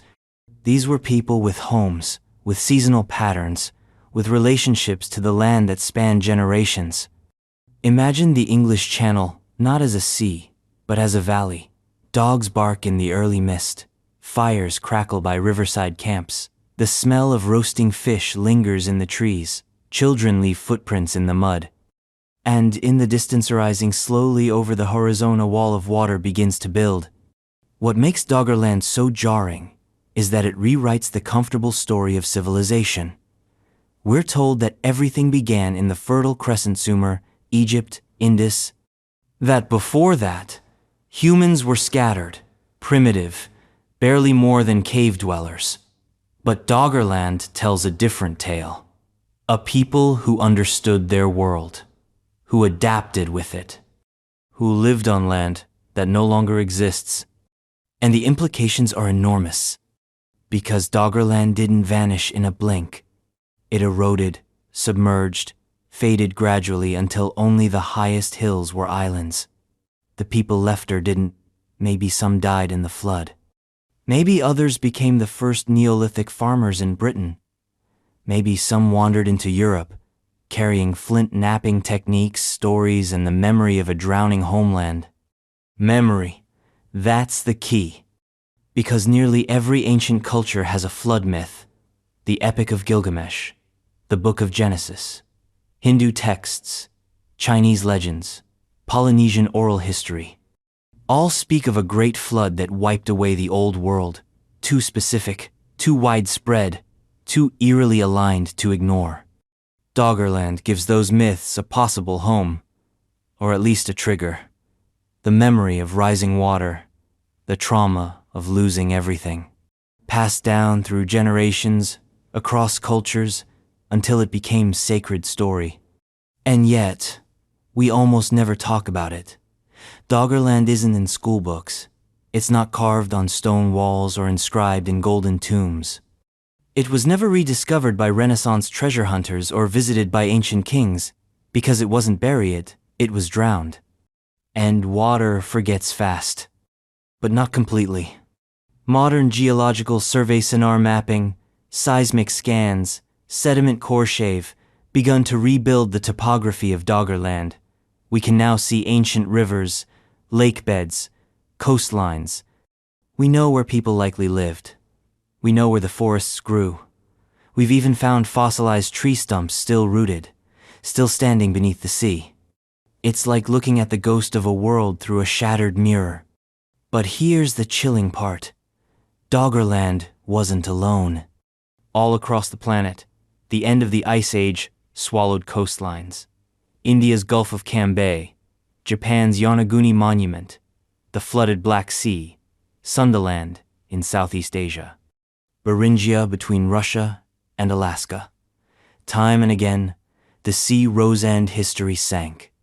Doggerland is just one example, a warning sign in silt and stone, Proof that civilization may have many forgotten roots, that the stories we dismiss as myth might be soggy truths from a drowned chapter, that the sea, for all its beauty, is the world's most efficient eraser.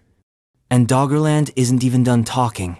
Every year, new finds emerge from fishing nets and dredging operations, bone tools, wooden stakes, charcoal layers, DNA fragments. Enough, maybe, to map ancient migrations, to reconstruct language family trees, to track the beginnings of culture itself. What we do know is that Doggerland wasn't a fluke. It was home. It was history. And now, it's a reminder that civilization doesn't always fall with fire and swords.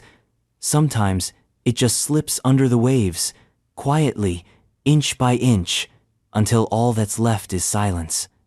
But silence isn't the end. Sometimes, it's just the waiting room for something ancient to surface again. Preglacial structures.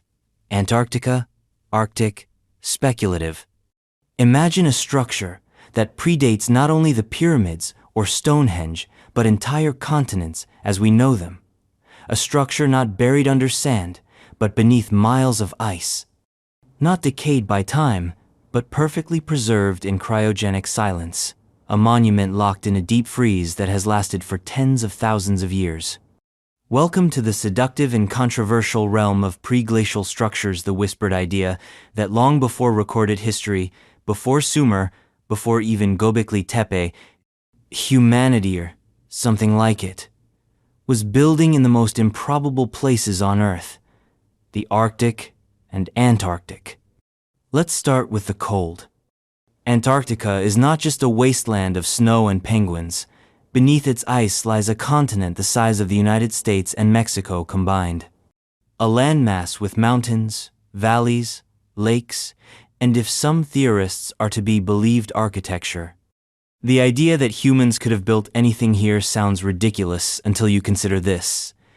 Antarctica wasn't always frozen. Roughly 12,000 years ago, the continent may have been partially ice-free. During the Pleistocene-Holocene transition, parts of the Antarctic Peninsula and coastal regions might have experienced milder climates. Ice cores and sediment data suggest a complex climate history, with warm interglacials in which limited vegetation and potentially human activity could have existed. But here's where speculation begins to break ice into full-blown mystery. Some satellite imagery has revealed unusual geometric anomalies beneath Antarctic ice sheets, gridded formations, dome-like protrusions, triangular patterns that scream artificial to the conspiracy-minded and coincidence to the skeptical. But they're the recent and pixelated in Google Earth screenshots, tugging at the imagination like ghost signals from a lost civilization. And then there's the granddaddy of all Antarctic mysteries, the Piri Reis map. Drawn in 1513 by an Ottoman admiral using sources he claimed were thousands of years old, the map shows the western coast of Africa, South America, and what looks suspiciously like the ice-free coast of Antarctica, in stunning detail, centuries before Antarctica was officially discovered. Cartographic anomaly? Perhaps. But why include a coastline no one had seen, and draw it in a way that matches seismic data from beneath the ice? Either the map was copied from a source that knew Antarctica before it froze, or someone guessed perfectly, once. Which seems a little too lucky for ancient ink. Now, let's detour north. The Arctic has its own silent suspicions. Under melting permafrost and retreating glaciers, scientists have uncovered stone arrangements, carved bone structures, and strange alignments that defy easy explanation. Some of these, dismissed as natural, bear eerie resemblance to known megalithic structures thousands of miles away. Why would anyone build in such a harsh, inaccessible place? Maybe they didn't. Maybe these weren't always harsh, inaccessible places. It's not fantasy to imagine that, during the warmer epochs of the Pleistocene, parts of the Arctic might have been livable. Grasslands once spanned northern Siberia, Mammoths roamed freely. Hunters followed them. Civilization didn't have to originate in the Fertile Crescent. It could have flourished and died in the frost, its monuments buried under ice while desert ruins got all the credit. But mainstream archaeology doesn't like frostbitten timelines. It prefers the warm and explainable. Still, there are whispers. Take Lake Vostok, one of the world's largest subglacial lakes, sealed beneath more than 2 miles of Antarctic ice. It hasn't seen sunlight in over 20 million years. Yet, something's down there. Magnetic anomalies, unexplained heat sources, a circular formation more than 60 miles wide detected by radar. If this were on the moon, we'd have landed probes on it already. But here on Earth, we barely whisper its name. Even better, as climate change accelerates and ice retreats, new land is being revealed every year. Scientists have recently found ancient forests, preserved pollen, and even fossilized remains under glaciers. Nothing outright architectural yet, but the implication is enormous. We're not dealing with static, untouched wilderness. We're dealing with a buried past, a dynamic past, one we never accounted for. And this is where it gets speculative. Not in the little green men sense, but in the we might have gotten everything wrong sense. Because if there were civilizations capable of advanced building during pre-glacial periods, say, over 12,000 years, Agau wouldn't know it. Not unless they built in stone. Not unless they built big. And even then, ice is merciless. It crushes, fractures, erases, unless it preserves. There's a possibility that somewhere beneath all that pressure and snow is a perfectly entombed relic. A stone wall, a stairwell, a monument, waiting, frozen like a time capsule so old it predates not just history but myth. And when we talk about myth, it's hard not to hear the echoes. Ancient Hindu texts speak of cities of light in the far north. Norse myth places the gods in Asgard, a celestial realm somewhere at the top of the world. The Inuit speak of lost lands where the sun never sets. Even Plato hints at a polar paradise, though he calls it by other names. The edges of old maps used to say, "Here be monsters," but maybe that was just code for, "Here be memories." Some have gone further and suggested that pole shifts, not just glacial melting, could have moved whole regions from temperate to polar climates. That's a heavy lift for science, but the idea isn't new. Ancient Egypt spoke of a time when the sun rose in the west. Could that be mythologized memory of a celestial realignment? If so, the Antarctic might not always have been at the South Pole. Which means its cities, if they existed, weren't always buried. They were once alive. Now, to be clear, there's no definitive proof of pre-glacial architecture in polar regions, but there's also no proof it couldn't have existed. All we have are hints, anomalies, stories, and the awkward silence of a science that hasn't looked too hard. Because what happens if we do find a structure under Antarctic ice? What happens if sonar pings come back with right angles, concentric rings, or stairwells carved in granite? What do we do when myth becomes map? The question then isn't whether it's real, but whether we're ready. Because such a discovery would dismantle everything. Timelines, origin myths, national histories, religious cosmologies. It would flatten the pyramid of human progress and replace it with a wheel. One with many spokes, some buried under sand, some lost to jungle, and maybe, just maybe, some frozen in place, waiting for the right century to thaw. Antarctica and the Arctic are history's coldest storage units, and what they're keeping isn't just ice, it's the unfinished prologue of everything we think we know. We may not find golden temples or flying machines, but even a simple stone slab with chisel marks where none should be would be enough. One artifact to break the silence. One cornerstone to rewrite the story. And speaking of stories frozen in time, there's a place where the impossible still stands in stone and symmetry. Pyramids so massive, so precise, they mapped the stars themselves, and we still don't know who planned them. Teotihuacan's pyramids, Mexico. It begins like all the best mysteries without a name. By the time the Aztecs stumbled upon its vast, deserted boulevards and towering stone monoliths around the 14th century, the city was already ancient. Its original inhabitants were gone, its temples silent, its name forgotten. The Aztecs, awed by its scale and symmetry, gave it a name of their own, Teotihuacan, the place where the gods were born. And even now, centuries later, we still have no idea who built it. That's not an exaggeration. For a city that once sprawled across more than 20 square kilometers, held perhaps over 100,000 residents, and boasted pyramids that rival those of Giza in size and grandeur, we have no clear idea who its architects were, where they came from, or why they left. What we do have is stone, a lot of it, and every inch of it whispers the same thing. This should not have been possible. Teotihuacan rises from the highlands of central Mexico like a city from another dimension. Its central avenue, known today as the Avenue of the Dead, runs in a dead straight line for more than 2 miles, perfectly aligned to specific celestial events. Along its spine sit 2 enormous structures, the Pyramid of the Moon and the towering Pyramid of the Sun, third largest pyramid in the world by volume. But Teotihuacan isn't just big, it's exact. Its layout is mathematically perfect. The buildings are aligned not to magnetic north, but to true celestial points, particularly the rising of the Pleiades and other important stars during certain solstices.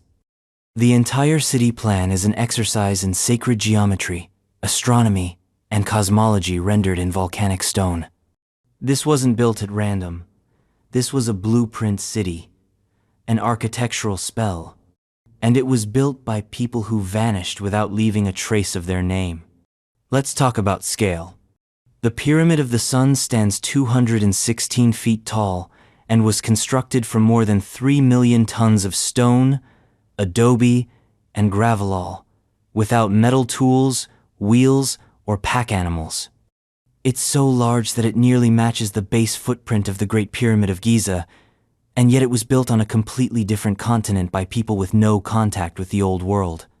How did they do it? With what? And why? There are no construction records, no inscriptions, no murals of kings or pharaohs directing laborers, no sarcophagus in the core, not even a clearly defined burial. The pyramid is empty deliberately, hauntingly empty. Like a cathedral for a forgotten god. And then there's the layout. If you draw a line from the Pyramid of the Sun to the Pyramid of the Moon and continue it to the citadel, which houses the Temple of the Feathered Serpent, you find a perfect triangular formation embedded with numerological significance. Base, 10 counting systems, 260-day Mesoamerican calendars, and ratios that map celestial cycles. In short, this wasn't just a city, it was a cosmic calculator. And the fact that we don't know who made it makes it feel more alien than anything built in stone has the right to be. The tunnels make it worse. In 2003, archaeologists uncovered a tunnel beneath the Temple of the Feathered Serpent. It was sealed with stone and hidden beneath layers of volcanic material, as if someone had deliberately buried it. When they broke in, they discovered an underground world filled with rivers of liquid mercury, pyrite orbs, and perfectly carved passageways that descended into the earth like some kind of ritual descent into the underworld. No bones, no loot, no kings. Just strange materials and an even stranger sense of intentionality. Mercury, incidentally, is not just rare, it's toxic, difficult to handle, and extraordinarily reflective. Its presence in such quantities implies an understanding of chemistry and ritual far beyond what was thought possible for the time. And what time are we talking about? Teotihuacan reached its zenith around 550 CE, but some structures may date earlier, much earlier. Radiocarbon analysis has proven difficult because the site was constantly rebuilt, repurposed, and realigned. It's like trying to carbon date a ghost. Even the Aztecs, whose empire rose 1,000 years after Teotihuacan collapsed, believed it was the work of the gods, not their gods, older ones. Others. Then there's the mystery of the city's abandonment. Teotihuacan was not conquered. It was not razed by outsiders. There is no record of a great war or plague. Around 600 CE, the people just left. Not overnight, but steadily. And what they left behind wasn't decay. It was deliberate deconstruction. Murals were defaced, temples sealed. Some of the upper levels of the pyramids were dismantled stone by stone, as if they were trying to erase the memory of what they had built, or maybe hide something. There's a feeling you get when you walk those broad avenues, the same feeling you get in the ruins of Angkor or the echoing stairwells of Tikal. This place was sacred, and then it wasn't, and no one knows why. But let's get weird. Because the mysteries of Teotihuacan don't stop at engineering. They extend into physics, acoustics, and even electromagnetic anomalies. Some parts of the complex, particularly around the Temple of the Sun, show higher than normal EM readings. Others produce odd acoustic effects. Clap your hands, and the sound echoes back like a bird call. Shout, and your voice becomes a dozen ghostly reverberations. These aren't accidents. The design manipulates sound and space, whether for ceremony, surveillance, or something else entirely we don't know. And while we're at it, why the obsidian? Teotihuacan was the largest producer and exporter of obsidian in Mesoamerica. Not just arrowheads and blades, but mirror-shyly polished discs that, when angled right, reflected more than just faces. Some believe these were used in ritual. Others suspect they played a part in celestial observation. A few even whisper that they were technological artifacts, the black mirrors of a culture that saw more than we do. Because Teotihuacan doesn't just defy explanation, it resists it. There's a disturbing thought that hangs over this city like a fog. What if we're the ones out of sync? What if Teotihuacan isn't anomalous? What if it's evidence of a lost pattern? A pattern of civilizations that bloom, reach heights of unimaginable sophistication, then vanish, leaving only impossible architecture and the silence of forgetting. A pattern so old we no longer recognize it when it repeats. Teotihuacan may not have been built in isolation. It may be one link in a global network of star mapping, resonance harnessing, calendar-driven architecture that spanned cultures, continents, and cataclysms.